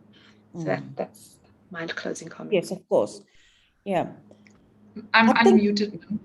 Yes, Nora, go for it. Sorry, it was frozen. For me, my closing shot is, I think, less compliance, more impact. I think the CETAs also have to shift an internal mindset, and I think it's certainly possible, and I think there is a bigger understanding of that. Though totally keeping Laura, ultimately we're a skills development authority and infrastructure is not something we're going to fund. So there will have to be partnerships for systemic changes. It cannot be done by the CETAs. No, of course. But I think that the issue has been raised about how we actually think about and create flexibility within the system and at different levels of the system, as well as the way the system sets up the rules and the tools that it's actually using. Like one of my colleagues is always trying to emphasize. Chantal, you want to come back for your last shot? Since Zoom kicked you out before. Yeah, sorry, Prisha, I'm not too sure whether you can hear me or you can't. We can hear you now. Okay. So just a parting shot is that there are many things that need to happen to smooth the path for skills development for sustainable growth across all of the subsectors. But there are also certain mechanisms that have to be at play, whether it be political, will, changes at ground level and the uptake of these skills and the demand for them. So, vacancies don't always mean demand. Demand means people are recruiting, people are employing. And that is not what's coming through. So, there are many of us in the community that are pushing for some of these things. Thank you. Okay, thanks, Chantal. Kamal, do you want to come in with the last point?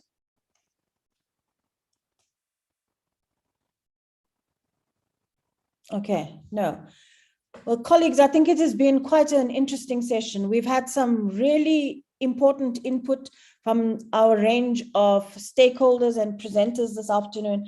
It's raised issues around the system and the streamlining and adaptations of the systems. It's raised issues around coordination and aligning efforts and the importance of joined up implementation. It's also raised many questions and some insights into how we're starting to think a lot more broadly around entry-level work in the sector, as well as what work streams at these levels is going to mean, and how we look at a much more broader base in terms of provisioning for entry-level work in the sector? I think there are many questions that were also raised around what the implications are for provisioning then, and what mechanisms and how we need to start to think about the move from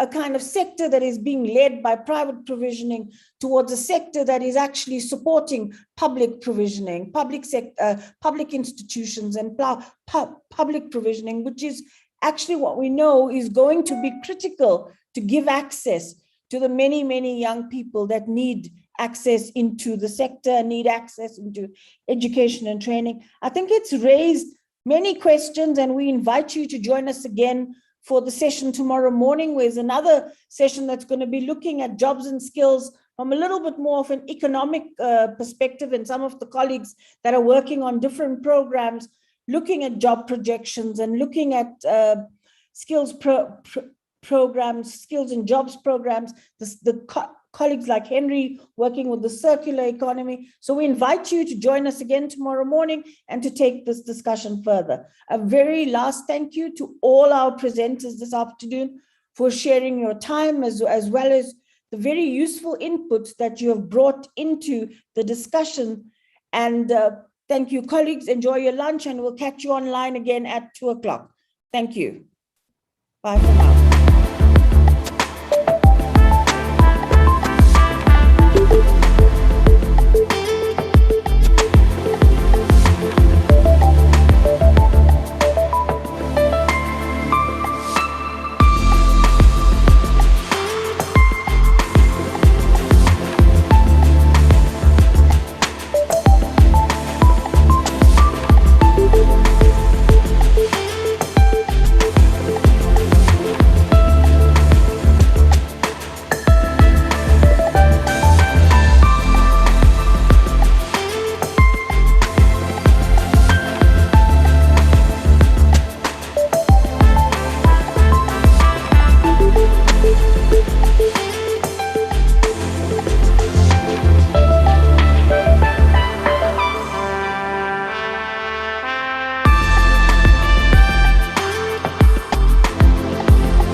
sodwa obakade madoda sibulalana sodwa obakade madoda sibulalana sodwa obakade madoda sabulalana sodwa washona punembeza tabulalana sodwa washona punembeza sabulalana sodwa washona punembeza sibulalana sodwa washona punembeza sabulalana sodwa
Every man has to be his own savior. I know I can make it on my own if I try, but I'm searching for a great heart to stand me by underneath the African sky. A great heart to stand me by. I'm searching for the spirit of the great heart to hold and keep me by. I'm searching for the spirit of the great heart under African skies. Sometimes I feel that you really know me.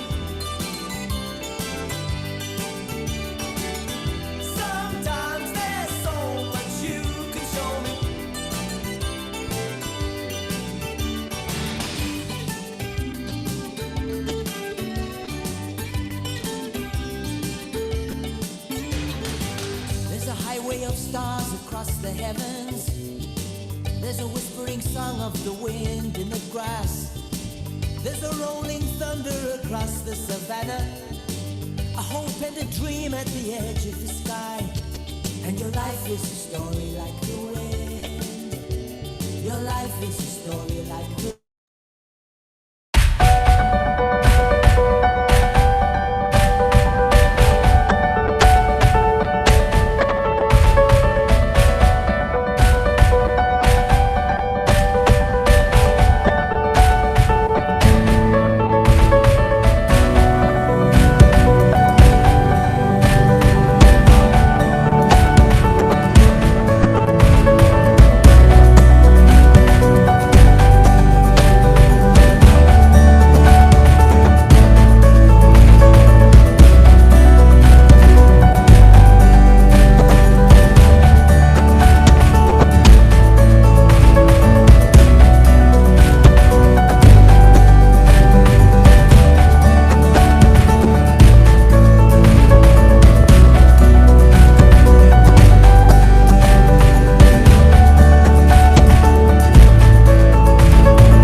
to the sky now, look to the water, the earth below.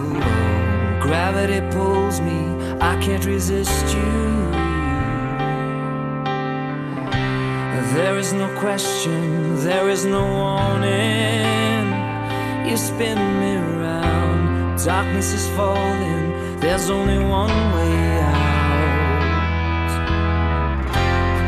You know you reel me in, you know you pull me closer, you know you keep me warm tonight. Miles away, I can look down from space, know where I've been, know where I am and where I'm going. Lost at sea, I see you shine for me. You are my lighthouse, you are my lighthouse. Millions of stars in one constellation could guide me home. You are the reason, you are my calling. Longing to hold you, longing to have you to myself. You are the one thing keeping me going now. You're the air I breathe. You're the voice inside my head. You're the fire inside my heart. Miles away, I can look down from space and know where I've been, know where I am and where I'm going.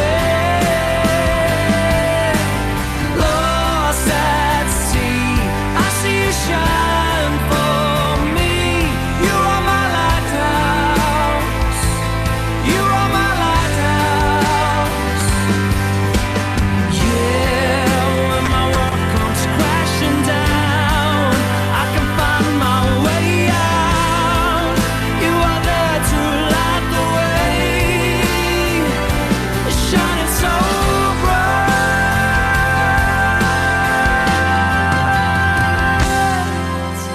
Miles away, I can look down from space, know where I've been, know where I am and where I'm going. Lost at sea, I see you shine for me. You are my lighthouse. You are my lighthouse. Miles away, I can look down from space and know where I've been, know where I am and where I'm going. Lost at sea, I see you shine for me. You are my lighthouse. You are my lighthouse. Look to the sky now, look to the water.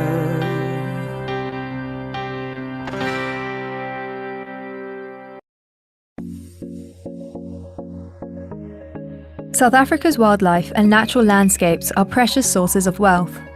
Issues such as climate change, ecosystem degradation, and resource constraints have increased society's desire to safeguard this natural capital.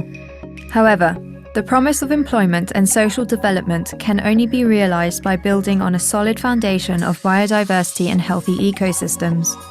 The task of securing a greener, more resilient South Africa is not a small one, and it lies in the hands, hearts, and minds of a special group of people, our country's Green Matter partners.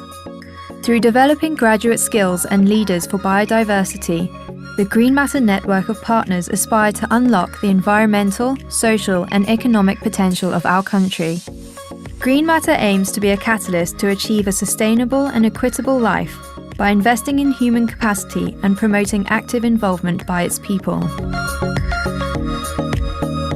Green Matter is an excellent example of how non-governmental organizations can work together with government to address national priorities.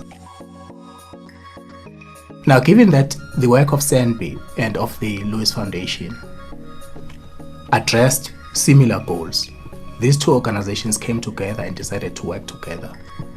Soon after that, Green Matter was established to implement that strategy. So we exist purely to implement that human capital development strategy for biodiversity. I believe that Green Matter is an organization that stimulates and supports the growth and development of young South African scientists so that they can be future custodians of South Africa's natural heritage. We do this through partnerships, through interventions, and a whole range of activities based around human capacity development. We exist purely to prepare young people for various careers in conservation in South Africa. We do this in a number of ways. Firstly, we attract talented and willing young people to pursue careers in conservation.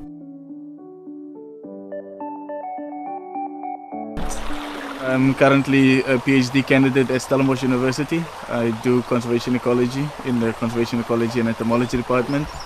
And my focus is on invasive trees along riparian zones, so that's why we're on the river today.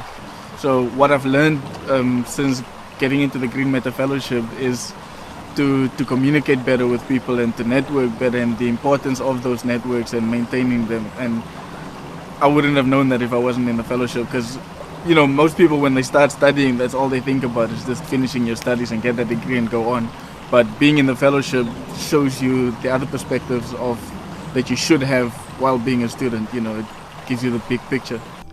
We support school level outcomes in environment related studies by supporting the Fundisa for Change program. As a sector, we came together and we wanted to look at how we actually are teaching the environmental and sustainability content that is within the South African school curriculum. It's brought different partners together, with everybody pooling their resources. It's provided some kind of a guiding framework for teachers within the teacher education institutions. We focus on high skills in postgraduate studies, leadership development, and entrepreneurship through our fellowship program. My name is Yabulela Sokomani, an Imvelisi graduate and owner of Sokomani Horticultural Services. What we do is we do organic farming and we do it in between olives. I see my business affecting people in informal settlements where all those good foods, organic foods, are not blending at. A business that will not make the organic vegetables seem to be the expensive option. We also prepare young people for the world of work, those who have gone through higher education. We organize work integrated learning for them, internships and other forms of career support so that they can seamlessly move from education institutions into the world of work. The forum allows us to collaborate as universities among ourselves and also between universities as a sector and employers. And Green Matter acts as the enabler for this collaboration. And we're hoping that we can then inculcate this kind of collaboration in our students when they go out, so that as professionals, they can work together as others to achieve more. I feel like we felt like all 5 of us were like thrown in the deep end, and then we actually learned to swim together, like we do things together. That has actually brought us close together. I'm going to miss it. We also work with organizations in order to improve their capacity to manage people and to retain talent. The last bit of work that we often understate is around national advocacy for biodiversity, human capital development. We work with organizations both in the private sector and the public sector. We make contributions to policy on the part of government so that overall everything is geared to support people development in biodiversity. Every single national park in Africa is seriously under threat, and this has quite a bearing on the importance of the work being done by Green Matter, because today we have to invest in human capital development. We therefore use our time, contribute our energies to work with others and invite others to join us in developing skills, particularly for those that have been marginalized for too long, to use their talents so that they can contribute to a better world and a better South Africa.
need to share screen. So while we're waiting, Kevin, could you just look into that? Sorry, Prof. You want to share screen? The ones that are presenting this afternoon, if you could make us co-host so that we can share screen, because share screen has been disabled otherwise. Yes, we're making everyone co-host now. And I just want to, before we start, this is from Vivian Malema. She spoke about the, okay.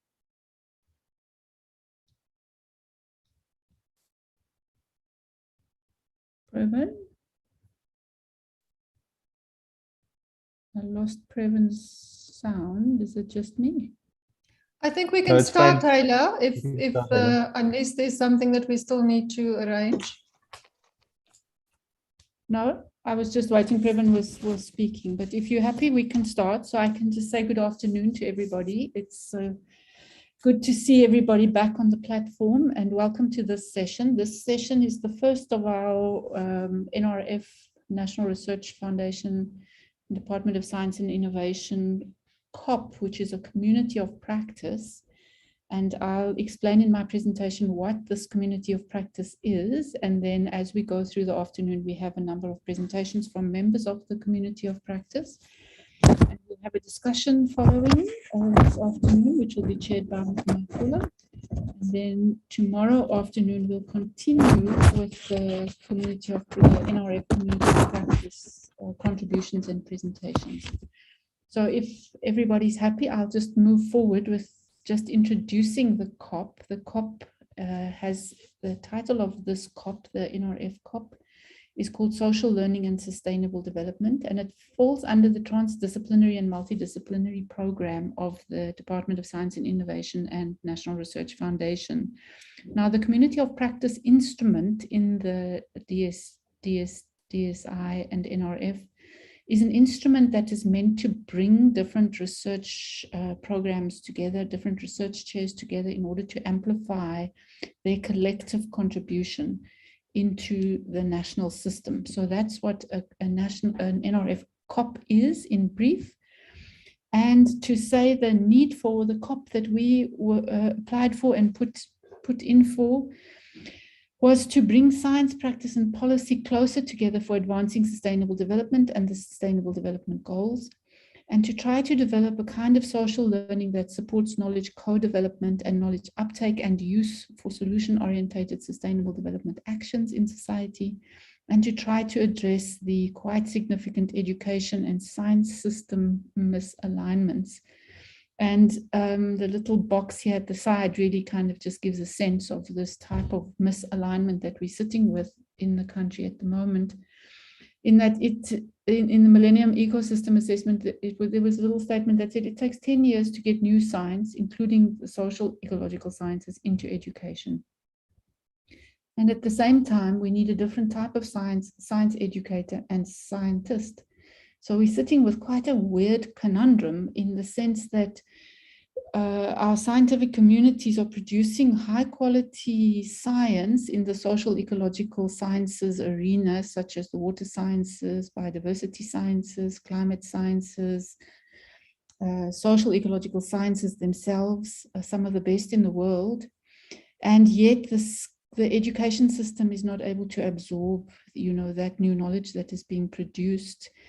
And we're running 10 years, sometimes 10, 15 years behind ourselves in the education system with new science.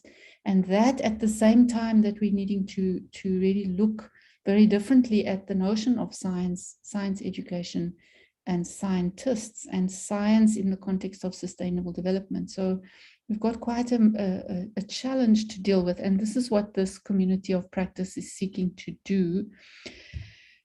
So it's a community of practice that involves 11 research chairs, and you'll be introduced to all of them. I'll start introducing them as we open up for their presentations just now. And these are SACHI chairs as well as other research chairs, most of which are working in the sustainability sciences in some way or other, or in the educational sciences that has an interest in environment and green skills kind of sustainability education. So we're trying to bring the sustainability sciences and the educational sciences in this particular space closer together. And it's across 7 universities, and it's involving many of South Africa's major transdisciplinary research centers in global change research. We have a number of connected systems and partnerships and groups that we're working with across these different programs, such as the National Environmental Skills Planning Forum, very important partner, the national and provincial government departments and NGOs, many of them are listed there, the local municipalities, many of us are working with, and then a number of global change science and learning networks, such as the community-based water quality monitoring learning network that we've just been working with to, review the status of community-based water quality monitoring across the country. There's the Fundisa for Change, the Green Skills Learning Networks, there's ecological infrastructure and water security networks, there's catchment-based networks, there's climate change adaptation networks, there's food system networks, and more, biological control networks, invasion biology networks, sustainability transition networks, I think Mapula mentioned one of them earlier, restoration ecology networks, and more. So it's really quite an important sort of coming together of quite a huge system of knowledge workers and education programs and practices, trying to think about, well, how do we take this work and make a stronger impact into society? So that's just a quick overview of who we all are.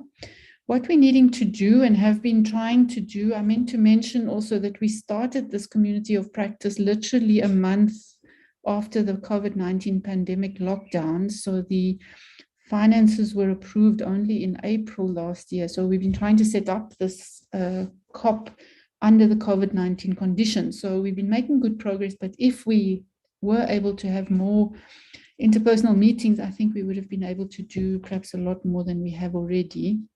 But nevertheless, we've been trying to organize ourselves into sort of intersecting knowledge hubs around 3 main themes. One is clean water, which includes water quality monitoring, biotechnology and biological control, scientific practices and educational practices, climate action, focusing on adaptation, mitigation and resilience building, and then ecological infrastructure, focusing on restoration and governance.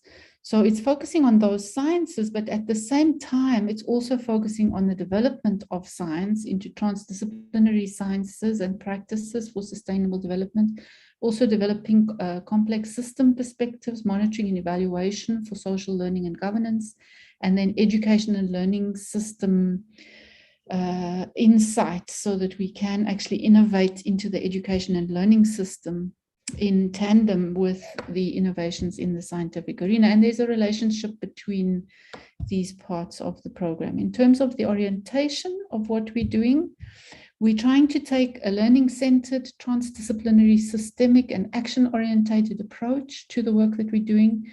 And that work is to engage with the wicked problems of clean water, climate action and ecological structure, or the wicked problems of trying to get to clean water, appropriate climate action and improve our ecological infrastructure or sustain our ecological infrastructure.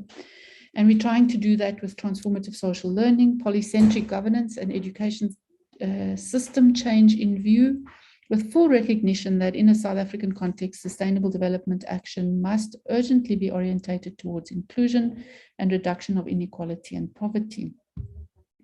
The aims of the community of practice are practice-based aims, and that is around strengthening co-engaged transdisciplinary sustainable development action via the transformative social learning methods and approaches that we're developing, policy contributions, and that is to contribute to sustainable development policy engagement, all of the SDGs, outcome 10 of the MTSF, the NDP and others, as well as formal and informal education skills and social learning system development, particularly focusing on SDG 4 and outcomes 1 and 4 of the MTSF, which focus on skills and knowledge development. So we're holding both of these systems in our hand.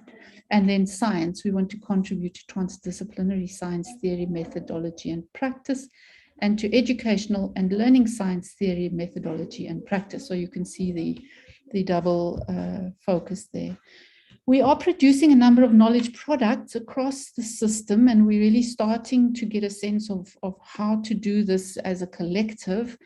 But there's some impressive work that is emerging. One of the things that we've been sort of starting to do is to co-edit or edit special issues where we're bringing some of the contributions from across the network together. One that we're doing at the moment is a journal for NORAG, which is a network for international policies and cooperation in education and training. And we're editing or co-editing a special issue on education in times of climate change. Some of the COP members are writing into that, along with other people from other countries and contexts. There's an ecology and society special issue that we've also kind of got on the boil, coming out of a transformation process program that we were working on across a couple of the chairs with Shona and Talia and others. And then we've also got a special issue of the Southern African Journal of Environmental Education emerging around particularly the implications of this kind of work for vocational education and training, and so on. We're also busy with a lot of work in terms of courses and knowledge forums. And I think Eureka mentioned this morning, just, you know, in our center alone, we've had about over 1,000 people on online courses in the last year and a half. And we've been really trying to innovate these professional development online courses into the water sector, into the education sector, into the teacher education sector. We've also been contributing to a number of different types of knowledge forums. So here's one that Colleen Vogel from WITS has been working in, which is the LIRA network. She probably can tell us more about that. Eureka was talking about the biodiversity human capital development strategy, green schools networks, decolonization in university networks. Professor Lagrange particularly has been doing a lot of work there. And then also into the global networks such as the World Conference on Education for Sustainable Development. And this is, if I could just say, amongst others, because there's a lot that is actually bubbling in this COP, which is speaking to this focus of, you know, this type of science coming together more closely with education and learning processes. And we'll hear from our different partners as we go through. We're also trying to engage the popular materials and the media. Here's an article by Professor Mark Swilling talking about the energy system, by Professor Mary Scholes on biodiversity and wetland processes that they've been involved in. Here's some work that's come out of this side. Our work, building a radio handbook for communities, establishing learning networks, looking at mobile journalism approaches. So, you know, really trying to look at what can we do to strengthen these relationships between science, learning, and practice. Then we're also involved in a number of policy practices, and we've called them policy practices because it's more than the policy brief, if I could call that, if I could say that, and I'll try to just show that. And we've also asked our colleagues in these sessions to, you know, point us in the direction of some of the work that they're doing, as well as the policy practices that they are engaging with. And in the next few months, we'll be trying to consolidate and pull together some of the policy practices that we've been engaged in. But one of the things that we're trying to work towards is a sort of policy brief series. We do want to have some policy briefs, and there are some emerging, some really interesting ones around the areas of clean water, landscapes, and climate action. So we've made some policy brief guidelines that we're starting to work towards. We're also making policy guidelines and briefs for education system changes, and also for transdisciplinary science policy and practice. So we're working again on both sides of the story. We've just put our New Look website together, and we're still busy doing some finalizing of that, but it's also more or less ready to roll, and we'll be loading all of these materials that we're producing together onto that website. There is the link for the website, and here's a little bit of an image of the new website and what it's looking like. So some of the work is sort of quite fresh and emerging, because we've only really been going for a year and a bit, as I said, under this COVID kind of conditions. One of the exciting things that we discussed the other day with Colleen and with some of the early career researchers was that we want an invitational process for youth-led policy practice engagements. And I'm hoping, I think Colleen is coming on next, and she'll tell us about some of the work that she's been doing with youth movements and policy work. And I think we'll be able to, you know, mobilize this process fairly soon, also coming out of the Early Career Researchers Forum that Malecha reported to us on, and that took place yesterday. And then there's also quite a lot of work emerging around actual policy outcomes that are coming through from the different collectives and partnerships and processes that we're involved in. The one we really are holding our breath on is to potentially have quite a big impact into the National Teacher Development Policy, which is under review at the moment. And we've been working with the Fundisa for Change and the Sustainability Starts with Teachers group.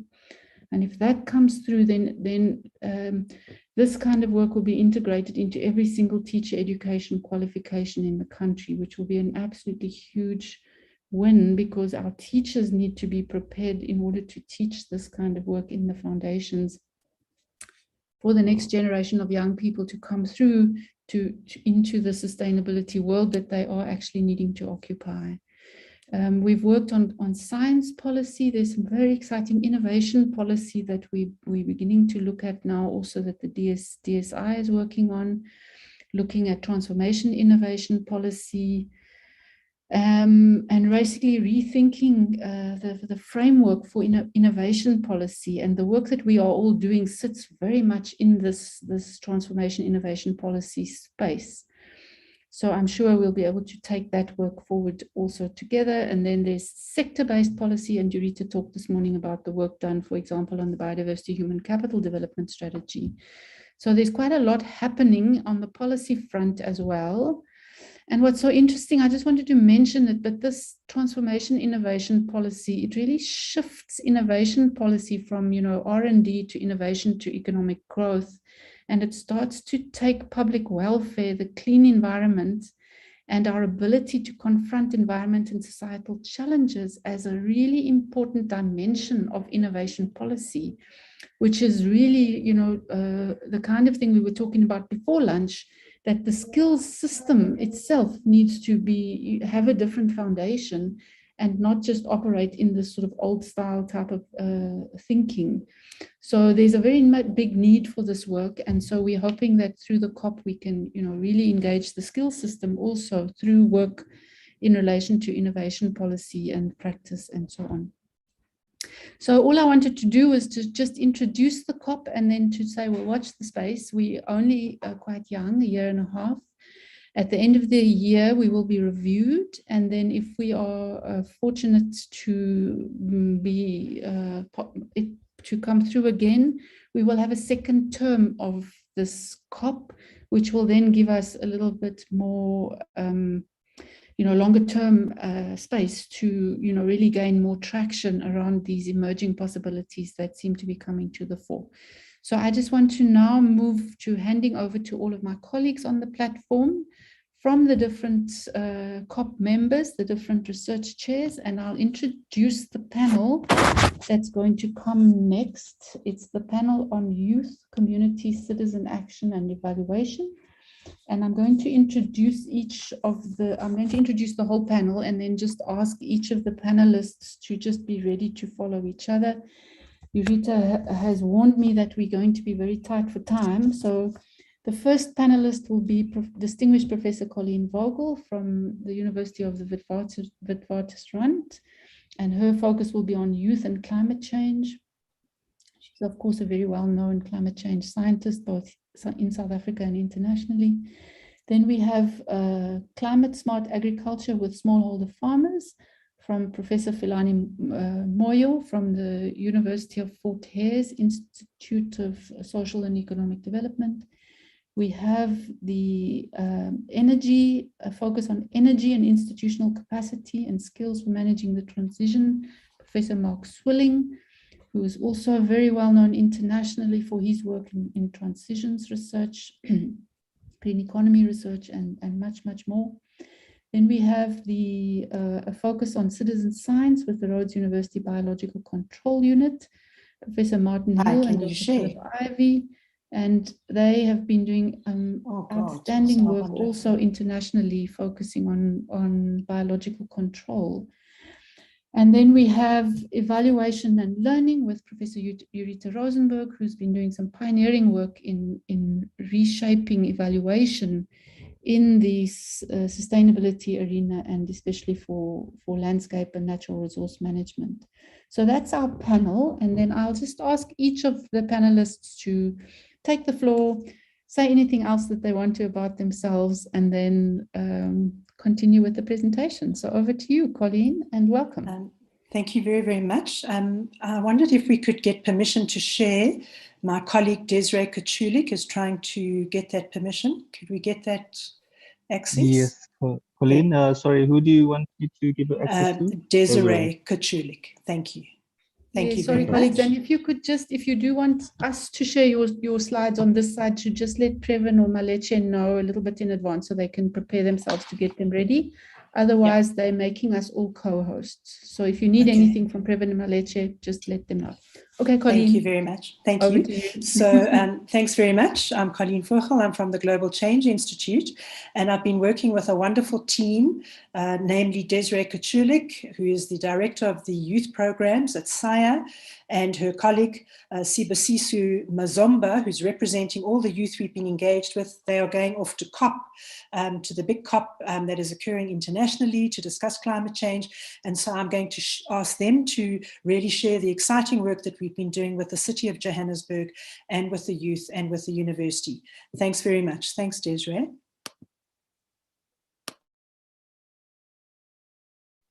Good afternoon, everyone. My name is Desiree Kashulik. I got a bit of a promotion there. I'm the head of the youth programs at SAIA. Thank you very much, Colleen. Just by way of a little bit of explanation, some of you might be familiar with the climate action plans that the various municipalities have been working on. This is also something that was convened by the C40 in part, which is a global network of larger cities. And in short, just to say, last year, even during all the COVID sort of stuff that we've been experiencing, we were kind of advocating, and I should say that as youth at SAIA, the youth programs at the South African Institute of International Affairs, we've been very engaged in the youth policy space, particularly around climate change since COP17. For almost a decade, or a little over a decade now, I should say. And we've been working quite closely with colleagues like Colleen at the Global Change Institute. And so when the city was embarking on the CAP last year, we saw this as a good opportunity to not only see a potential space for youth engagement for traditional kind of submissions, but maybe take it a step further. And I'm going to pass it over to Sibasiso in just a minute, but just to give a little bit of context, we worked with young people between the ages of 13 to 24. So it was basically down to grade 8s. We tried to have a good representation. It was open to everyone, but we tried to have a good representation from across the city, from different regions, provided data where we could, where it was necessary. We had young people participating on their phones or tablets or other devices, computers, etc. And essentially what came out of an initial workshop is that youth made it very clear that they didn't just want to create a traditional submission and, walk away from it as what traditionally happens from a lot of open calls for policy engagement. They actually wanted to advocate for creating a section of the CAP themselves to actually take greater ownership of the CAP. And I think that was quite, a step for us. And we brought that to the city, and they were at first, I think, a little bit trepidatious about that because that is not traditionally what does happen. But I think I should say that our youth participants advocated quite hardly, and they were quite successful. So they ended up writing what has now been called the JYCAP, or the Johannesburg YCAP. And as I said, this process was convened through Youth at SAIA, but involving hundreds of young people from across the city and numerous youth organizations as well. And I think without further ado, I'll just pass it now over to Sibasiso. Sibasiso, the floor is yours. Thank you, Des. So I will be presenting on some of the outcomes from the Johannesburg Youth Climate Action Plan process. So initially, the Youth Climate Action Plan, was co-created from the lived experiences of young people from across the city of Johannesburg who saw the critical need for there to be more responsive policies to the climate change emergency that the city and the rest of the world, are facing at the moment. And at the same time, we also recognize the importance of ensuring that integrated and intersectional climate action-oriented approaches were underpinning principles to combating climate change within the city. We also recognize that underprivileged communities and disaster impacts would not be mutually exclusive to some of the issues faced by marginalized groups such as young people, women, children, and homeless people, and they would be hit hardest, by climate disaster impacts. Therefore, we sought to ensure that the non-neutrality of climate impacts on these groups and communities were recognized, and that more efforts be made to ensure that climate justice is accounted for in mitigating and adapting to climate change in the city of Johannesburg. And, as the first generation that would have to bear the impacts of climate change in the future, it is vital that we are at the forefront of climate discourse and are leading conversations and actions that would be effective in turning the tide around our current trajectory of reducing emissions. So youth participation then in policymaking had to be the bedrock for catalyzing climate action. And this was one of the aims of the Youth Climate Action Plan. Its aims was to ensure that the voices of young people are heard and that their perspectives were not seen as additives in the climate change discourse.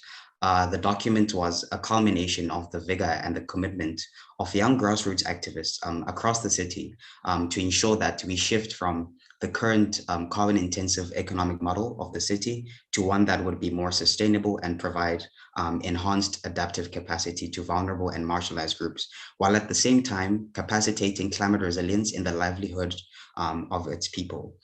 This meant recognizing that social justice and climate justice are inextricably linked and cannot be seen as distinct parts, as they ensure that the smallest contributors to carbon emissions do not have to pay the highest price for wide-scale changes to the production and economy that will precipitate as a result of climate action.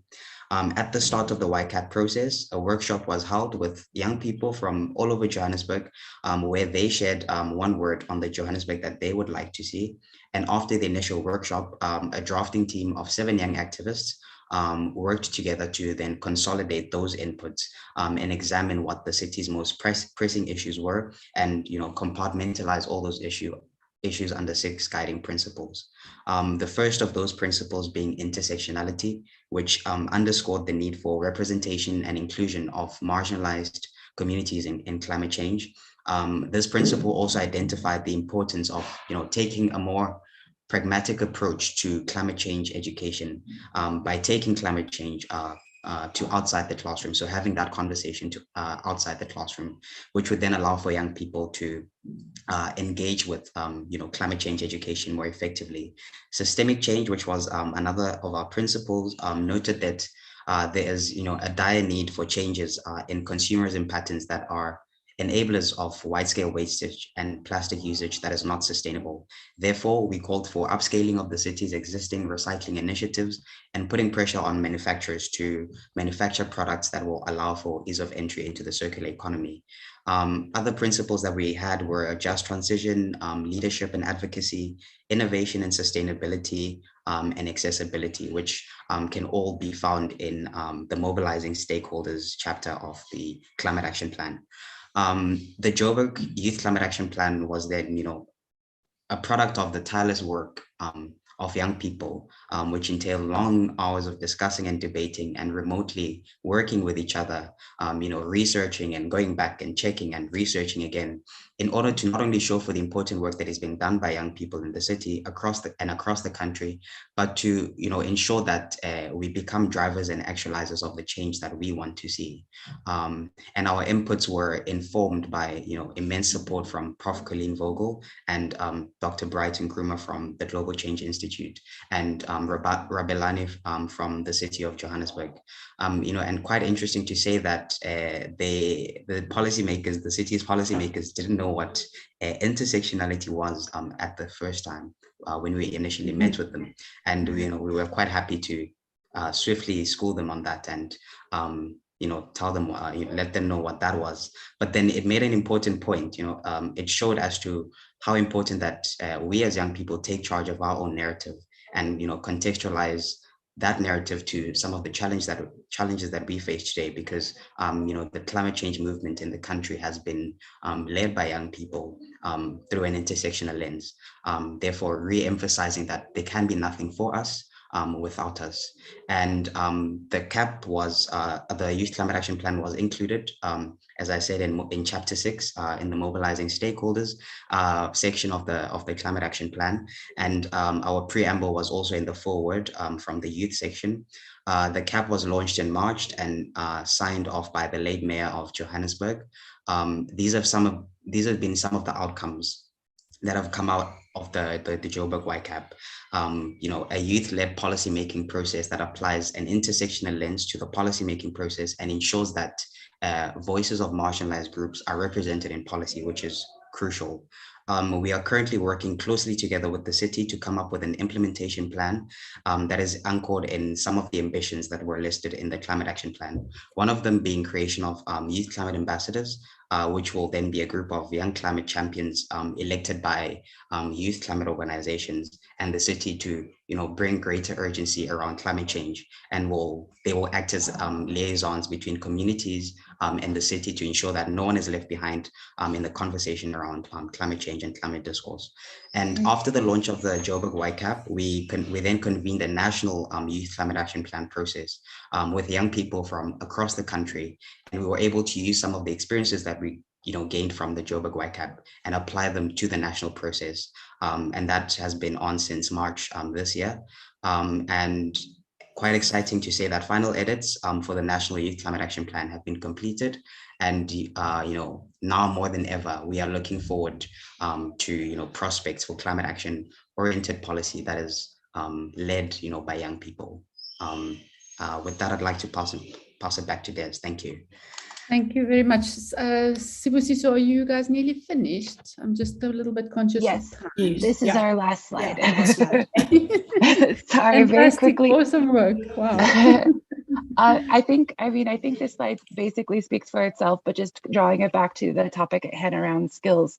I think the key points that we just wanted to raise is that I think a lot of times within the environmental education space, as Dunlap put in one of the articles that we kind of referenced, is around that climate education is often about the environment and not for it. And I think we would add an added layer around that intersectionality point, that just what does it mean for climate? What does it mean for us? That sort of situation. And I think the other thing too is that we spend a lot of time around climate knowledge and awareness, which is obviously essential. But I think there's so many other skills, particularly in the policy space, that we don't teach, and they're very hard to find in any space. And those things would be more in the soft skills, particularly, in the virtual space. Open communication, negotiation is not something that we're always coming across. We talk about critical thinking and creative thinking, empathy, problem solving, all those sorts of things. And I think the other piece too that we really found was rotational leadership. That it was actually important to keep passing the baton. So those are just some of our initial reflections, and thank you very much for the chance to share today. That's it. Thank you so much. What a fantastic presentation. Colleen, did you want to say a last word? Or? Just to say well done to the youth of Johannesburg who are taking us forward. We need more young voices at the tables, not in the passages waiting to get into the room. Now we're in the room, and we are going to be continuing. The city of Johannesburg has invited the youth in, and we're going to be doing quite a lot of implementation together with the city. So I think just congratulations to the whole team, and especially to Desiree. I think you do deserve the promotion. Thank you. Thank you very much to the team from WITS, and we can now pass over to the team from Fort Hare. Professor Moyo, are you ready to come in? Yes. I'm here. Good afternoon, everyone. I've got some slides to share. I've sent those to Yulisha. I don't know whether she's able to share from her side. Previn, Yulisha, can you share Prof. Moyo's slides? Can I just also remind others, if you do want Previn and them to share, just to let them know in the chat in advance so they can just dig them out. Yeah, if they. Previn, have you got them? Yeah, just give us a few seconds. You can just I can just pick it up from this side, if that's okay. Yeah. Yeah, you can share from your side. You can share from your side, Philani. Okay. Yeah, got it. Okay, good. You got it, right? Yeah. Okay. Thank you. If you just want to Thanks. put it onto full screen, Full screen. sharing. All right. Ilani. Okay. Yeah. Yeah, great. Right. Okay, great. Thanks for the introduction, Hela. I don't think there's anything much to add. I'm going to talk about a project that we are implementing in the Eastern Cape province, specifically in Ganduli local municipality. That's in the rural parts of the municipality. So we're working with quite a number of farmers, some as individuals, some as groups. And these are farmers that do either crop farming alone or livestock farming or mixed farming. So in this project, what we've been trying to understand is whether the adaptation and resilience strategies that they are using, whether they are leading to any changes in terms of their production outputs and how that translates to any contribution to their food security. And just as a way of introduction, I want to say that while climate change impacts are threatening to undermine human development progress and the achievement of SDGs in South Africa, it is notable that local people, and in our case, subsistence farmers, are through their agency and local assets trying to adapt to these impacts in different ways. And from the data that we've collected so far, it's become very clear to us that the local farmers are using a variety of asset-based adaptation strategies that they have initiated out of their own creativity, and they are implementing these as individuals or as a collective. And our observation also is that these endogenous household-initiated adaptation strategies mirror so many aspects of what most of us know as climate-smart agriculture. And as we would know, when we talk of climate-smart agriculture, we are really talking about an approach which works towards transforming or reorienting agricultural systems to support food security under the new reality of climate change. And also just to expand on this CSA approach, to say that in its basic form, what CSA tries to do is to encourage the implementation of flexible and local context-specific solutions to increase crop and livestock production within the current climate realities. So our general observation is that many of our respondent farmers are indeed implementing or practicing elements of CSA. And what exactly are they doing as they implement these elements of CSA? We have identified different things that they do. The first one being resilient crop production, which obviously is done by other farmers in other parts of the country as well. But the farmers that we're working with have shifted to drought-tolerant maize varieties, and that's the majority of them. But there remains, however, a minority that are still stuck on planting the traditional maize varieties. And that is due to a variety of reasons, mostly being the inability to purchase these drought-tolerant maize varieties. And obviously for those that have stuck to traditional maize varieties, these are prone to wilting and prone to producing very little harvest with direct implications on household food security. And also, there are some farmers in our area of study who have got access to the drip irrigation system. And this has been made possible by government support through the provincial Department of Rural Development and Agrarian Reform. But a key feature as well of those that are using the drip irrigation system is that they have boreholes within their farms or their homesteads. So that actually means that those without boreholes do not use this drip irrigation system. And that obviously affects the quantity of produce that they harvest every year. But also, another thing that has come up in our observation is that there seems to be no production of drought-tolerant small grains like wheat and your sorghum.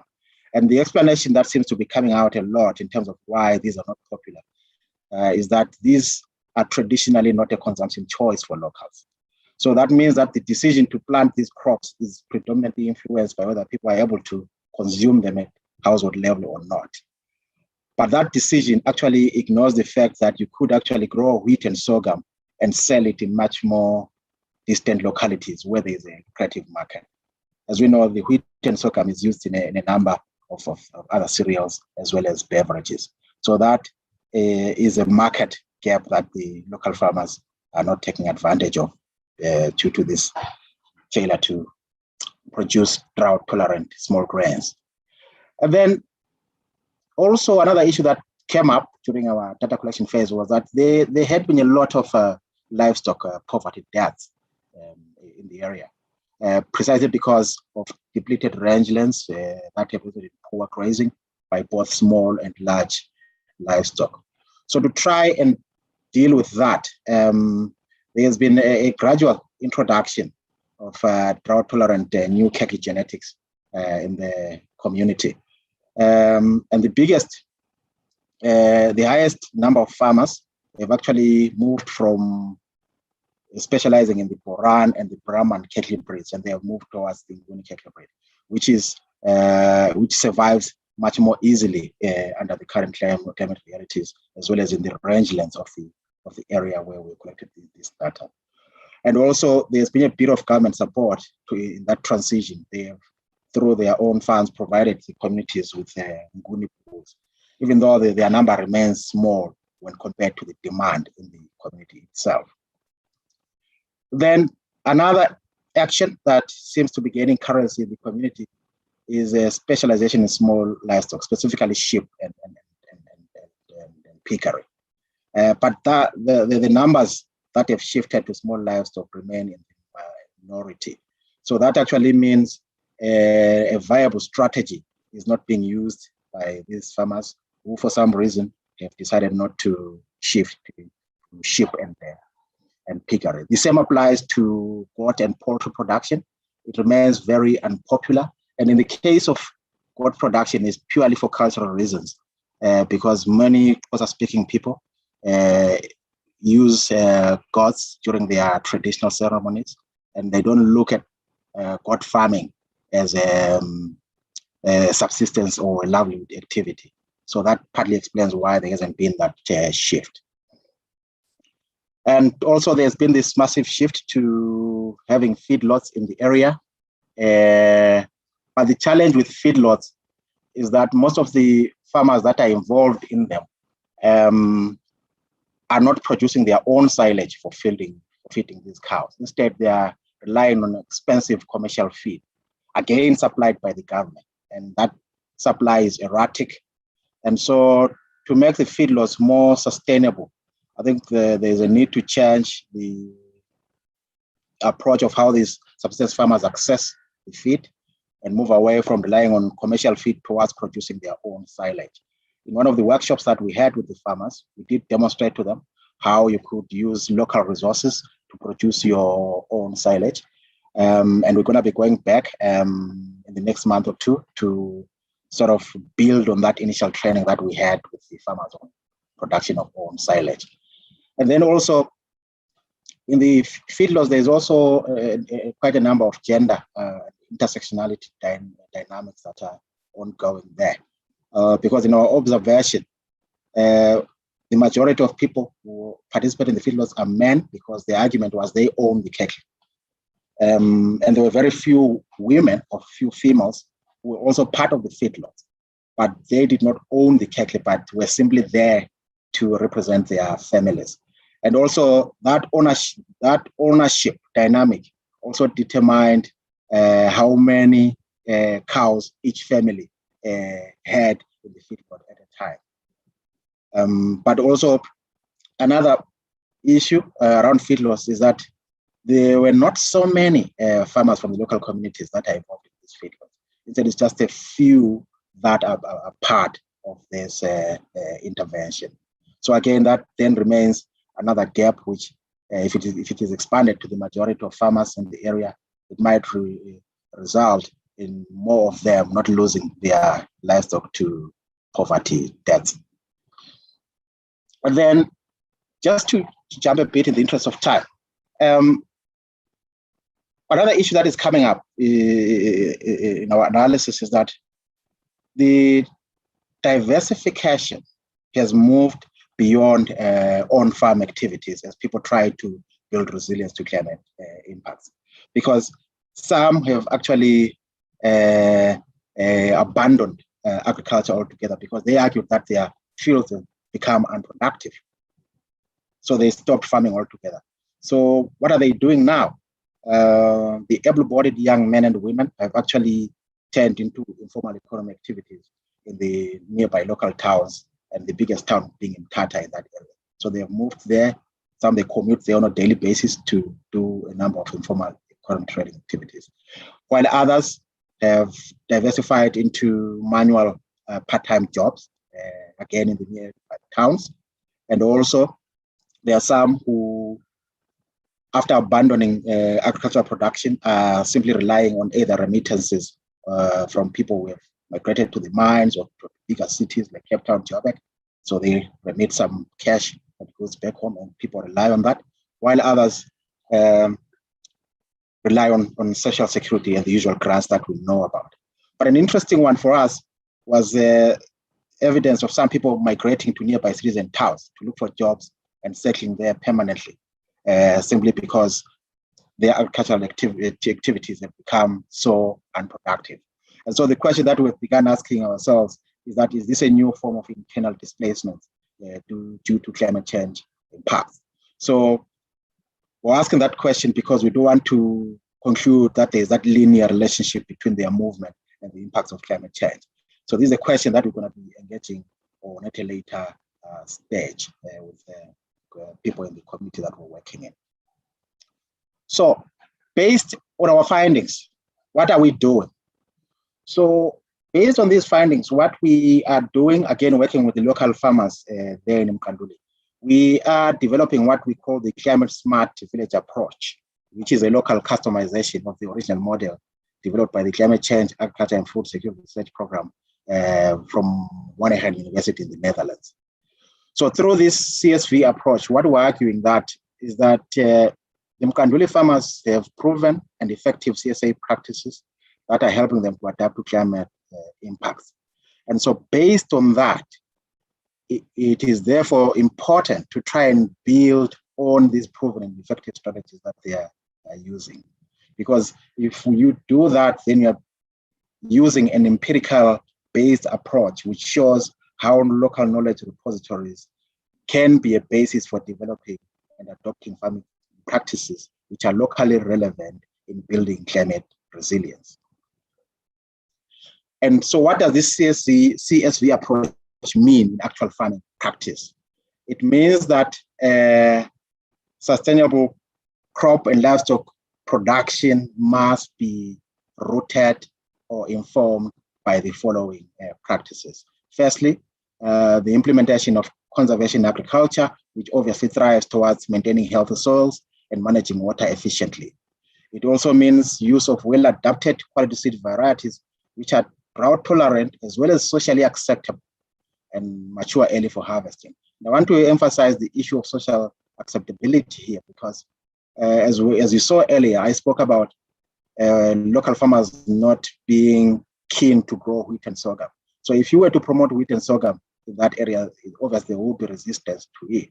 But under this CSV approach, we are saying that what is needed are seed varieties, are crops that people will be comfortable to grow and that people will be able to consume. And if there's any surplus, then they are able to offload that to the local and nearby markets.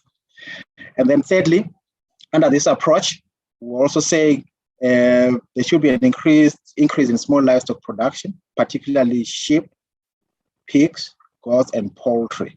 Again, this should be done in a community where this is socially acceptable and economically viable. And as you are doing that, we're also arguing that there's a need to ensure that there's sustainable and regular grassland management and restoration. And to conclude, our conclusion is that given that resilience happens at a local level, it is therefore logical to begin to understand strategies already being implemented by local farmers within prevailing climate realities. Such a local focus is more practical because attempting to do so at national level is unrealistic given the differences in local environments and complexity of locally determined resilience strategies. This emphasis on local farmer realities and actions is not a call to discard or ignore the active participation of government entities and scientists in their enhancement of adaptation and resilience strategies. Rather, it is a way of acknowledging farmers as active adaptation agents, while at the same time advancing their resilience knowledge and practices, which have potential to be enhanced for effectiveness through further research and development by scientists, technical support, and external funding. And lastly, we're arguing that this symbiosis between farmers, scientists, and the government is an integrated research and development approach with real potential to build sustainable resilience to climate impacts. I will end there. I thank you. Thank you so much, Prof. Moyo. And I think we see a very, very different context to the previous presentation, but a strong synergy in terms of, the agency for policy engagement. Where is it coming from? So thank you so much for that. Thank you. Going to a very interesting case study, and we were chatting in the chat here with Ludwig, who's on our program here, working also with CSA and smallholder farmers. So I'm sure he's going to be in touch with you as well. So very interesting. Right, shall we move on to the next group? I'm sort of just moving us through so that we will have enough time for a discussion at the end. So we have Professor Mark Squilling, if he's with us. Let me just check. Sorry, Prof. Hela, I couldn't find Prof. Mark Swilling on the platform. Is he not there? No? Unless it's under a different name. Okay. Nirita, did you have a sense of? I've not heard from him, Haila, so perhaps there was a breakdown in communications. Okay, well then I'll contact him on email now, just to see if I can raise him. And then he can maybe slot in at the end. Yes, okay, all right.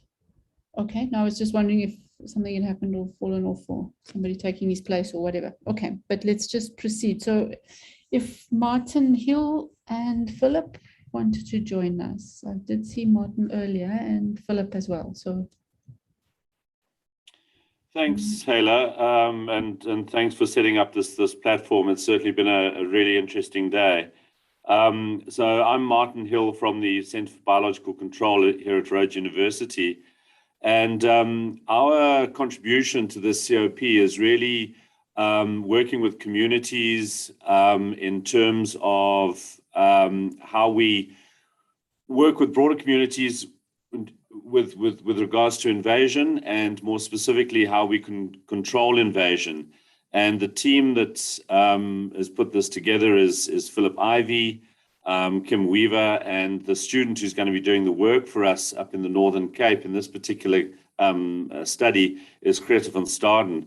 And so if I can ask Previn, please, to just put our presentation up, which was pre-recorded by Philip. Thanks so much, Martin. Loading it now.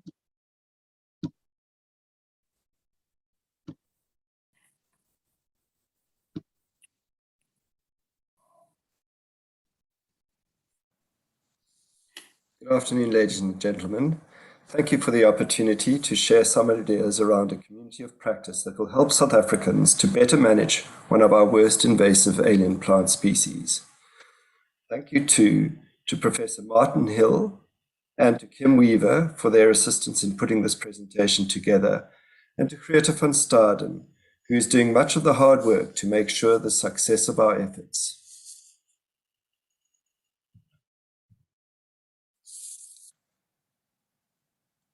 In this presentation, I'll give a quick overview of the context in which this project is undertaken and the nature of the problem we are addressing. I will talk about the previous research approaches before discussing why we need to make a change in approach in order to develop a holistic solution to the problem. Finally, I will look at our progress using the new approach. The project is situated in the sparsely populated Northern Cape with a population of just over 200,000 people in the province, at a density of 3 people per square kilometre. The Northern Cape is the least populated province in South Africa by an order of magnitude. Free State, the next most populous province, has more than 7 times the number of people per square kilometre than the Northern Cape. Northern Cape does, however, have the highest population of sheep in South Africa, according to Stats South Africa. There are over 5,000 farming units in the Northern Cape, with an average farm size of just under 6,000 hectares. The approach to communicating with landowners in this area needs to be quite different to that adopted by any other in any other province. Unfortunately, the Northern Cape is also home to the invasive prosopis tree. Forestry and agriculture sectors introduced prosopis from the arid southwestern United States into South Africa from the 1880s through to the 1960s. Since the 1970s, researchers have begun to show concern about its spread and impact, and undertook much traditional research to understand the threat that prosopis posed and possible management approaches, all of which were duly published in scientific journals. If we take a look at a roadmap, and this is too detailed, I'll focus on certain details. From 1984, researchers at the Department of Agriculture began to consider biological control. But due to the potential for farmers to feed prosopis pods to their livestock, researchers were concerned not to compromise this source of fodder. Farmers were asked to complete a postal survey, which found that just over 50% of the farmers would like to see prosopis eradicated, and a further 24% were in favor of some form of control. In order to avoid the conflict of interest, researchers focused their efforts on biological control agents that could only damage seed. Researchers introduced 3 seed-feeding insects, which under certain conditions could destroy up to 90% of the seeds produced. Even with these agents released, established and damaging seeds, prosopis continued to spread at alarming rates, up to 8% per annum, depending on prevailing rainfall conditions. In 2017, Ross Shackleton and fellow researchers from the CSIR and Centre for Invasion Biology published a paper towards a national strategy to optimize the management of a widespread invasive tree, prosopis. In this paper, they suggested 4 different approaches. The first would be to continue with the current approach, in which both the extent of the invasion and the cost of managing the invasion would continue to increase over time. The second and the third introduced either increased mechanization and utilization of prosopis, or introduced additional biological control, both of which would have could reduce the extent of the invasion and the cost of managing of the invasion. But it is on scenario 4 that we would like to focus, where both increased mechanization and utilization of prosopis biomass is introduced, as well as additional biological control agents, which are damaging on the whole plant and not just on the seeds. Unfortunately, the danger of much of the research to date is that the target audience, that is the farmers, may end up being or feeling very much that they are the subject of the research and not partners in the management of invasive alien plant species. Therefore, it was and is important to emphasize to the users of the biological control agent that they are not the subject of the research and are partners in how to make more and better use of biological control. Ultimately, we want a partnership that ensures a virtuous cycle of information and ideas coming from the farmer to the researcher and implementer of biocontrol, and then back to the farmer. The research is not about studying what the farmer wants. It is about how the researcher becomes more part of the farmer's reality and developing a sustainable partnership between all the stakeholders with a joint mission to use biological control more effectively. Bearing in mind the remoteness of farms and sparsely distributed population, we have set up a WhatsApp group to communicate with farmers, and we have developed a series of short videos to describe the problem. Here is one of them to to view.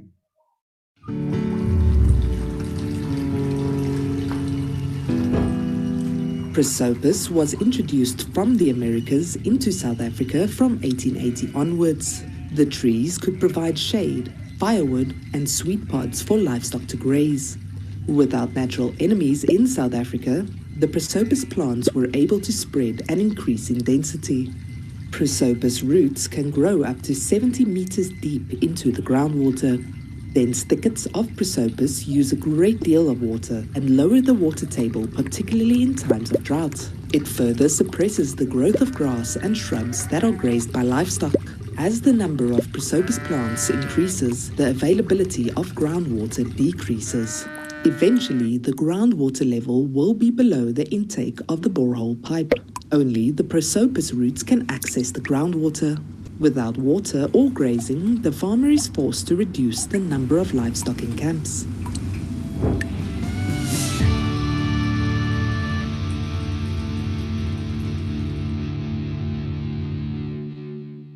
Through these videos and other WhatsApp communications, we are hoping to get to the farmers in the Northern Cape to encourage them to better manage and better utilize Prosopis, as well as making use of biological control agents. But what better way to ensure a partnership and develop a community of practice to improve management of Prosopis than to have a student who is part of the community? Greta van Staden joined the Center for Biological Control at the beginning of 2021, unfortunately in the middle of the COVID-19 pandemic. Greta's family has farmed in the Groblershoop area of the Northern Cape for more than 6 generations, so she fully understands the problems of Prosopis and the management thereof in the farming environment. Greta is currently gathering information to establish a baseline of stakeholders, understanding prior to us working together to plan integrated management approach with an emphasis on biological control. If you're interested in seeing the questionnaire that she's administering to farmers at the moment, please scan this QR code now.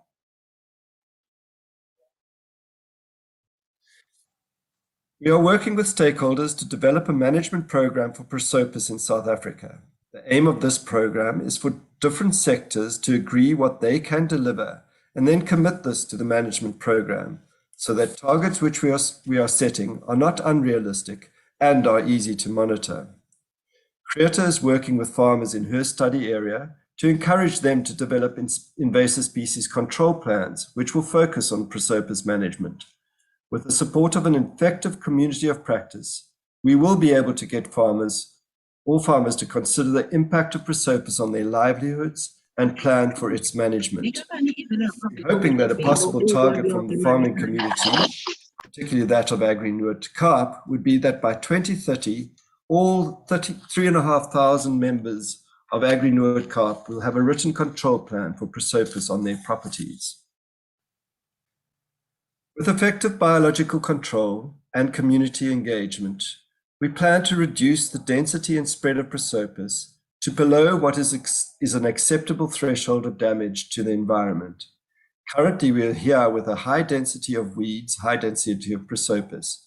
If we introduce more damaging biological control agents, the first of which we introduced in February this year, we hope to begin to reduce the population of the Prosopis to below this damage threshold so that it becomes an acceptable part of the environment and continues to provide benefits, but without damaging the groundwater supply excessively.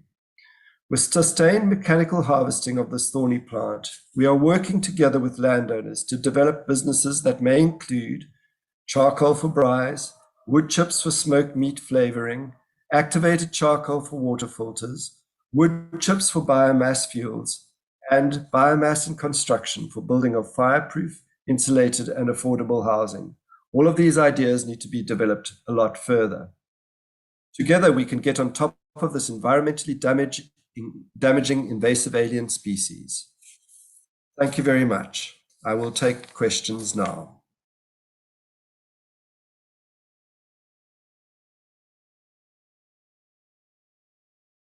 Thank you so much to the CBC team, to Philip and to Martin, and I see Kim was also with us on the platform. What a lovely presentation. I am feeling so inspired by these, and when I opened, I said, we have this problem of science not making its way into education, and then we have the problem of the kind of science in education not really meeting the needs of the present. And this for me was such a lovely example of the kind of science that is possible with imagination, creativity, social learning, outreach, and doing something incredibly important at the same time. So thank you very much to that team.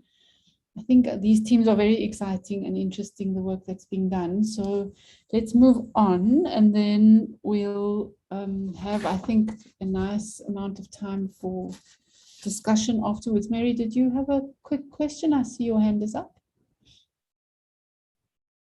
Wondered if my hearing was very bad. In that nice short little clip, did you say that Prosopis goes to 70 meters?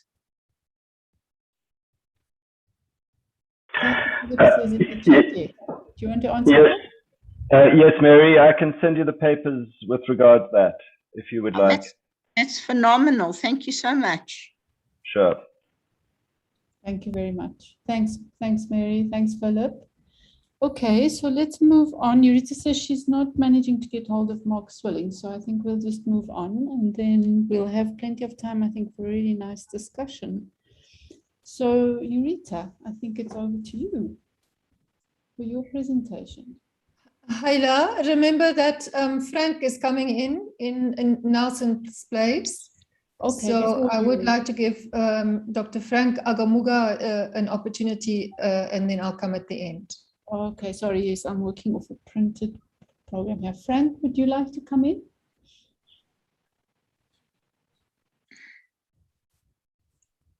Is Frank there? Yeah. My audio, can you hear me? Yes, we can hear you, Frank. Do you need to share screen? In which case, Previn must just make you a co-host. Yes, I'm gonna do that right away now. Okay. Previn, can you just make Frank a co-host? Hold on a second, Frank. I'll be making you co-host now.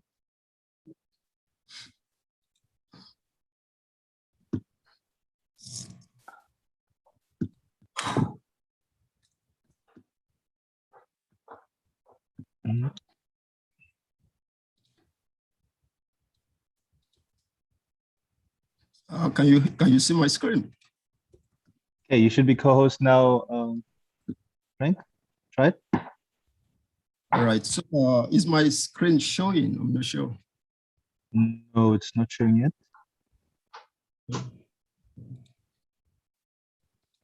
Just try again. Yeah, I'm gonna do that.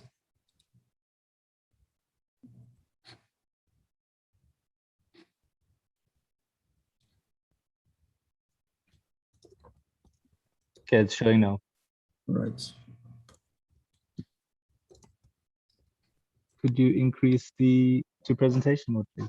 Yes. So excellent. Can you see it fully right now? Perfect. Thank you. So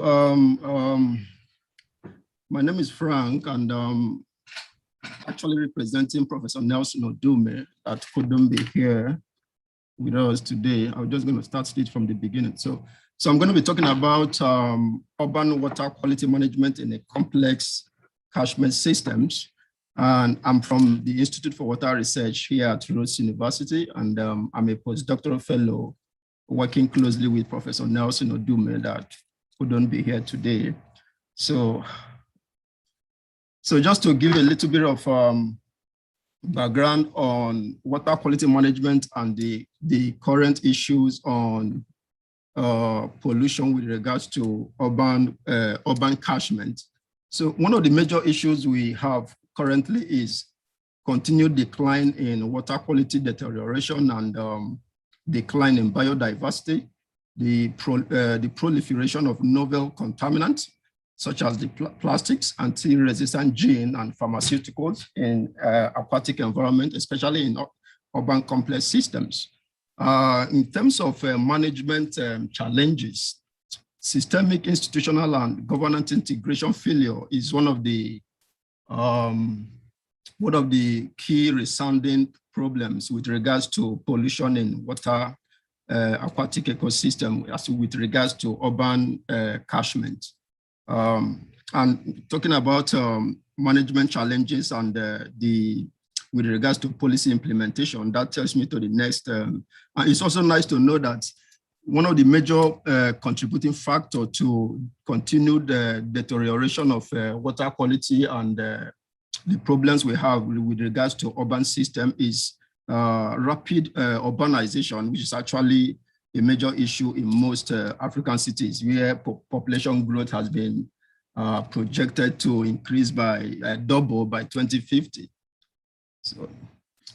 So management approaches. So I'm going to be talking about a little bit of some of the management approaches and the direction in which the focus of the direction in which the research we are doing, and I'm going to use the study we are doing on the Squatco River catchment, the LERA project, to as a case study for this presentation. So a lot of people have talked about socio-ecological systems and how we approach water quality management, especially in urban systems where you have so many multifaceted factors contributing to pollution in a river system, especially an urban system where there are a lot of factors contributing to the pollution issues we have and the approaches we use. And one of the major approaches we use, especially with regards to science and in the area of socio-ecological system, is the conventional approach that we use to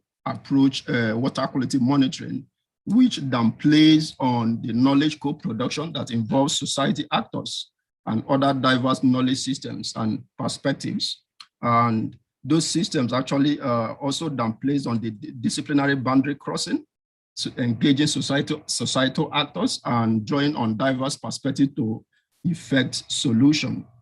And that takes me to the systemic socio-ecological and economic integrative approach, which is the approach we currently apply in one of the most of the studies we engage in my institute and in the research units that I'm working on.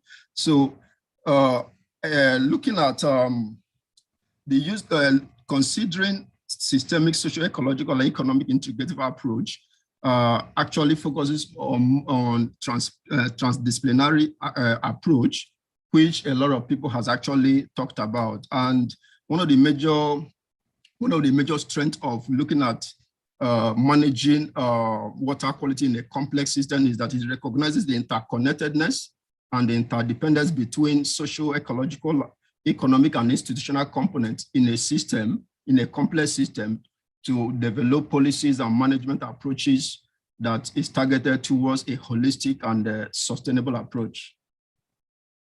So socio-ecological system integration in a water quality management. So I'm going to be throwing a little bit of more light on the triple helix model, which I know a lot of us will be familiar with, and how we have managed to, in the project we are actually working on in the Squatco River in Port Elizabeth, Nelson Mandela Bay, and how we have been able to actually conceptualize a system where we integrate the different components of a complex system. So the triple helix model actually looks at the three components of a system, which is the government institution, which cuts across the different levels of government and agencies within the government, the institution, and the industry.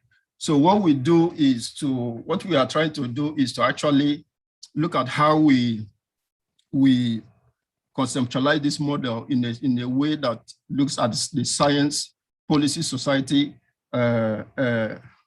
helix model that takes into account the science component, the policy component, and the society component of a complex system to develop a study that actually integrates the policy component of the system to enable us consider a more sustainable and holistic approach to managing water quality.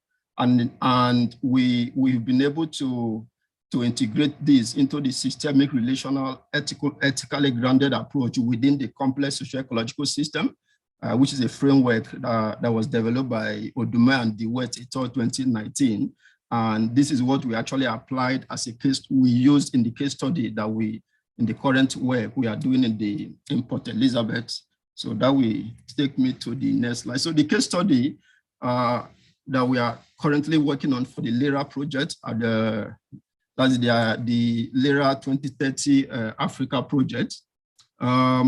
We use the systemic relational approach that lays key emphasis on societal values. And the goal of the project is to enhance the urban wetland and river ecosystem health, to support environmentally sustainable urban development in selected African cities.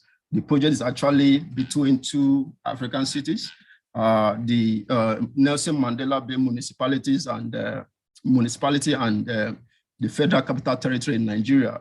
But for this presentation, I'm only going to talk about the work and some of the insights we have been able to obtain from the Squatco River catchment in South Africa here in the Eastern Cape.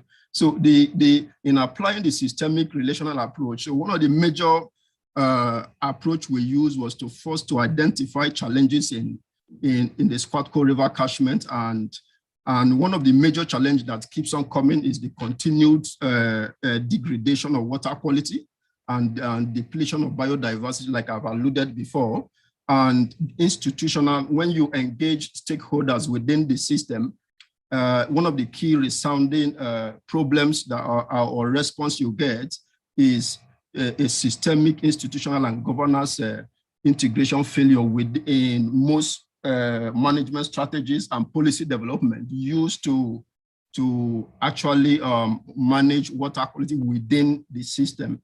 And we then decided so what we then do is to raise key pressing questions, to engage the stakeholders. And one of the major questions that came up is the barrier to integration. We asked the stakeholders what are the key barriers to integrating social and ecological and economic component into management and policy development strategies used to manage water quality within the system. We also asked them how this can be addressed and the consequences of non-integration. And some of the responses we got was actually integrated into a socio-ecological system in the diagram you see here. I'm not going to go into details for the interest of time, but for some of you that might be interested in looking at the more into specifics on how these were actually applied in the system, you can always, the emails and will be at the end of the slide. So as you can see, from the pictures, we engage key stakeholders, and the feedback and response that we got, we are actually integrated into this system. And key recommendation, for the sake of time, I'm going to make it brief. So key recommendation from some of the approaches we used was the emphasis on, key insight was the emphasis on drawing knowledge from local academic and practice-based knowledge in developing policies and management strategies for monitoring urban river systems. The second one is to strengthen the science policy society interaction within the system, and the need especially from the stakeholders, the need to be context specific when developing science policy society interaction in transdisciplinary projects. So there's always an emphasis on being context specific with regards to some of the approaches we use as practitioners or project leaders during the process of developing our project. Then the last key resounding feedbacks or insight we got was capacity development, incentivizing academics and practitioners engaged in knowledge co-production through adequate resource provision is very, very key in developing key policies and management strategies to monitor water quality in an urban system. Yeah, I'm going to skip it there. Yeah, thank you. And it's also I'm going to use the opportunity to also tell you about the African Plastic Initiative that was recently launched, started in the Institute for Water Research. For those of you that are interested in talking about sustainability and environmental studies, we recently started the African Plastic Initiative, and it was rooted from the fact that emerging pollutants such as plastic has become one of the key problems in our aquatic environment. And we hope to invite new members and to the group. And we are actually working on a workshop sometime in September. And we hope that we get more feedbacks and more for people that might be interested in looking at zero plastic in our aquatic environment and in going forward. Thank you. Thank you so much, Frank. Thank you very, very much, Frank, for that very interesting presentation.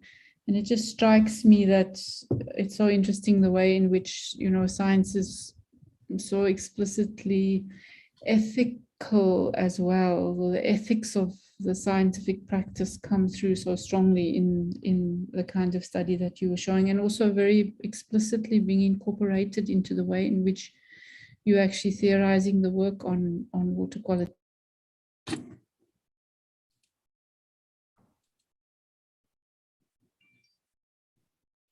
Sorry, yes, Prevanas, you muted me, but I was just saying thank you to Frank. So we can then move on, I think, to our last presentation, and then we can have our discussion. So over to you, Rita.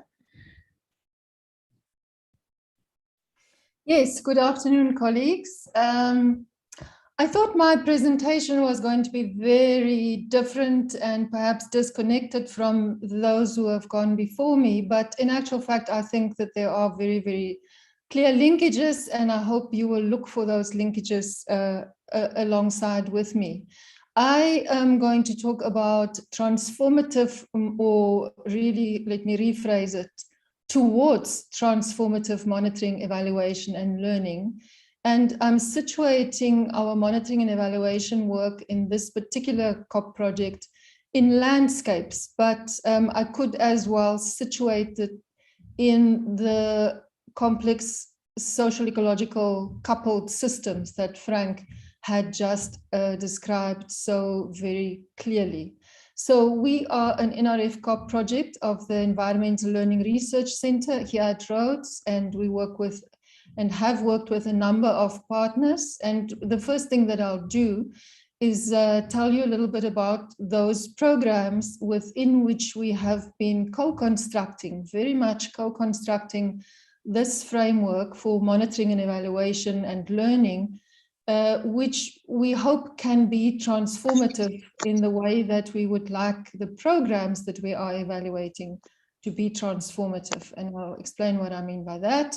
And I'll also talk a little bit about the research happening here in the Environmental Learning Research Center that has been contributing to the development of this framework.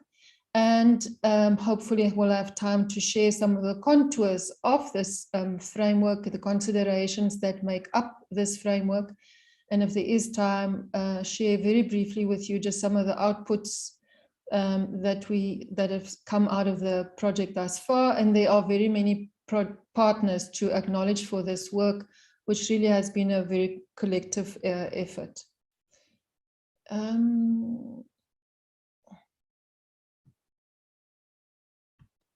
Sorry.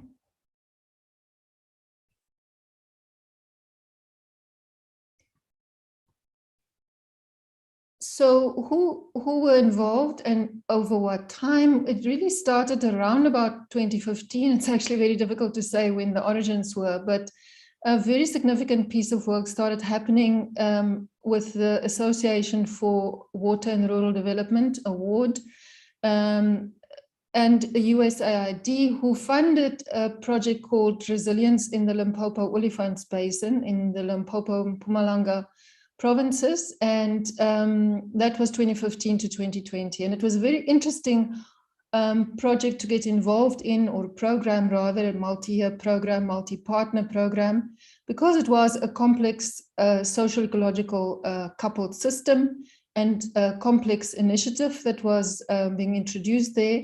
And because we had the very indicator-based driven monitoring and evaluation from the US donor, together with a very critically reflective NGO that was very skeptical about mainstream monitoring and evaluation models and was explicitly looking for a different way of doing it.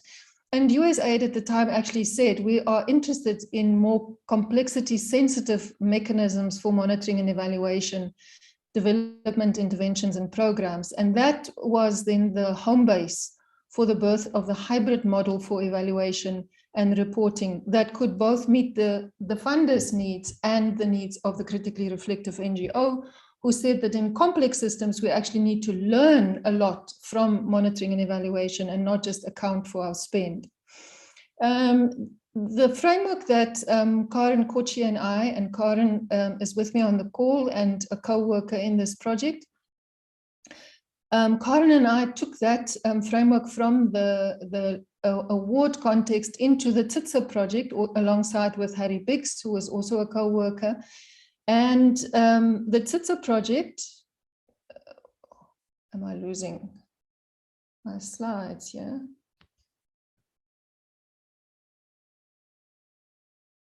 Sorry, can you still hear me? We can hear you, but your slides went off, yeah. Oh, I see.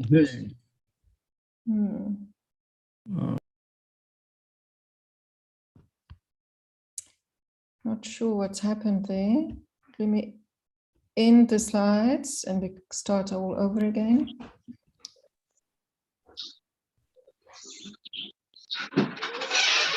Sorry about that little glitch. I'm sure we'll sort it out. Yeah. Okay. So the TSITSA project is in the northeastern Eastern Cape, and it's a restoration project also with a focus on livelihoods. And we applied the learning from the Reslam O program there.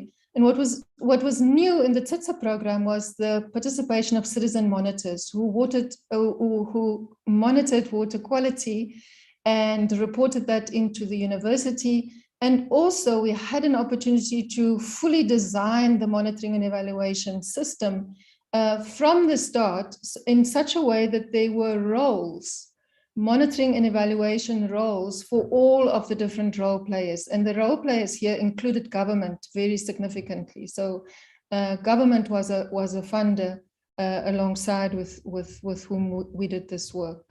My slides seem to be taking a life of their own here. Another interesting project, which seems in some ways quite different, was working with the Department of Higher Education and Training and the 21 sector education training authorities, the CETOs. They requested us to develop a comprehensive monitoring and evaluation framework for this post-school education and training system, which of course was a daunting task. And it gave us an insight into the needs of the government departments to be able to monitor performance, to in fact control performance, and to drive policy through monitoring and evaluation, to drive policy through that which gets monitored, that which gets reported. Much less emphasis on evaluation. And when evaluations happen in this system, they happen on an ad hoc basis. And unfortunately, they're not actually very frequently or coherently used to drive initiatives. So those were some of the challenges we had to grapple with there. And more closer to home, working also with SANParks, where that organization has a very strong focus on adaptive management and on learning through action, learning through doing, and then taking that learning into adaptive actions. But at the same time, also being funded by government, there's a very strong audit culture that's taken root. and is in a way like the prosopis, threatening to take over and drain the lifeblood of the action, reflection, learning cycles that are still existing in pockets in the organization. So what that particular project allowed us to do was to identify what are the features that keep alive a learning organizational learning culture. And we found that one of the very significant features was to invest in the starting conditions, which you'll recognize as an idea that comes from complexity science, that rather than to try and control the outcomes or police the outcomes, you put a lot of effort into making sure that your starting conditions are sound, because then there can be creativity and freedom, but hopefully at the same time, desired outcomes. This is some of the theoretical framings that guide our work. And this is very important to take note of, because when I show you the features of the monitoring and evaluation framework now, you might say, oh, well, that's quite sort of commonsensical. And indeed it is. It is commonsensical. It's not always applied. But what needs to come along with the common sense of, for example, using mixed methods for monitoring and evaluation is the existence of an underlaborer of a very sound philosophical framing. And critical realism provides that for us, because it allows us to use multiple forms of data and information that come from different layers in a multi-layered reality, from people's perceptions to actually how deep the roots go. And to be able to utilize the transdisciplinary inputs in a meaningful way, where one can actually analyze and present and communicate the findings of such processes with a lot of credibility, which is otherwise very different if one works with incompatible, I would say, methods and approaches. There's been some very significant student studies. Vuchilo Modal has done research on reporting and learning in the RESLM-O program. Heinrich Hiemann has worked on the co-development of social indicators in the TSITSA project. Nosem Tati, also in the TSITSA project, looked at the citizen monitoring and what value it brought for the participants.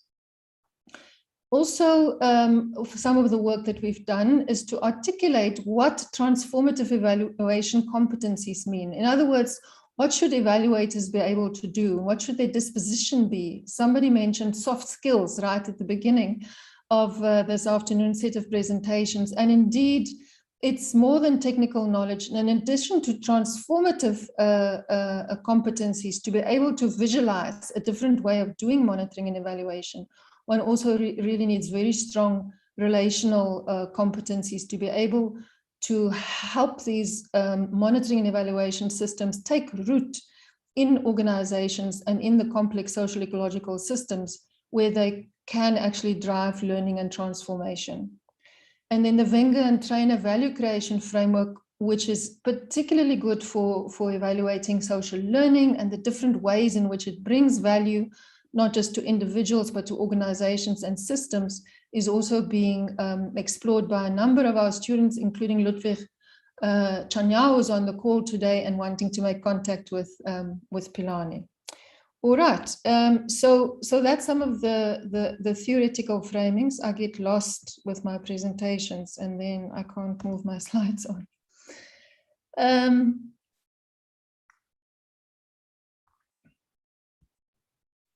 You're heading in the wrong direction, yes. In the wrong direction with the presentation, Rita. And if you sort of, okay.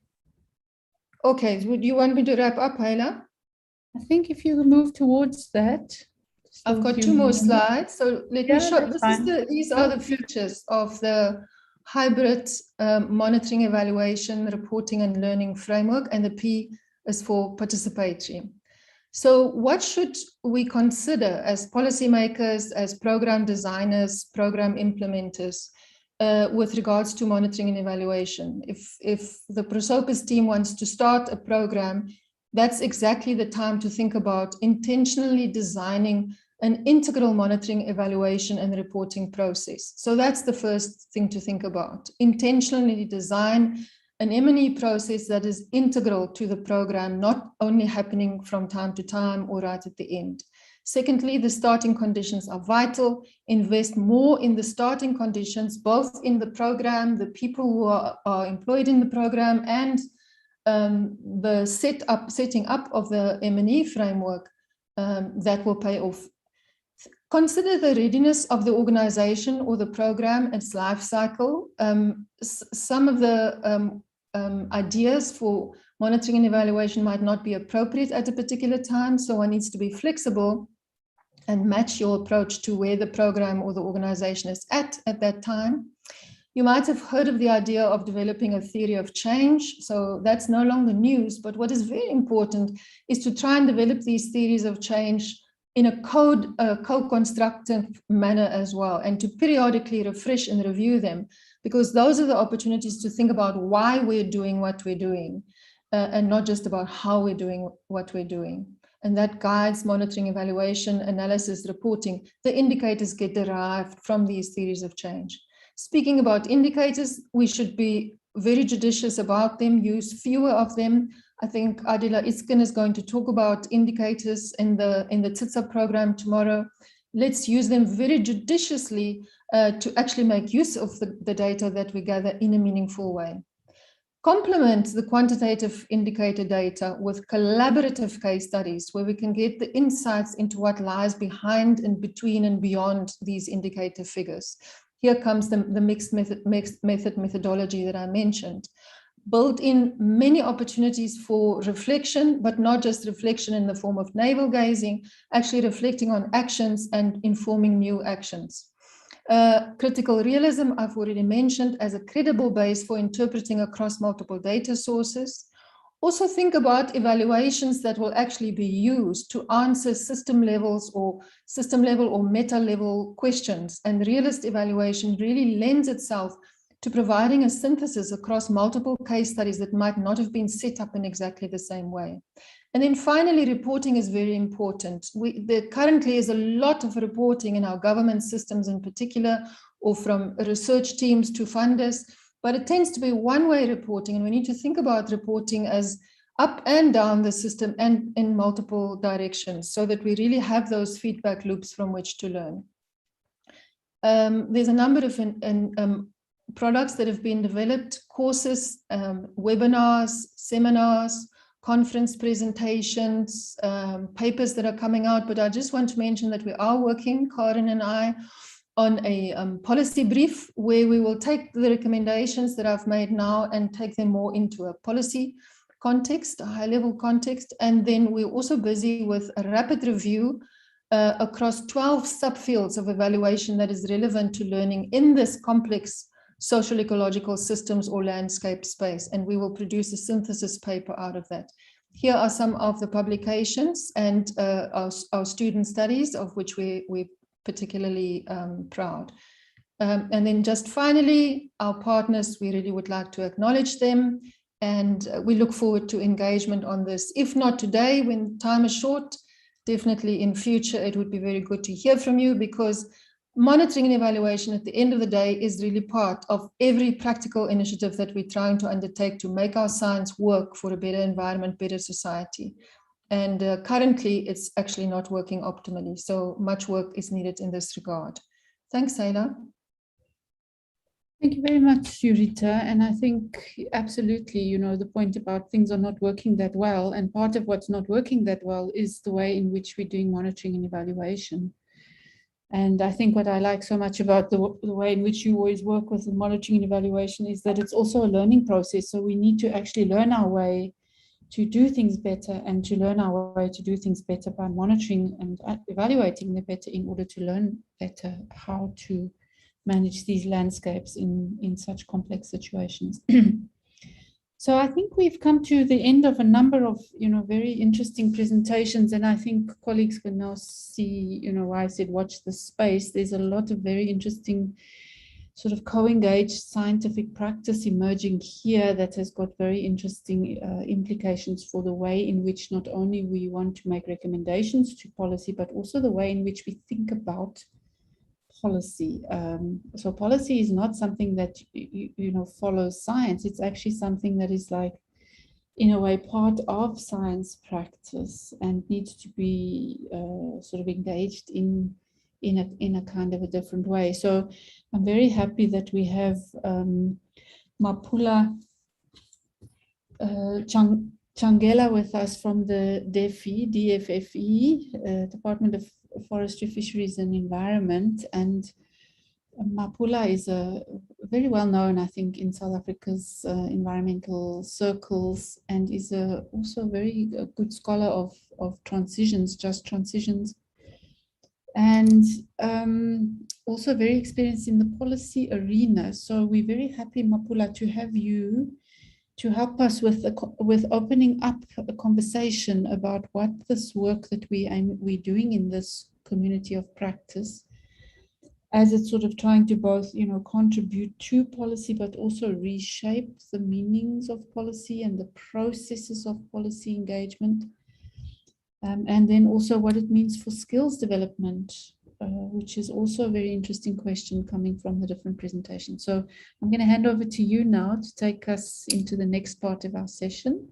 And then depending how long we've got, we are scheduled to finish at 4:15.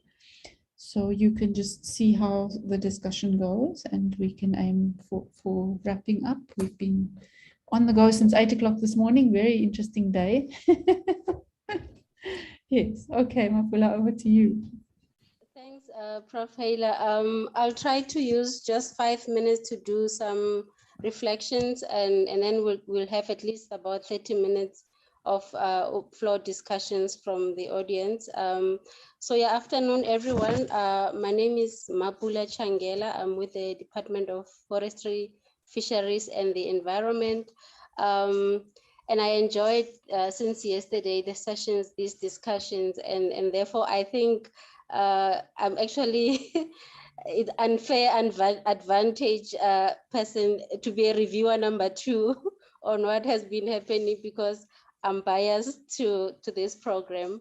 In a sense that I think from a policy point of view, and why I'm sharing this, it's also drawing from what Mr. Matiba shared this morning, that this has been a long journey over the years, trying to mainstream environmental and climate skills into the mainstream economic development discussions. And I think it's also good to take time based on the discussions we've had just now to reflect that this work that we're having here emanates partly from the DSI's 10-year innovation plan of 2008, as well as the Global Change Research Plan.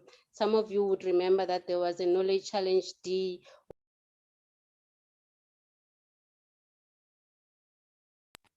in terms of how science in this context. So we're drawing not from a vacuum, but it's an ongoing process, and we encourage people to be involved more on this. For some reason, I heard earlier on Prof. Ureta talking about science taking 10 years. But that also is interesting because even policy takes 10 years to change. We've also heard from Mr. Matiba that it takes 10 years to get the sector syllabus into the mainstream discussion. And therefore, there's a compelling case, which we've heard this afternoon, around how to then work collectively, the science, the policy, and the practice to work together at the same time, which is very in terms of the work been doing to inform the City of Joburg climate action plan.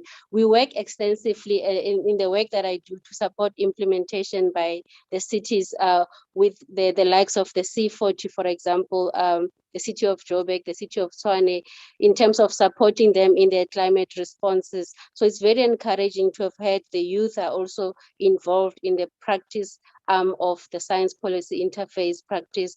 But what was also encouraging is the Climate Smart Agriculture program, which by its nature, it is at least able to respond to both adaptation and mitigation issues at the same time, which is another way of the nexus, the way of seeing the type of problems that we're dealing with now, how they are interrelated, but importantly, highlighting how resilience issues are at a local level. So again, the practice aspect is really coming forward, and I'm emphasizing on the practice part because I'm convinced that the science and the policy interface has at least advanced, but it's also encouraging to see that the practice pillar is also coming forward. If you hear about the water quality management as well as the MEL that Prof. Ureta was talking about in terms of the role of citizens in this aspect. So it is very encouraging to have a program like this.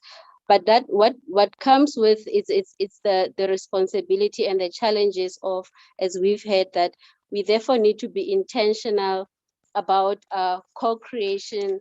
I've heard a lot of words, co-creation, co-design, co-production, co-developing our program. So being intentional about a transdisciplinary approach from the beginning, not as a by the way. So when you bring in the policy actors into the room, the moment, hopefully, by the time you are applying for funding, you must have incorporated the policy priorities, but at least at an earlier stage, either when you're applying for funding or when you are starting your project, engaging with the policy and the people on the ground, the societal actors on the ground is very beneficial in terms of how you will proceed with your program over 2 years or 3 years, because we've also heard about learning. That learning is also ongoing. It's not something you just park there and say, okay, we'll learn tomorrow. But learning is also part of the process, and it's also part of the monitoring. And what I've picked up that's also interesting is that when it comes to some learning that we actually don't record, and I don't know who's supposed to record that. Somebody talked about how when they went to the city of Joburg, the officials maybe were not aware of some of the concepts.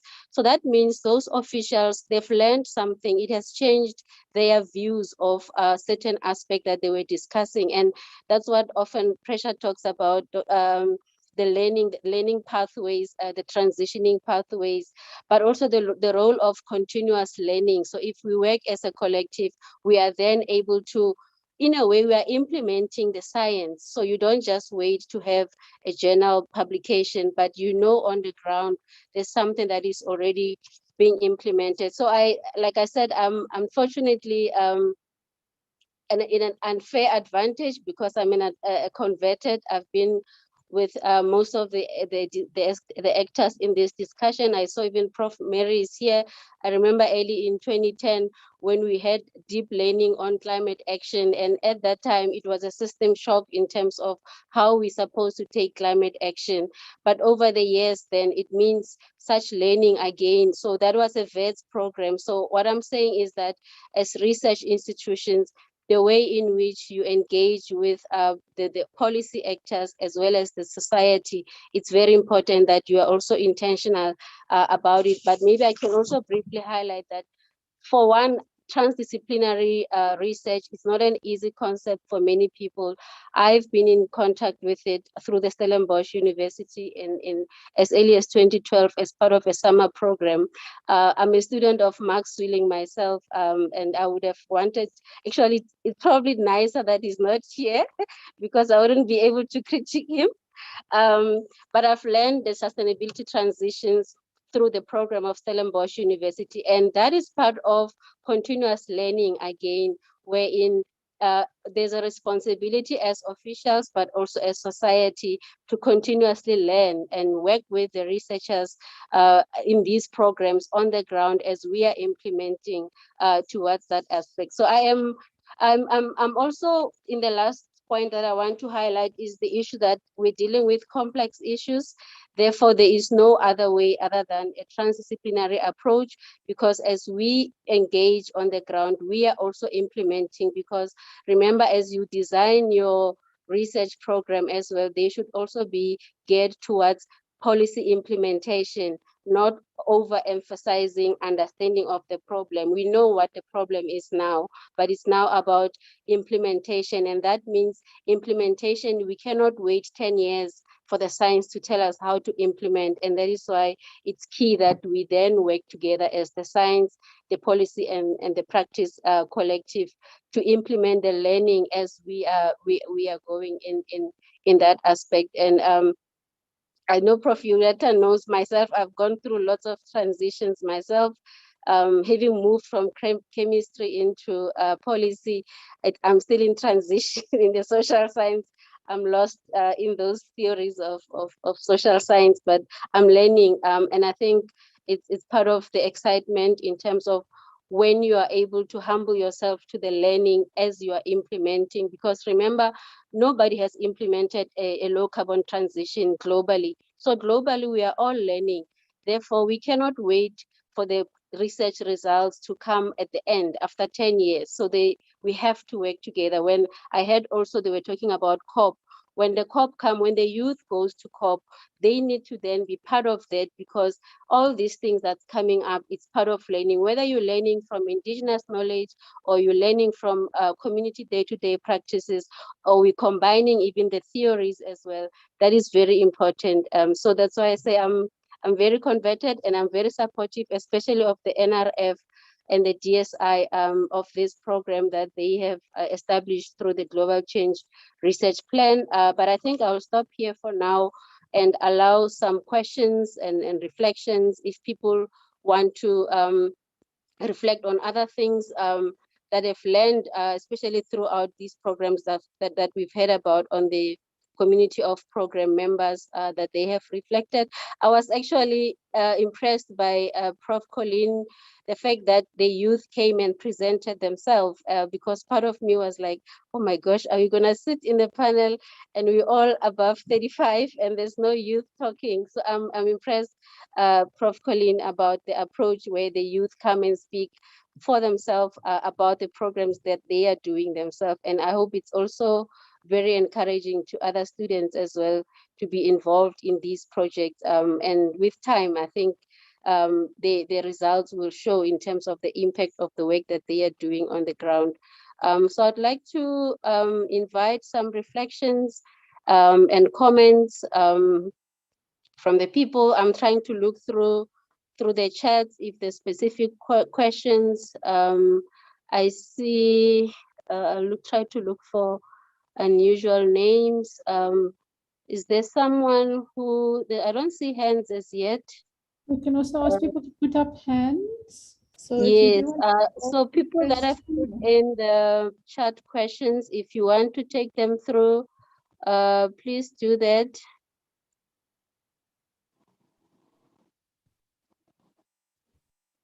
Anyone, this is an open discussion, please. Otherwise, I'll start calling some of you by names, eh?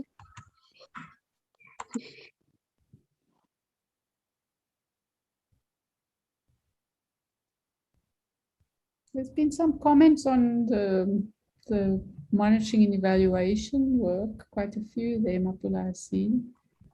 Okay. If Yureta wants to pick up on those. And yes, please. Yureta, could you pick up on that? Yeah.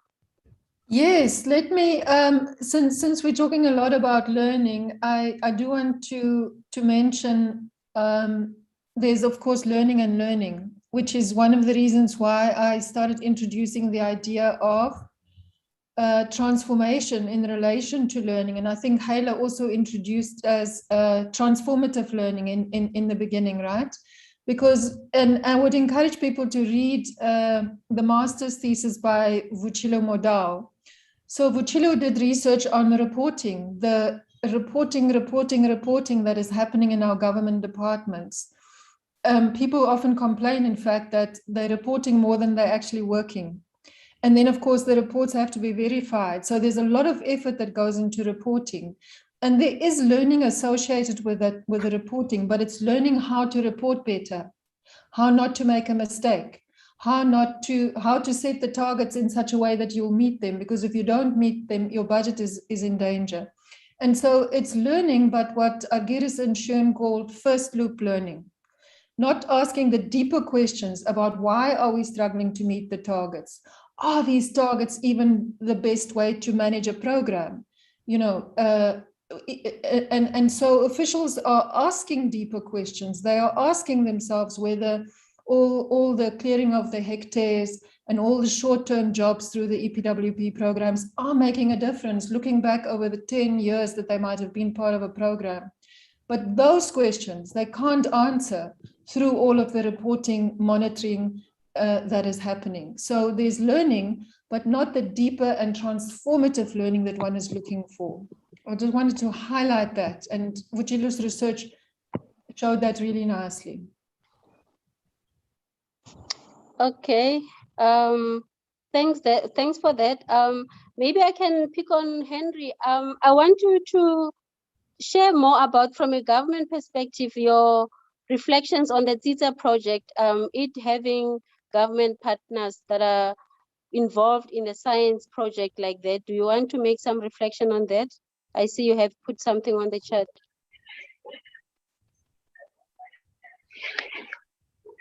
Thanks, Mapula. As always, one can count on your friends to call on you to make inputs.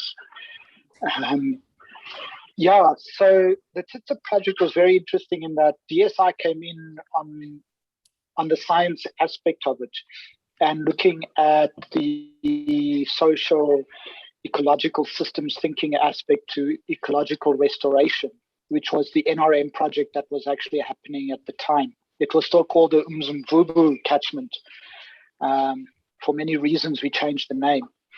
And it was an interesting journey because we actually took NRM on the journey of understanding how SCS can be applied into land restoration projects and what that means and how livelihoods of people become important. And it actually planted the seed in my head, and Shannon Nina, who was still working with me at the time, to start the RDI platform work with Sanbi, where we were looking at catchment management and the actors and working with the different actors within catchments and getting them coordinated.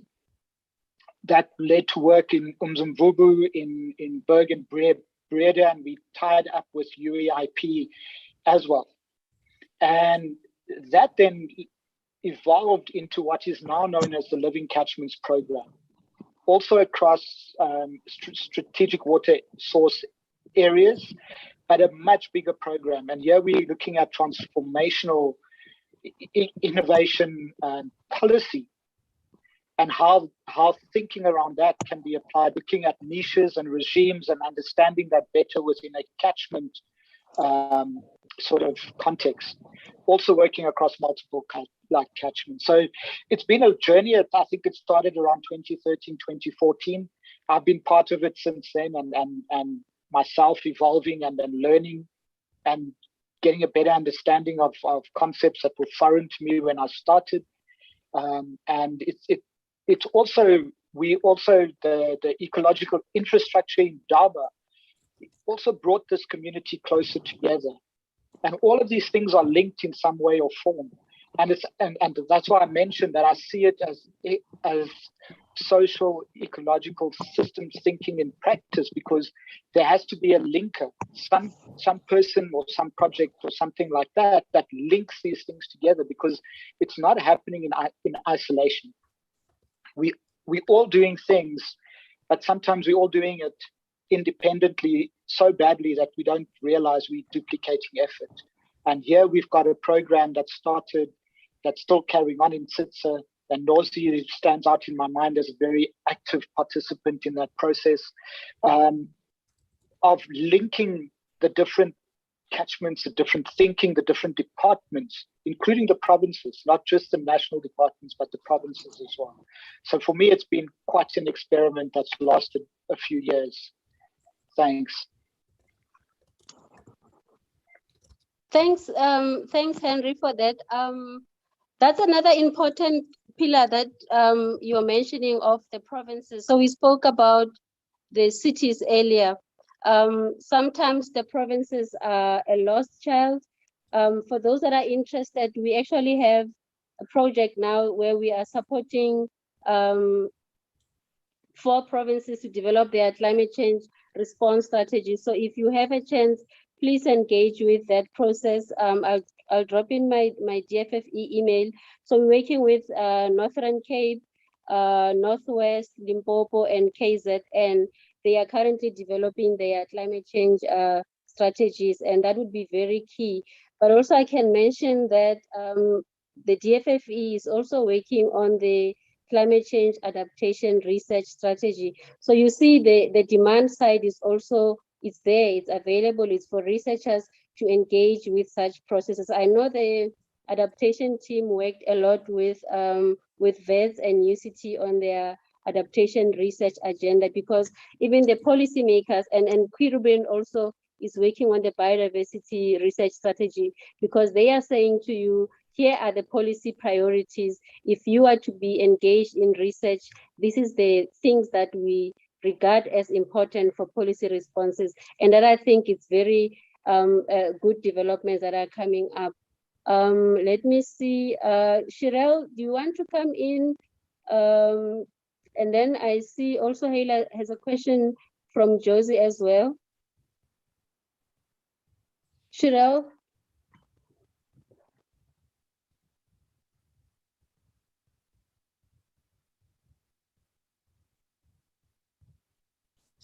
Cheryl, do you want to unmute?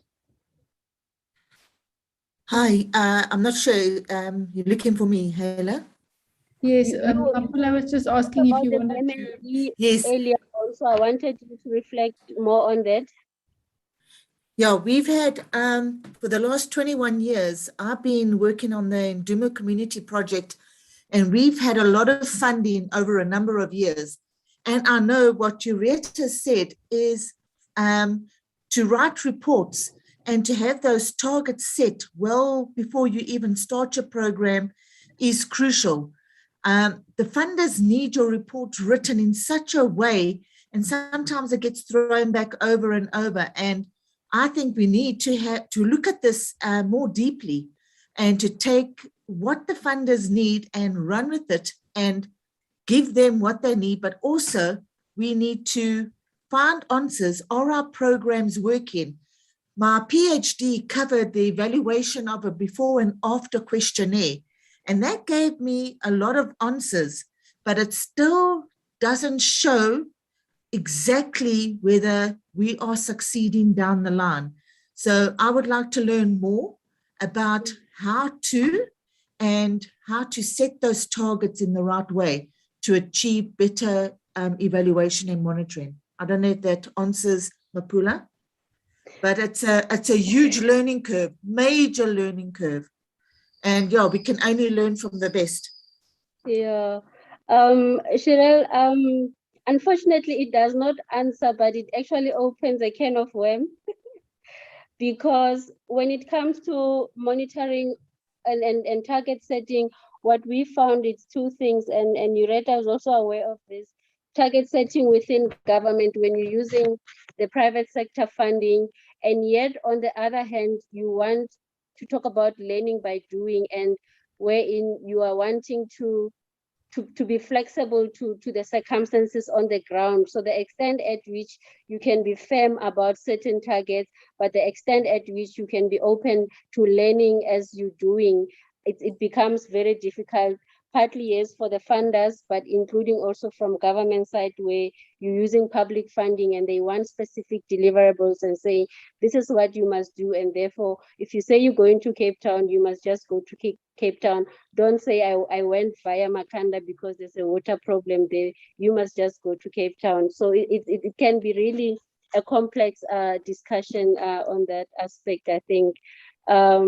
Let's see who else. I see Josie. My question, yes, Mapula, my question was to Desiree and the team from Johannesburg, and it was a question about how a policy agency, how we mobilize our own policy agency, and then what recommendations would they have perhaps for other young people who wish to also make similar policy impacts? You know, where does one start with such a process? Yeah, that was my question. Desiree, you want to come in and team? Sure. And just to say, Sibusiso has now gone on, they're finalizing the South African Youth Climate Action Plan actually right now. So he's dropped off to go do more work. Yeah, I mean, I think this is a big question because from a pedagogical side, and I should say that my background was also in education, there isn't necessarily a guidebook that says this is how you teach people how to understand policy. And I think it's the same whether it's a 13-year-old or a 80-year-old. And, you know, we work a lot within civil society networks and we see lots of documents up for comment. You know, we hear about these different processes and we have these public participation processes, but there's not a lot of stuff that says, hi, this is how you write a statement. This is actually how you convene a group of people to understand what the language is.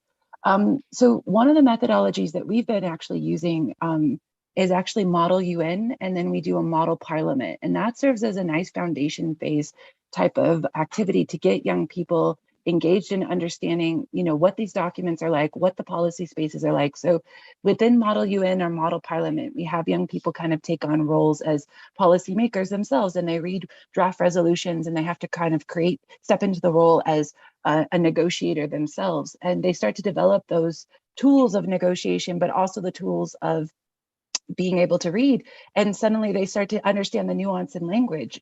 Like when somebody says, you know, it is encouraged that X person does this versus this person shall do that.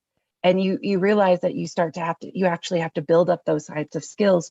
And, you know, so that's a big thing that we've actually tried to sit with a bit more. And I think that there's a lot more space from, you know, a pedagogical side to actually explore what that kind of learning is.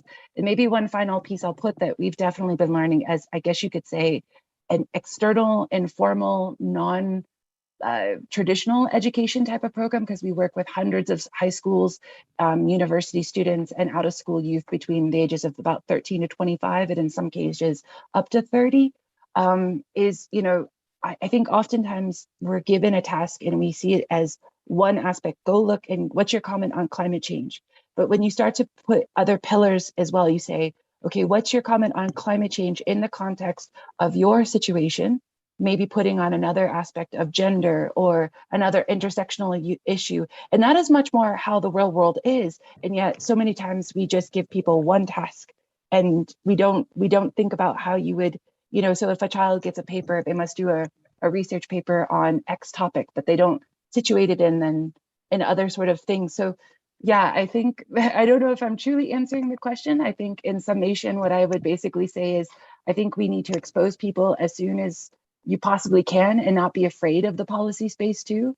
I think a lot of people really underestimate, and they also, just one final thing, they assume that kids in our program come from certain backgrounds, and we have kids from all different backgrounds. And I think if you spend the time, you can find the way and you can make those connections, and everybody can find their way to the public participation space. So I hope that answers the question. Thank you.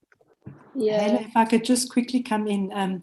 The other thing I think that helps is if you've got some trust building that you've built in a context, like with the city of Johannesburg, we had like 5 or 6 years. And if you can then identify a champion on that side, who then helps you into the policy room, so to speak. Otherwise, you still kind of, so it goes to that co-creation as well. So we were very fortunate in Johannesburg. Thanks.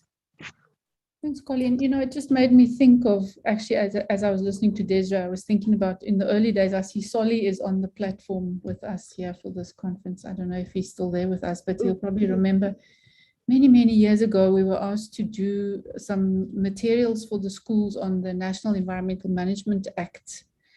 And then we decided, well, actually, we don't want to, you know, send materials to the schools on the National Environmental Management Act. That's not going to be very useful to anybody. So what we decided to do was to design a school environmental policy process pack, a little tool process pack that put the process of making policy into the hands of the children and the teachers in the schools. And that was the early school environmental policy pack. I think Solly will remember it, that we made with WESA and the team up in KZN with the Department of Education there. And that was the foundation of the Eco Schools movement. And when we had the end of the UN decades in Japan, it was such a sort of interesting finding for me that the eco schools movement was the largest teachers and children's movement in the world. And so what happened there is that it's like giving away the tools of science, like we're doing in the Amanzi A2 project with citizen-based community water quality monitoring. Here we were giving away the tools of policy making, just enough to get going, and then every school makes their own policy decisions, monitors what they're doing, involves teachers, children, parents, communities. So the roots of the eco schools lie in this sort of participatory policy process that, you know, the policy process is taken out of its sort of formal. So that's why I really liked the Johannesburg study, and it just made me think of that. Yeah. I have Solly still there if he wants to comment, but he'll remember it. Solly, are you still? I also saw him at some point. I'm not sure if he's still here. Solly? Hi, Madam and Madam Professor Rier. Thanks so much to be able to do. And I think precisely Hela is where the fundamentals that we studied in terms of trying to do policy, policy development and policy practices. That unless you start to work around a practice that would result into a change in terms of practices that you want to achieve. And I think those were the foundation that, and it's true that it really helped to do that. I was intrigued in terms of, the research process that on the last session, and I think the dynamics is that how does this thing manifest itself into the actual changing the behavior of individuals to be able to work towards the sustainable practice. And that is still something that I'm still working in my mind, trying to find out how does these things would assist us. But that is a question for another day. Thanks, Chip. Okay, thank you so much. So we have about 5 minutes. I'll try to wrap up what I've heard, and if there's still a dying comment that someone wants to make, let's hear that. What I'm hearing as messages for the community of practice is that there is an art and science of evidence use in policy, and therefore researchers need to pay attention on how you can use the art of communicating, but also involving others in the process so that the use can also be relevant. But also I've heard something about trust building. So if the community of practice can focus on trust building, both in terms of sharing how others have made it, but also encouraging then others who are starting into that journey. But there's also an aspect of working with specific champions. I mean, we have people like Mr. Matiba, at least from the environment sector side, who consistently is available to champion some of these, but also in other spaces where you work in, identify a champion that you can work with. But also ultimately, it's about the process itself.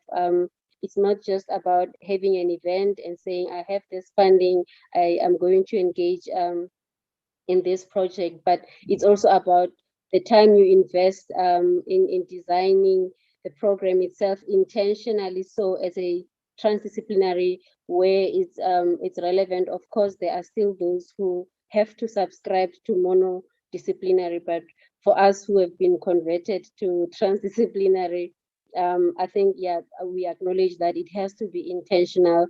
You cannot do it as a by the way. So I've certainly learned a lot myself, and I hope that the community of practice have heard some of the messages.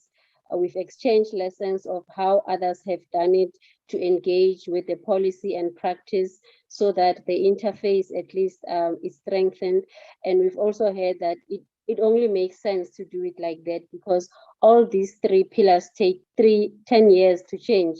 That is why then you all have to work at the same time. So I'm not sure if there's any last comment that somebody had that you want to mention.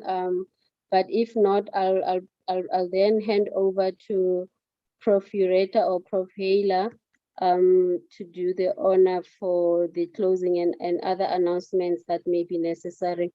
Thank you, everyone. I have enjoyed. I'm sure myself and my colleagues, Henry and Matiba and others, we've certainly enjoyed.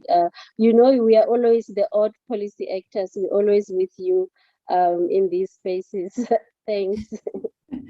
Thank you very much, Mapula, and it's always so lovely to have you in the spaces and to see my old friend Solly there as well. Oh, Solly and I moved a lot of mountains in the early days. And Henry, of course, always. It's fantastic to have everybody here with us. So I think there was a question in the chat that we wanted to hear the story of the proboscis team, how they made their video clips and how the farmers are receiving them. I'm also very curious about that. And I don't know if we can give the proboscis team just 1 minute if they want to just tell us a little bit more about that, and then we can close. I don't know. Hi, You're so awesome. the Prosopis video clip, it's been a while in the making. We try to get across about 3 or 4 quite difficult scientific concepts, and that's probably the easiest one to get across. And with some funding from a research grant, I employed a graphic designer and I said, these are the types of images that I'm wanting to portray, and we developed it, and then I shared it with the scientists, and they said, oh, we need to increase this and increase that, and then change this, and it went through a couple of iterations, and we were quite concerned about sharing anything with the farmers because they were in the grips of the worst drought. They were in the grips of issues around expropriation without compensation, a whole lot of issues around farm murders in the area, and to present to them issues around Prosopis, which is always at the back of their mind. We were quite reticent to start sharing something that is almost light-hearted in the way it's portrayed, but not in the content matter. So we didn't release it for quite a while, but and when we spoke to our partners with Agri Noord-Kaap about it, they said thank you for being sensitive to our situation at the moment. And then I said, but actually we do need to get on with this because we're about to release a new biological control agent. We want people to understand the safety around the biological control agent and the reason for it. So we then re-looked at the videos and working with a partner in the community of practice grouping, Alette Skoorn at Rhodes University, she put us onto a person who animated it further and provided the soundtrack and the voiceover. The other concepts that we're dealing with is just a general process around the introduction of Prosopis from the Americas into South Africa and the fact that it's spreading. Then there's a video that we're looking at, that graph that I presented at the final final slide of my presentation, where we hope to describe the effect that biological control can potentially have. And then we're really struggling with the concept of how biological controllers test insects for safety for use. And we're going to have to come up with some relatively cunning graphics for that. But I was quite inspired by Luke Metterkamp in yesterday's presentation and the type of work he's doing with regards to low cost, getting farmers involved in preparing communications to themselves. And we had a presentation by a farmer who's been managing Prosopis for quite a few years, a while back. And I don't know whether it's worth getting them to be doing those sort of presentations, like the stuff that Luke Metterkamp has produced. In terms of the take-up of the videos, yeah, we started with a very small WhatsApp group, and it's quite sensitive to engage farmers in that type of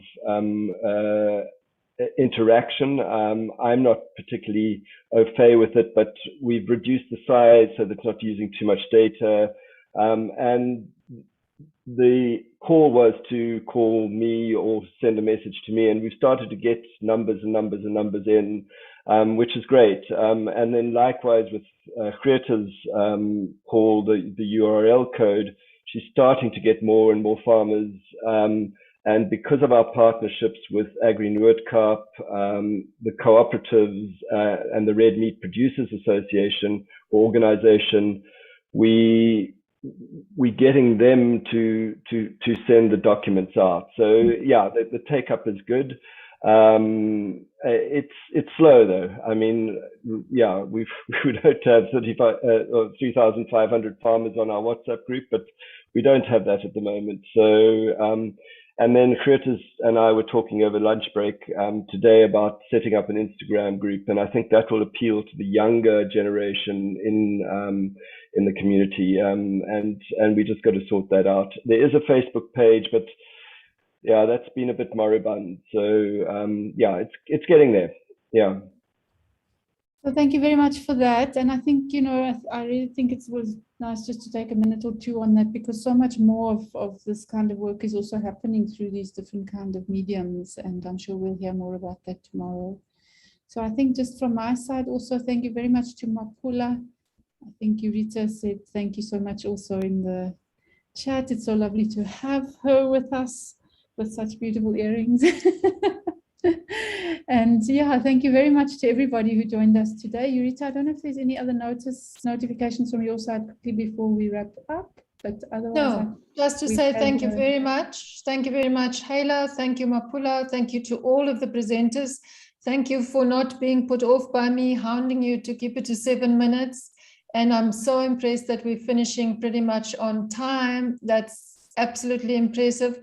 Almost as impressive as the amazing work that is presented here today. I'm so proud to be a South African, actually, when I see what is being presented here. And I mean South African in the broader sense of the word. All of us contributing to the work that is so important for our region. So thanks very much. And I'm looking forward to tomorrow. Unfortunately, we are starting at 8 o'clock. The technical team has indicated to me that it really is very cruel to start at 8 o'clock. But that does mean that we can finish before 5 o'clock. So hope to see most of you back on the platform tomorrow. Thank you.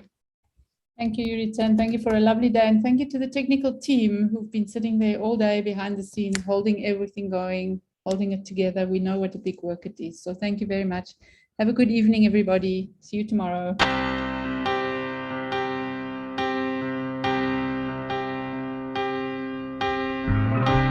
Look to the sky now, look to the water, the earth below.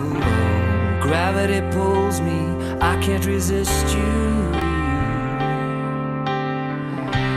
There is no question, there is no warning.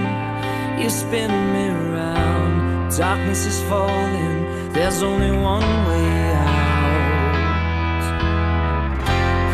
You know you reel me in, you know you pull me closer, you know you keep me warm tonight. Miles away, I can look down from space and know where I've been, know where I am and where I'm going. Lost at sea, I see you shine for me. You are my lighthouse, you are my lighthouse. Millions of stars in one constellation could guide me home. You are the reason, you are my calling. Longing to hold you, longing to have you to myself. You are the one thing keeping me going now. You're the air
to the sky now, look to the water.